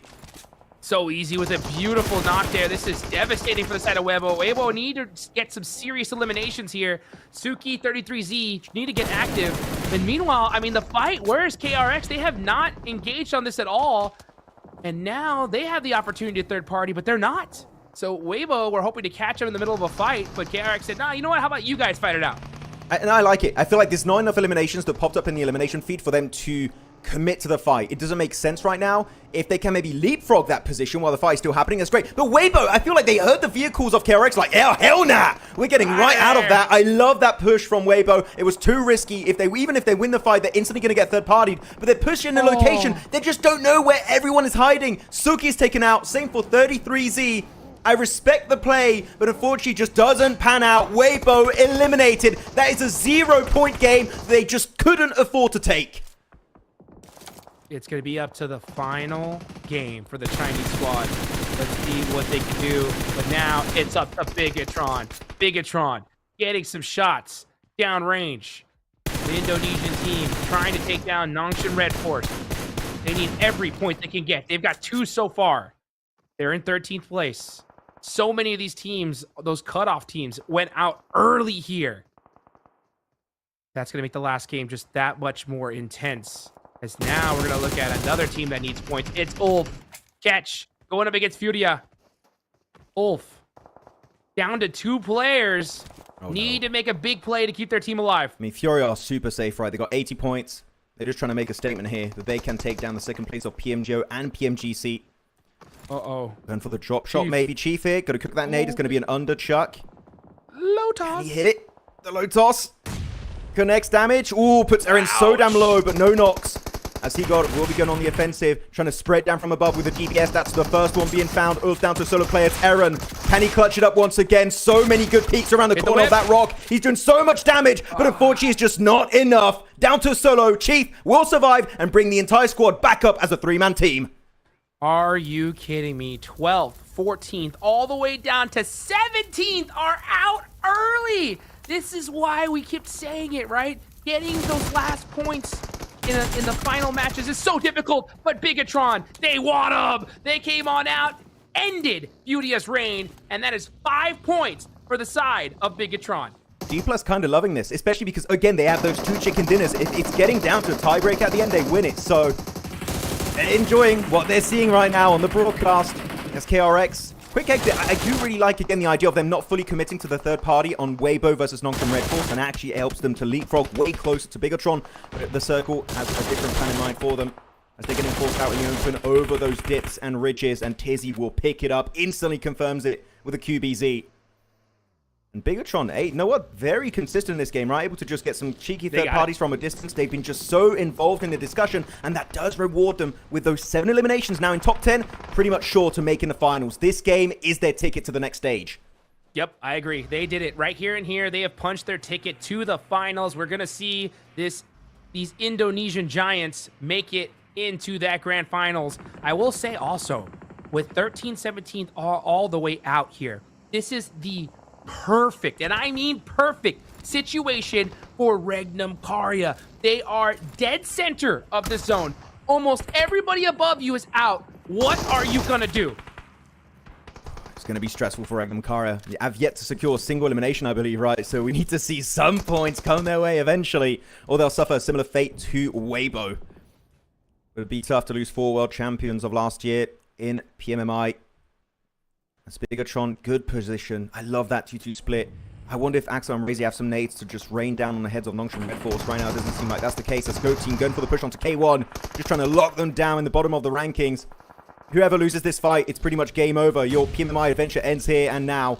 As Moxie, sole survivor, leading force behind, has to just try and get some semblance of points this game. But from that position over to the east, it seems very unlikely to go get anything of value done this game. As he goes for the backstab onto Awake, and he cannot even find the knock. Yeah. Well, yeah, that's it for Go. Yeah, because Moxie all by himself lonesome needs like a whole bunch of eliminations and the win. But hey, he can be a thorn in the side of some of these squads. But because of Thunder Talk, they don't care. They've made it, so they are big chillin' at this point. But what is Regnum Karya going to do? Are they just going to sit idly and allow all their eliminations to be taken, or are they going to get active and try to make something happen? For Regnum? I feel like Regnum Karya. I feel like Regnum don't have an option. If they peek over the ridge, they instantly get punished. I feel like they have to stay silent. If they do get a win, it's going to be a very low elimination win. And I would prefer that instead of going out. It could work. Getting yeah, one where or two they're at on the points. leaderboards. Yeah. Yeah. I feel like they are forced. They are forced in playing it super passive, but they love the fact that Moxie get eliminated because that puts them closer to getting way more placement points. So this is great. I feel like they are playing it as they should. But as teams start to bleed over these ridge lines, they get an angle onto you. This is not looking good. And right now, Razy in particular has perfect lines of sight. Regnum, can they weather the storm? Can they make it in the top 15? Oh, Regnum Karya just forced to snake their way into the grand finals. They cannot move a muscle. They stand up, they are gone. So many sightlines on this team. They have the position in the circle, but everybody is looking at them right now. Let's see what they can do as we look on the other side. Aurora going to be taking out K1. That is them done, and that's going to be, I'm going to call it their tournament right there. Now looking on over, though, this is the big storyline. Right now, it's all up to Regnum Karya. Yeah, Bigatron, they have made it. They have done enough. Can Regnum Karya do the same? Indeed, congratulations, Bigatron. Now going to send it round to Jing. Thunder Talk, the good nade could get a bit of damage done, but it's going to get third-partied regardless by Doc himself. He renamed from Doc to Doc 1 because he knows he's the only one in the world to play like this. He is an absolute enigma in PUBG Mobile Esports. As BTR now, really solid ridgeline, but because of their repositioning here, it actually denies a bit of pressure away from Regnum. They still have one player just behind them, but if Razy gets taken out of the picture, chances are this could be a Regnum win as they keep getting the revive on every single player. Ezel got knocked, brought back, Wild gets knocked, and now flushed out this game. Down to a trio, Regnum Karya. That odds of a chicken dinner is still there, and it's going to be tough as you still have some full teams of BTR and Aurora you have to face to go for that win. Oh, Razy getting silenced. Oh, they finally take him out. So now they don't have to worry about their backs anymore. That is so huge for the side of Regnum Karya. Regnum Karya need every single point here. They need to win this game. But they are getting some solid placement points as they are now down to top 3. It's Aurora, Bigatron, and Regnum Karya. And Regnum Karya need them the most. But yes, they're getting all those reses. Ooh. But him getting knocked is the worst thing that could happen. It's Loxy. Just heal yourself. If you can get the reset on your players, go for it. But just the one. Silas is dead. He's just a non-factor in this game anymore. He can maybe just feed a bit of information to the players of Regnum. He's got the line of sight. Top. He swapped over from the Mini to a UMP. He's locked in with a 4x scope on the M4. They're not in nade range, which is literally the only reason they're still alive is no nades would chuck their way. Now it's BTR versus Aurora and Regnum just hoping they are left alone to get a second place. Yes, or a best case scenario, a Bigatron and Aurora fight each other and Regnum Karya are going to steal this, but it's going to be so difficult because Aurora are set up so pretty. They have a spot in this next zone and they are just glaring at Regnum Karya right now. Top, not even shaking at all, just staring at this vehicle saying, I dare you move a pixel! And Doc finds the angle, and that is it. Regnum Karya are out of there.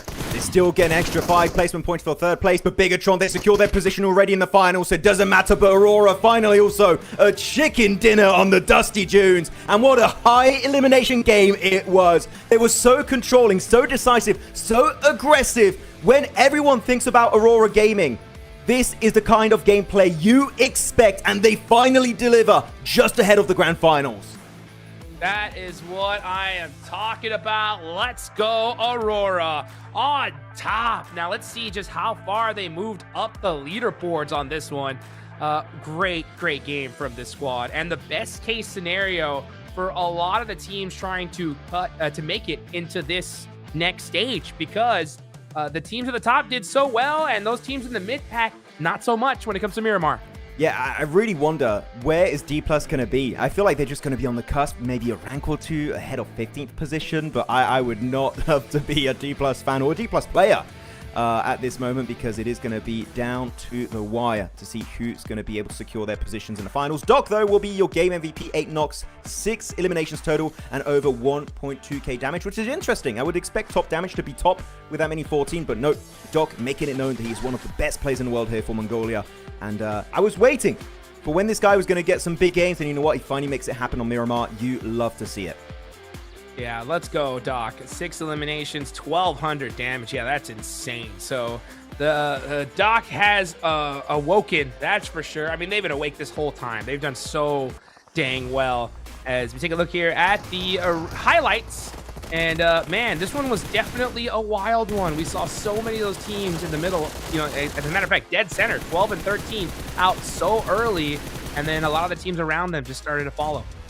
Really was. It's just a domino effect for so many of the teams in the middle pack of the rankings that needed some big points on the board. Not even big points, even just like a 5-pointer could keep you nice and comfortable up in the top 15. Some of the teams were just not able to make it happen. And yeah, in particular, I want to look back on one of the plays. It was Weibo. I love that they were trying to avoid that skirmish between KRX and Nongshim Red Force, but unfortunately, you just try and leapfrog into a position you just don't know which teams have what kind of line of sight on that location, and they get completely obliterated. I think Weibo should have maybe just committed to the fight and took a shot. They didn't do so, and that might have cost their grand final slot right there, as Aurora do take home a 28-point game, Hot Jukes. Biggest game of the tournament by far, 18 eliminations. That's even better than our best Rondo so far. Crazy. Yeah, I mean, that's crazy. 28 points. I mean, that's got to put them, what, first place at this point? I mean, they are locked in. So Aurora, yeah. I mean, that's 20. That's almost 30. That's crazy, right? Bigatron putting up 17. Massive storyline right here, because they were down and out with 17. That puts them into the finals. Yeah, it really does. Regnum Kara, those 5 points, no eliminations. I can't wait to see the leaderboards, man. It's going to be so intense between these teams. It's going to be do or die. Weibo, though, the big bubble there, which you don't want to see. Even for the likes of AURORA, which they've been slipping the entirety of today.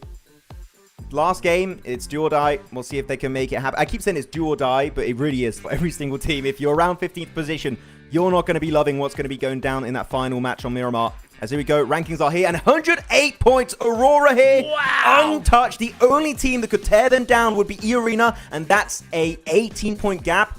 You would literally need a win for E-Arena if they want to become your group stage champions. What the hell? Yeah. Aurora going crazy mode. Let's get it going here. They have topped the leaderboards, and they have done it in just phenomenal fashion. Let's go, Aurora. So Aurora on top of the group stage. We'll see where they end up on the finals, and they are looking so solid coming into this tournament, man. They are locked in. Looking on down, hey, Bigatron moving all the way up to 8th place with 81 points. This entire first page, don't gotta worry, as we go to the second one, and we're gonna see Ulf right there at the cutoff, 65 points. 4-point difference between them and D plus Kia. Can D plus hold on?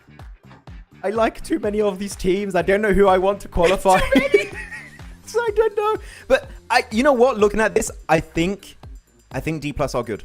I think D plus will survive it. It's looking good. It's looking good. You would need 4 teams to overtake you in the likes of Influence Rage, AURORA, ULF, Regnum Kara, or other teams on the third page. I think D plus are safe, which is great for Nullable.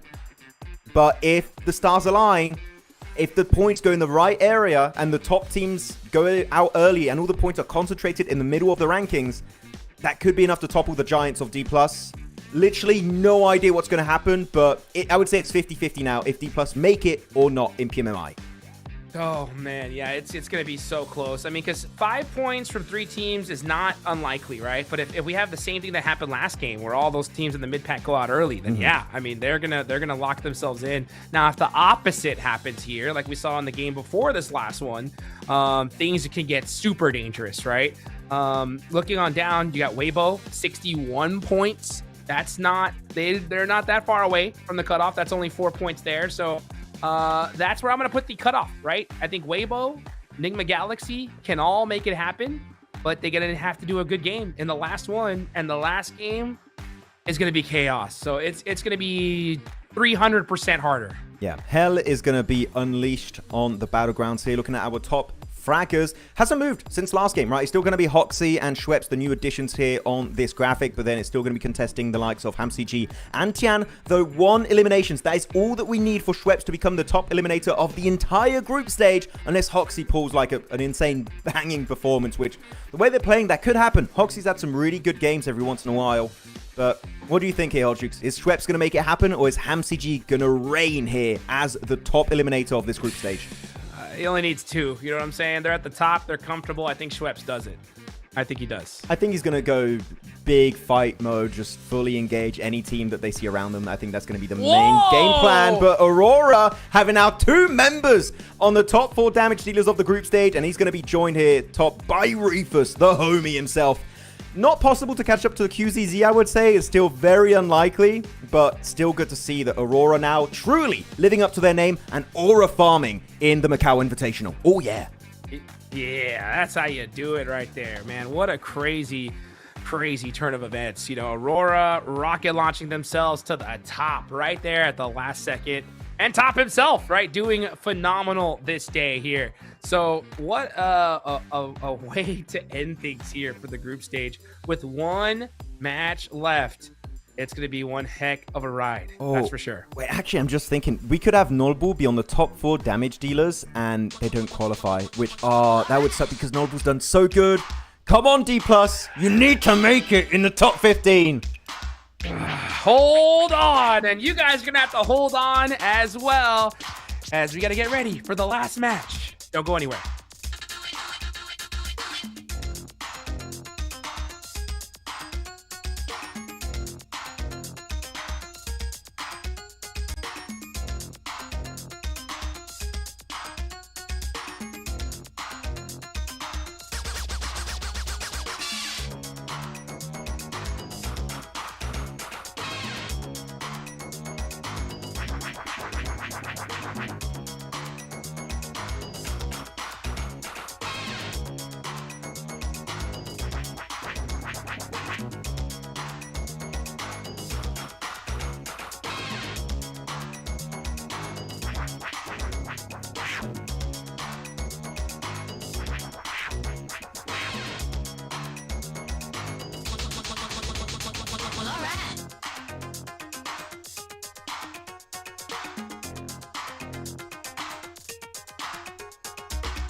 Yo.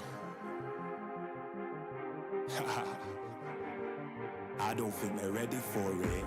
On the loose, on the loose, on the loose, on the loose. With the beast, on the loose, say the truth, on the loose. Off the chain, it's all the gauge. Yeah, getting wild, shot me out the cage. It's getting wild out here. One by one, we watch them all falling. It's getting wild out here. But I'ma be the last one standing. You can't stop what's begun. You can't stop a revolution. Come in, come in. It's getting wild out here. Yeah, it's getting wild. It's getting wild. Eating them, beast, eating them, feast, fire the most, tire the least. See them admitting defeat, and they so useless. I'm so ruthless. New phone, who this? Give no reply to excuses. Got no bite, man, a toothless. Living a lie, and the truth is, got this power, bringing it. Play my anthem, singing it. Every mountain, ringing it high. I soar, I rise, reborn. Strapped, I'm back like never before. Taking my final form.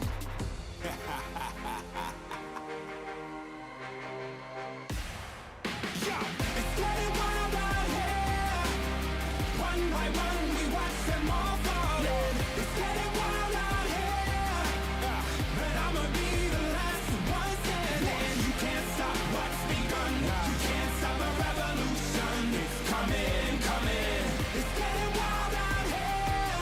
Yeah, it's getting wild. It's getting wild.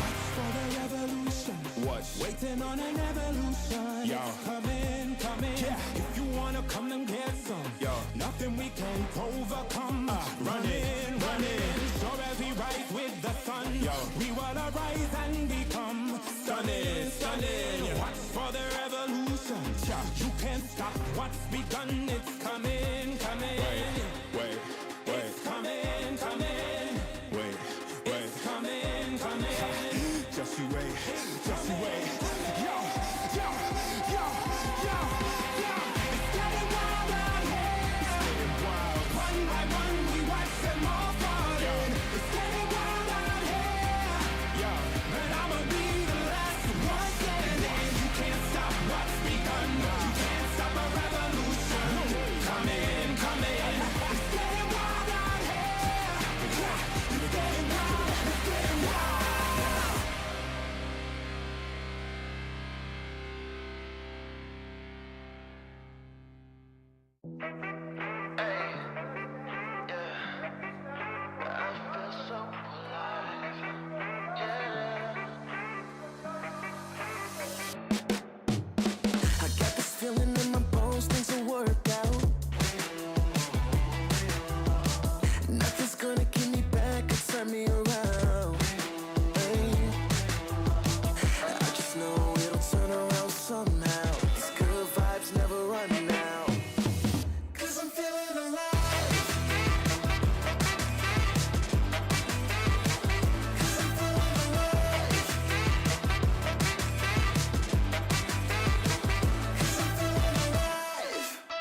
do my favorite dance, cause it's all good.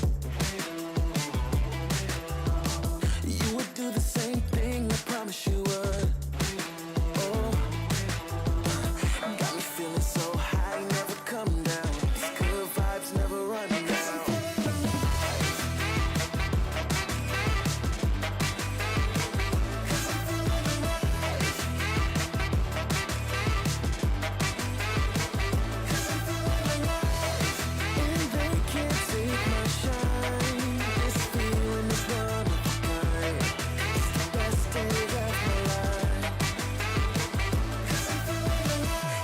Nothing you can do. I'm feeling brand new. And even when I'm down, I'm still cool.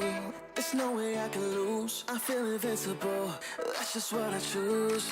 Yeah, feeling good's the choice. Now scream it out with your voice. Yeah, my time has arrived, cause I'm feeling so alive.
Here we go. The final match of the PUBG Mobile Macau Invitational Group Stage. I'm Hot Jukes, and the other legend on the mic is Maxman.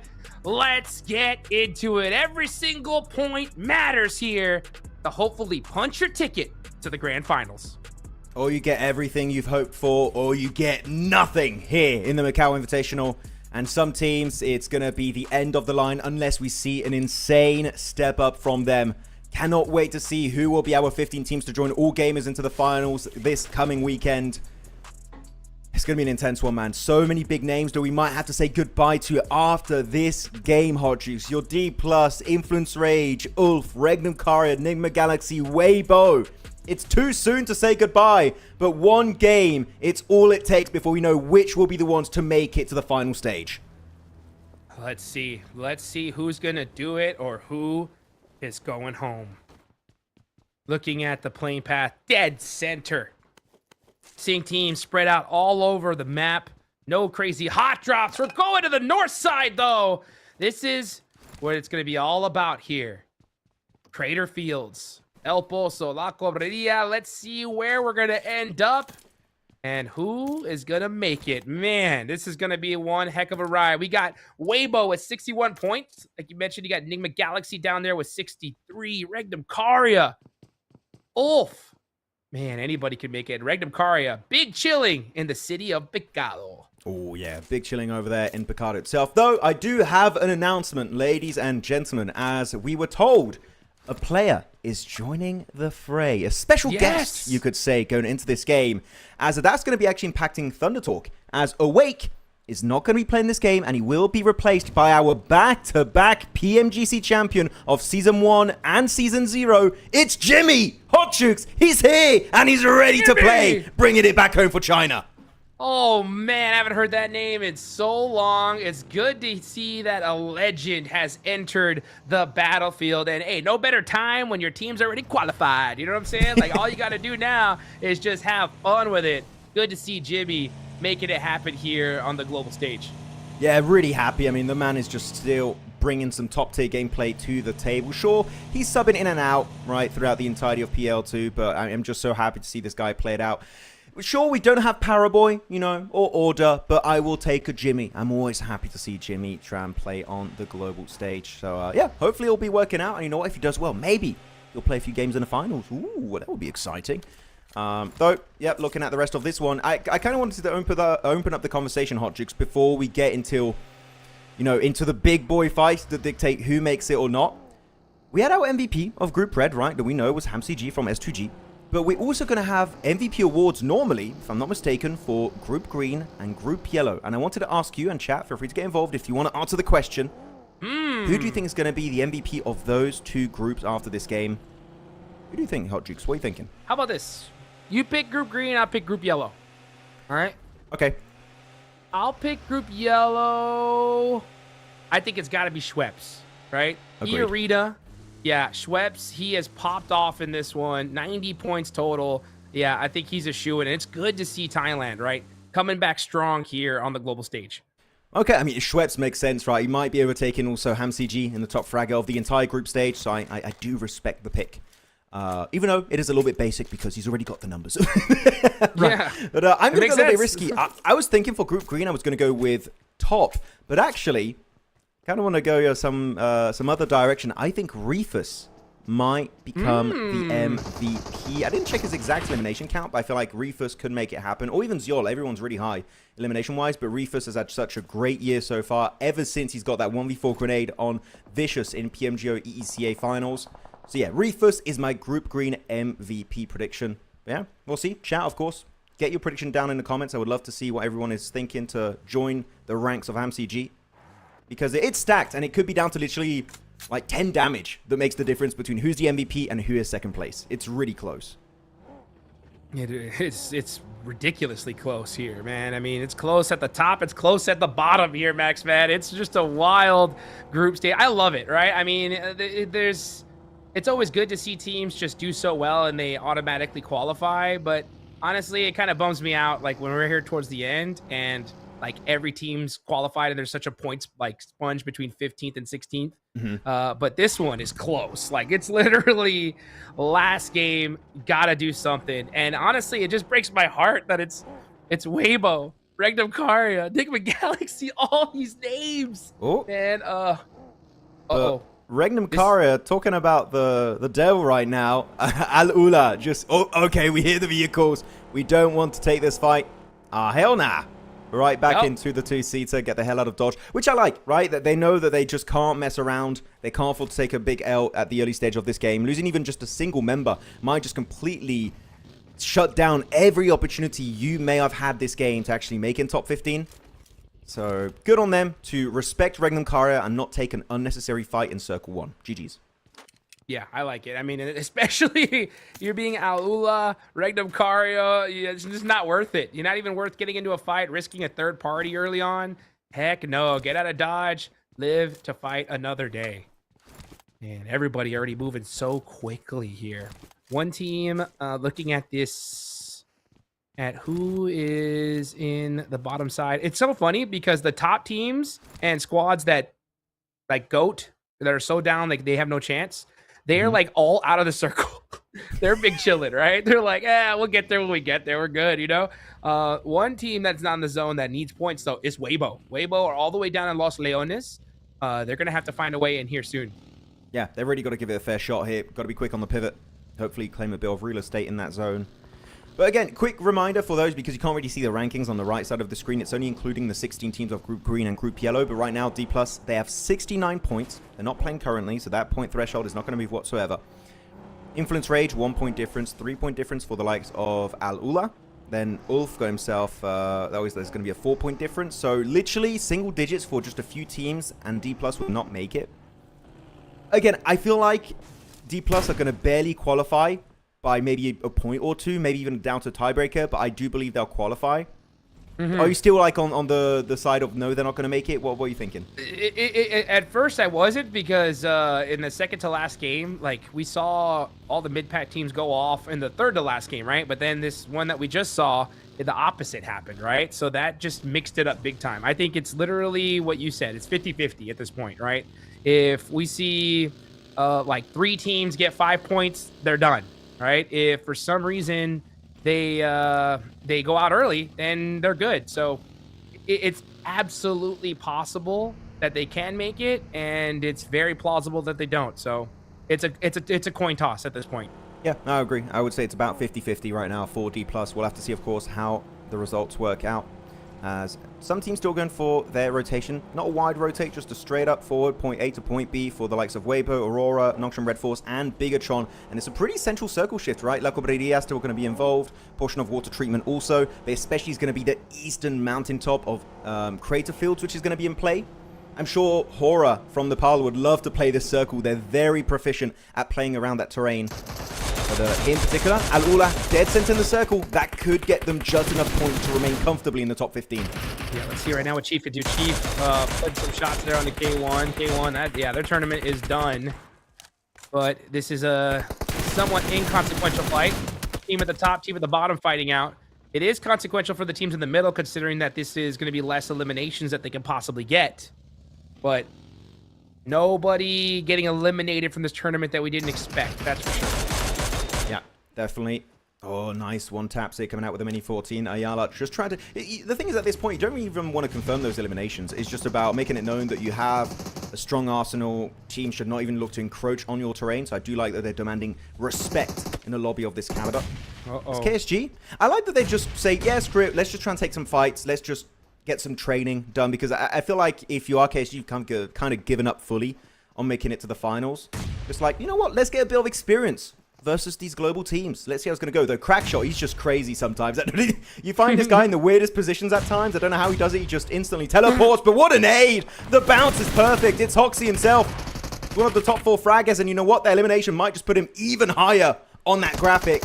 As all of KSG make it forward, sending it out in the open area of the buildings. And KRX shuts that down instantly. They are loving it. And that's putting them so much higher on the rankings. Yes, they are. And the teams that aren't loving it are the mid-pack teams. They're like, those are our eliminations. Dang it, you know? Our points. No. Our points. We need those. We need those. KRX, you're good. Come on. Wait. Yeah. Oh, Weibo lost a player. I missed that completely. Oh, wait, what? Weibo lost a player. They're down to 3. Oh, no. This is what I was talking about. They were outside of the zone, and in Miramar, it's so difficult to rotate on in because the map is so large, and their squad's set up ready to bust you out of vehicle.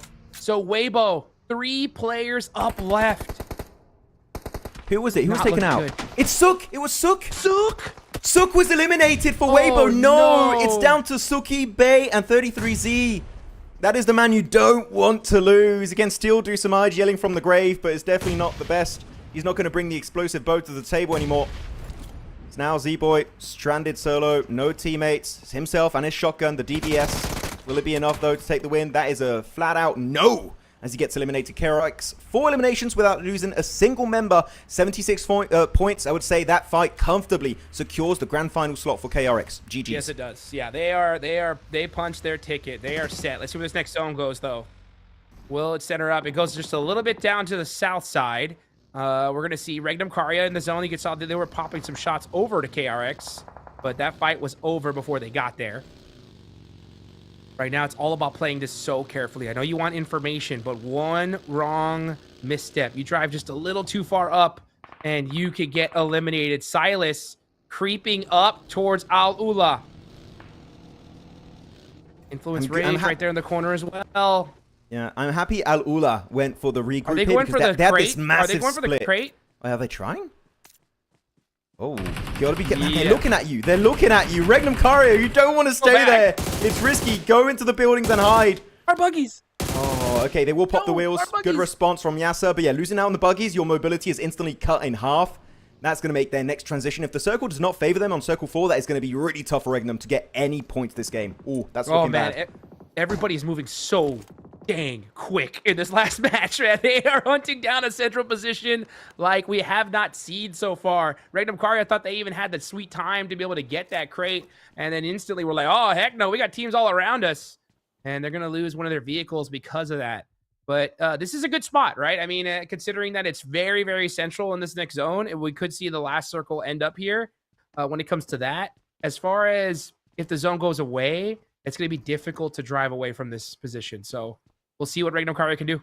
Yeah, I do wonder, did they pick up some wheels from the garage up north in La Cobreria? If they did, maybe they can repair actually that buggy. That would be an extra way for them to transition in the zone. But Zyol, got to be careful there. You know, it's enable, get in the vehicle and get the hell out of there, which he is trying to do. Trying to go for a quick pivot in a better position. I would say disengage. You don't, even one player with that ridgeline, with that angle, could just decimate the entirety of Aurora. But they're sticking to it. They're committing, it seems. They want to hold the ridgeline, and Sol is taking a bit of a beating here, down to 2/3 HP. And he gets even shot down by Dog from a distance down below in the valley. Ulf losing it. And you know what? If they lose this fight, that would be game over. Ulf missing out on the PMMI finals. 100%. They are in 15th place. That is the cutoff position.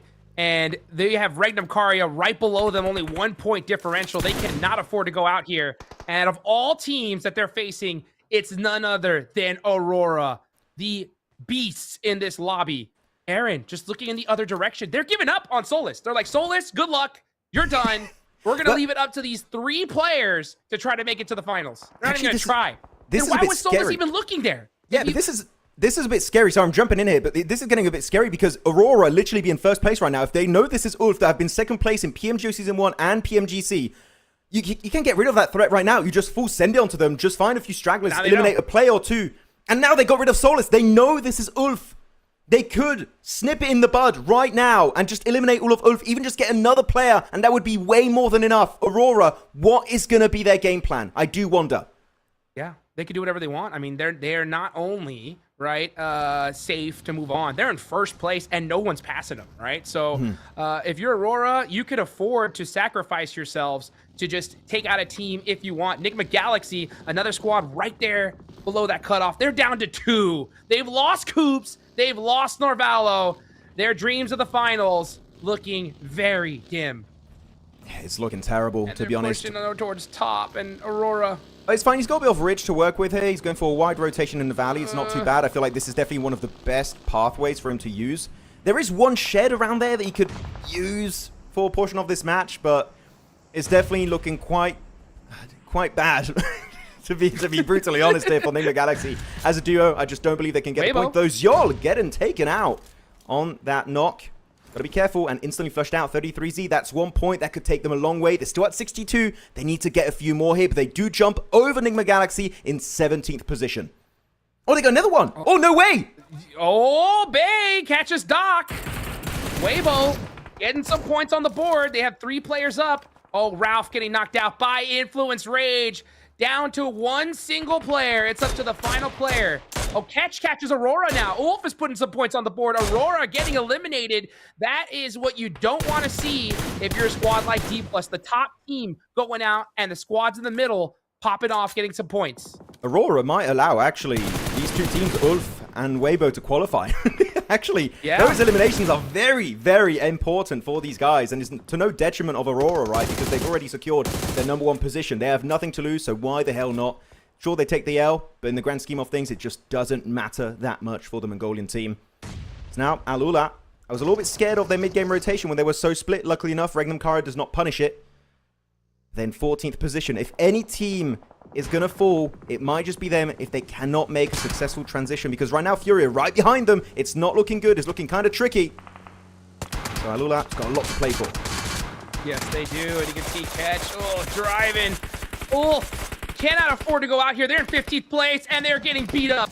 Aaron goes down. It's up to Catch. Catch by his lonesome in the wide open. And that is Ulf. Gone. Done and dusted in 15th place. Unless a miracle happens when Weibo gets eliminated out of this game. Same for Regnum Karia, and they barely get any placement point. Actually, no placement point for Weibo. 1 placement point would be enough. Regnum, if they get 2 points, it's done also. I think Ulf, the dream, might be dead, but Weibo, Regnum Karia, 2 global champions from 2025. Is there going to be enough space for the 2 of them to make it? We'll have to wait and see as Fury now going on the push, going on the assault. And actually taking down Al-Ula could also create another opening for Weibo and Regnum Kara. So this fight is going to be so important for them. They're hoping to see them get eliminated in that elimination feed. If it happens, they might play even more aggressive to really get all those points and make it to the next stage. Weibo! Bay going down.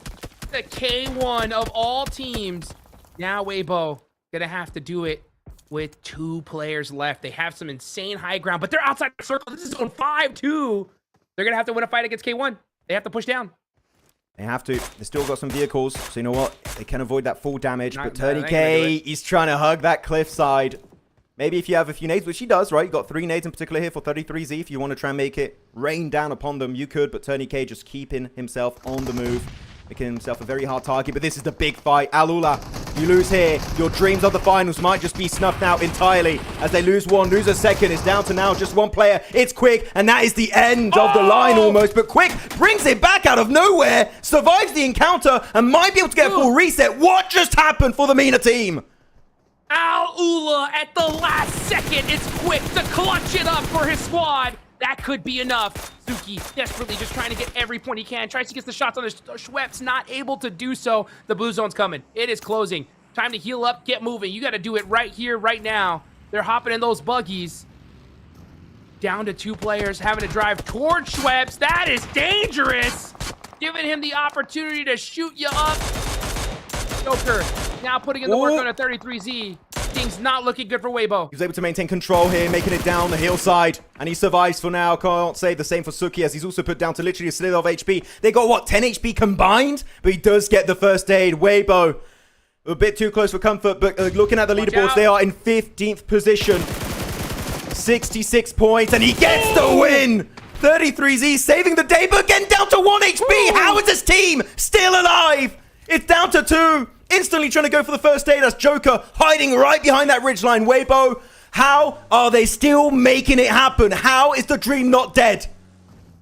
33Z with ice water in his veins, clutching it up. That pushes them up to 15th place. That means Ulf is out of there. They are going home. Regnum Karia right behind Weibo with just 1 singular point. There's only 1 slot remaining between Regnum Karia and Weibo. Enigma Galaxy, unless he gets a top 3 finish, maybe as a solo if he gets completely undetected. But Regnum Weibo, which will be the team to advance to the finals, and which team will be sent right back home? It's the question, as Regnum Karya in the hot seat. Gonna have to go for the push here. This might be the fight to decide which will be our 15 teams to make it to the finals this weekend. Ado is going nowhere. Regnum Karya getting beast up. Razy, and that is both them out of the vehicle. That is worst case scenario for the side of Regnum Karya. That's it. Half the team snuffed Silas. out. Looking at the Shots coming out. Razak putting it onto Wild. He gets one. It's Silas with a shotgun. Silas, can he do it again? Can he get the squad wipe? The vehicle pops out. That's Regnum Karya. God, Bigatron, and their dreams right there. Will it be enough? No, They're on the cutoff. they tied Weibo it. with 2 points. They tied it right now. If Weibo get eliminated right now, they don't get a single placement point, and there would be a tie between Regnum Karya and Weibo. Weibo, you need one singular point if you want to overthrow Regnum Karya's reign here and make it to the finals. Weibo, 33Z, do what you did earlier. One more time. Literally, a solo is ahead of you. It's top. Oh, actually, that's really scary. It's top. He could easily get that 1v2. That is a scary player who you have to fight for your final slot. And they have to send it to the circles, leaving them 30 seconds to work with. But top gets eliminated. That's 1 point Weibo cannot secure. Max, look at the leaderboards. Al-Ula has 69 points. You want to know who else has 69 D+. points? D+. That's right. Al-Ula has 1 player up. Weibo has 67 points. If Al-Ula gets 1 point, Weibo gets 3 more. That could be it for D+. I feel like D+ will be fine. Things need to line up a little bit against them. I still cannot believe Quick was able to clutch it up for Al-Ula. Yeah. But because everyone got eliminated, I was like, wait, who survived? I had no idea for like a few seconds. But no, it actually was Quick to survive the encounter with FURIA. It's 33C. He's just 1 point. It's all you need. It doesn't matter who you get. Actually, no. Wait, what am I saying? I'm lying. They're top 8. They made it. Even if they get eliminated now, they do get the 1 point. Yeah, a team got eliminated. Top being taken out of the picture. That does qualify them for the finals. Top 15 now is locked in unless the solo player of Nigma Galaxy goes absolutely crazy this game. And it is going to be Ado. And he is in big trouble. His buggy is gone. He is in a very tough position. Yeah, he's on the edge of the circle. There's just no chance.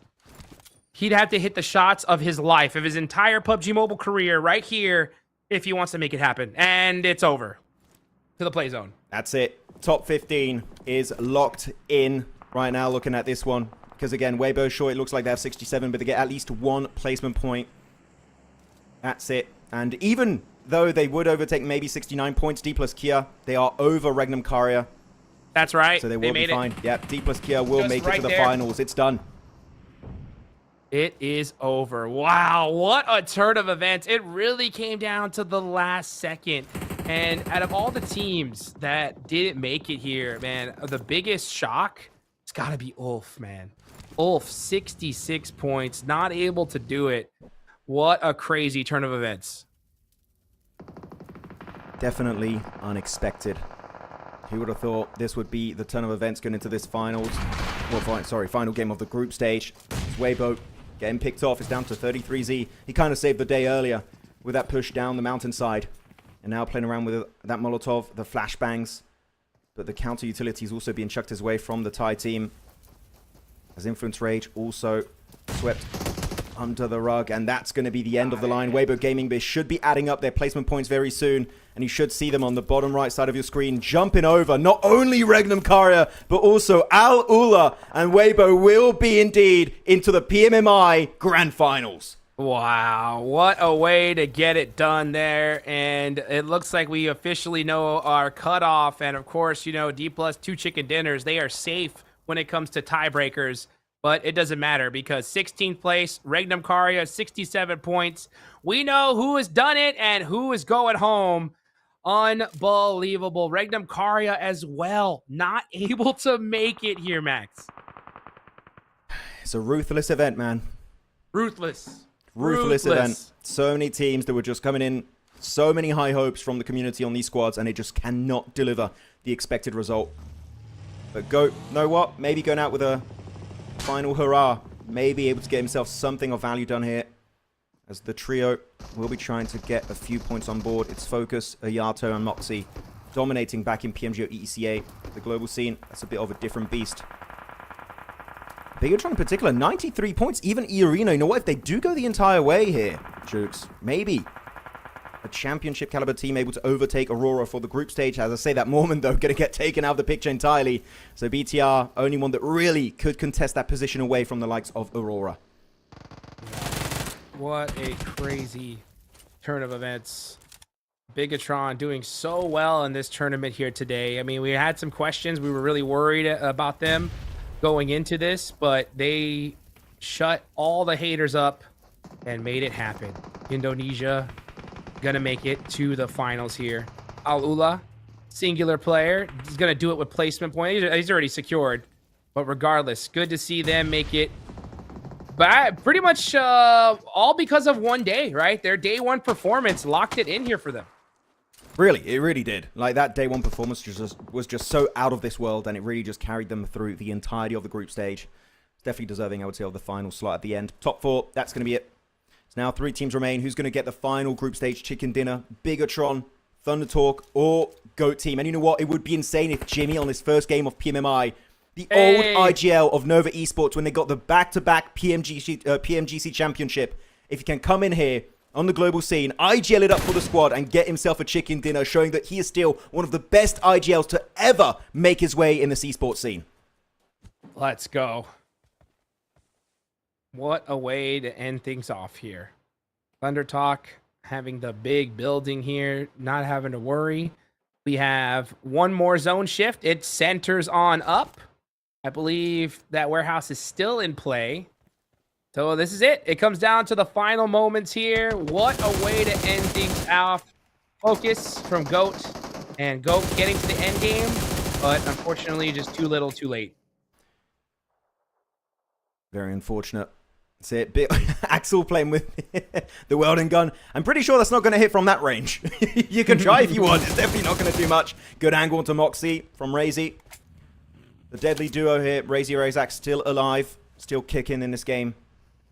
But come on, Thunder Talk. Make it happen. And actually, 81 points here. If they get the actual chicken dinner, they could do a massive jump up towards the top 5. It's been an impressive run for a team that had some middling performances early on, but have built a lot more confidence game after game after game. Definitely deserving of one of those 15 positions for the finals. As BTR now with the circle, you can see on the minimap, getting pushed over the lip of that ridge. And 2 teams look in their direction. It's not looking good for BTR here, but I would say, Hot Jukes, we need to see them commit to 1 breach, full send it, end the fight quickly, and maybe you have a chance to get the win. Yeah, here they go. They are fully sending it on now. Now you don't got to worry about a thing. Just go and make those plays. They get Moxie. The shotgun's ringing out. GOAT doesn't stand a chance. And that is Bigatron ending things in beautiful fashion. Will Thunder Talk come in for the third party? Actually, able gets a nice knock there. And punishing the side of Bigatron. I thought GOAT was out. No, no, no. It is Bigatron done for. Now it's such a Thunder Talk. They have this game in the bag. They're going to end up as your final chicken winner here of the day. Yeah, he's going to send it forward to Yato in a 1v4. Everything is just stacked up against him. He's getting pushed up, gets one. Can he get the 1v2? It's just not meant to be. And it is the man himself, Jimmy, and Thunder Talk securing the final chicken dinner of the MACAO Invitational Group Stage. This man again showcasing he was the best back in the day, and he can still bring some top-tier gameplay here in the big old year of 2026. Let's get it going here. What a way to finish things off. We had Jimmy show up. We got to see Aurora dominate here towards the end. Have a great day 1 and day 2. A consistent Aurora is a deadly one. Come finals time, it's going to be really interesting to see who's going to surprise us. Which one of these teams is going to be able to do well. Overall, though, we know who's making it, who's going home. A great, one of the best lobbies I have seen in quite a long time, Max. I believe we have a 3-way tiebreaker between some teams, by the way. Maybe even a 4-team tiebreaker. We'll have to see exactly what's going to be happening there on the leaderboards. But yeah, very close. There's so many of these teams. Thing is, massive upset still, right? Massive names. Yeah. Titans have been just brought down to their knees and unable to make it through as a game MVP. It's going to be AJ with one single elimination. That elimination was just so good, so cool. he deserved the MVP of the game. GG's. Yeah, that's a quarter of his team's contribution too. You know what I'm saying? So that's how you do it. AJ holding the bullet, and he used one single bullet to get one. So that's how you do it. Hey, Thunder Talk, great game for them. Good to see them do so well here in Macau. Wow. Let's see, as we look on over at the highlights, how this game ended up here. Some big surprises, right? When it comes to teams that didn't make it, that's obviously the big storyline. We saw, like you mentioned, some Titans just, right here. Look at this. Ulf. Wide out in the open. Nothing they could do. I still cannot believe how 33Z was able to make his way down with the buggy when EECA were looking his way, and he still was able to maintain control of the buggy while falling down the mountain. Whew, maybe one of the most insane ways a team qualifies to the next stage of any tournament. He does get taken out eventually with the utility, but what a good run from Weibo we've seen. And no, but with all the pressure on their shoulders, I'm really happy they were able to make it through, but we need to see more heading into the grand finals. As Ayato able to save the day here, get himself a few extra points and trying to redeem, I would say, the hype of Go Team going into this, because it was a tough one, but Thunder Talk will be securing the win. And Jimmy in particular, so happy to see this guy still bringing top tier performances on the global stage. Yeah, still putting in that work, man. I haven't seen him in a minute here, but he comes back into the fray in 2026 and wins a game. That is so incredibly awesome, man. Wow. I mean, that I got to rehash what you just said, right? That play from 33Z, Weibo. Literally, he misses that shot, his team goes home. I wonder how he was reacting. Like, so, I'm alive? How? Okay, I guess we qualify. I'm insane. Look at that. Bigatron Vitality, 19 points total. A great game for them and a way to end things off. Yeah, really good performance. 19 points. Yeah, I believe they just broke the 100-point barrier on the leaderboards. So we'll have to check out. I feel like it's only them, Aurora, and S2G that were able to do so. So congratulations to those three squads in particular. But here you go. Looking at Thunder Talk, also 15 points. EECA 9, and then Weibo 8 points for themselves. I want to see the leaderboards, but at the same time, I kind of want to remain in denial, Jukes. I don't want. If I don't see it, it never happened. But you know it's coming up very soon. It might just be the next graphic, actually. Yeah, I have a feeling that cutoff point's going to be hilarious. Well, let's take a look. As we take a look here at the overall rankings, it's Aurora to win this one out. 109 points total, and you're right. Yeah, 3 teams do break that 100-point threshold. VTR on the dot, 100. All our eyes, though, are going to be waiting for that second page. Really good spread of countries here. Mongolia, Turkey, Indonesia, Thailand, China, Brazil. Really nice. But you go on the second page, and it's a 2-point gap created. Regnum Karya barely missing out on the Macao Invitational Grand Final, stolen away by the hands of Weibo Gaming. 69 points. Nice. That ends up being your cutoff. We talked about how it was a 50-50 D+ make it or they don't. That was way too close, Max. That was way too close for comfort. I mean, really. Oh, my goodness. It was that final push of Regnum, instantly losing half of your players trying to cross that road and going down into the valley, back up onto the high ground position. It was such a hard position to rotate from, and unfortunately that does cause their demise. So still good try from Regnum Karya, but this is not the year of Regnum Karya or Alpha 7, where they just keep failing. Regnum Karya failed a little bit earlier, right? Not making it out of their region of Turkey for the PMGO finals, and Alpha 7 just doing Alpha 7 things this year, it seems like, and just failing every global event. It feels bad, man. Really does. It really does. The crazy part is, D+ with those 2 chicken dinners did so well because if Regnum Karya got 2 more points, it would have been Weibo out. Purely due to the tie, right? So that's wild to see. As we look down at the final page here, there are some names here that it's just like, what is going on, guys, right? Seeing Alpha 7 out, Yangon Galacticos out, Ulf, man, some monsters that are going to be going home here. That just goes to show you, right, how great these lobbies have been and how much everyone has leveled up. Yeah, so all 3 global champions of last year taken out, except for one, which is Weibo, your PMHI reigning champions here, trying to do a back-to-back possibly in the Macao Invitational for 2026. But no A7, no Yangon, and especially no Regnum Karya. That is a feels-bad moment. And Ulf, I would say the biggest upset for me is not even Yangon, A7, and Regnum Karya, because I had kind of mixed feelings about those teams. But Ulf, after how insanely consistent they've been in the past, 6 months now, I was hoping they would be able to make it happen, but nope, they barely miss out and don't make it alongside their brothers of Regnum Karya. Yeah, we saw what I think it was Catch got MVP of the PMGO. Yes. And yeah, just like that, boom, not going to be in the finals here. As we take a look at the elimination leader, Schweppes couldn't do it. He got close, but it is Hamsuji ends up as your elimination leader. Yeah, GG HamCG is going to remain on top untouched. Schweppes taken out a little bit early on this game, so he just didn't have the opportunity really to get anything done. But as I said, I feel like when it comes to E-Arena, it was definitely a team-wide effort where every player's put up some really, really big numbers. So I'm still going to be very impressed and excited to see how E-Arena will play headed into the finals this coming weekend.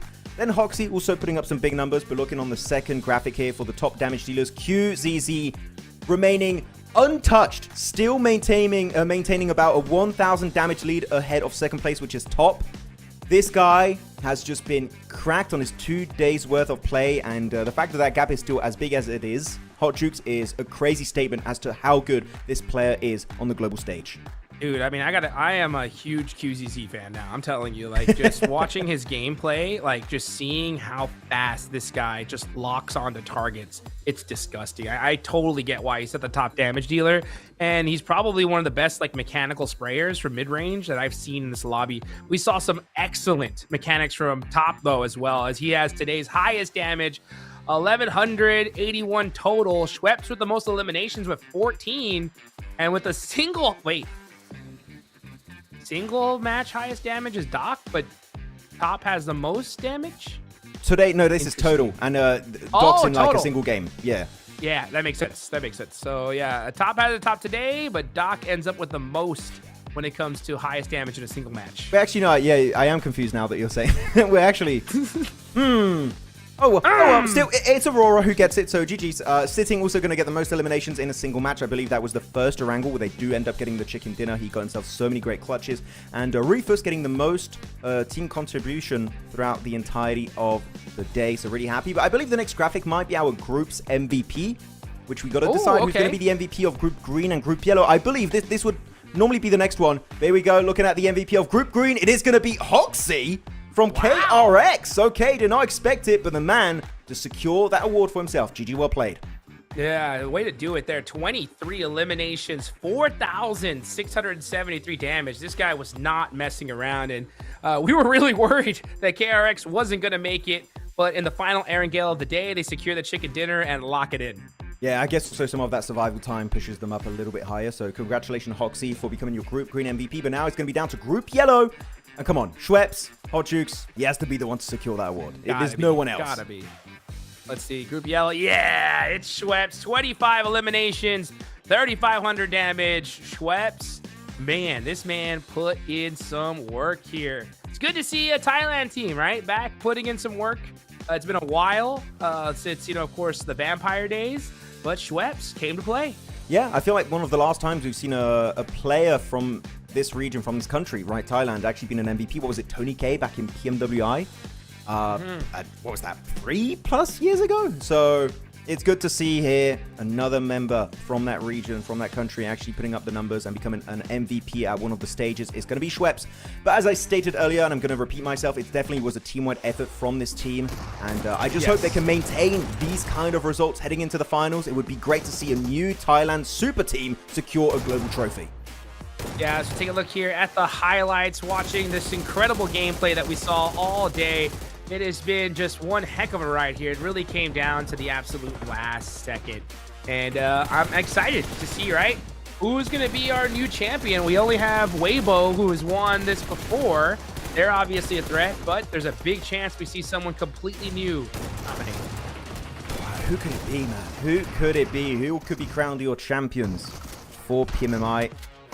There's a lot of big names. Actually, you know what? I'm really struggling to predict, and I need to make a prediction video literally right after the stream ends, and I have no clue who I'm going to pick. So our work is cut out for us. It's definitely going to be a bit of a tough one. But some of the replays of today, it really goes to highlight some of the moments where the team just couldn't make it. Like Regnum Kara there, if they win that fight on E-Arena, they would have qualified now. And E-Arena, really, when you look at this fight in particular, sure, they do give a few points over to Regnum, but they lose a player in the process. All these little moments just kind of working together to the point where the team just can't make it anymore. And even the likes of Enigma Galaxy here, this fight on Longtron Red Force, really just shuts them out fully of that top 15. Yeah, man, what a way to turn things off. Look at that. Yeah, that shot from Federalis was so nice. It's so crazy to see, right? When you have a team that just barely makes it to the cutoff, every single one of these plays could have been it or not, right? So that one little play from Federalis, it helped them be able to make it into the finals. So, man, what a beautiful thing to see here. Actually, that was BTR. Sorry. Yeah, I was thinking Wave. Well, red team, right? It also stops Ulf from qualifying, right? Because they don't have the chance to go for the win. So actually, Federalis kinda eliminating the boys from Ulf with a very unusual play too. But this is the push from Regnum Kara where they instantly lose 2 players. Was not meant to be, and unfortunately Regnum Kara being sent back home will not be participating in the PMMI Grand Finals.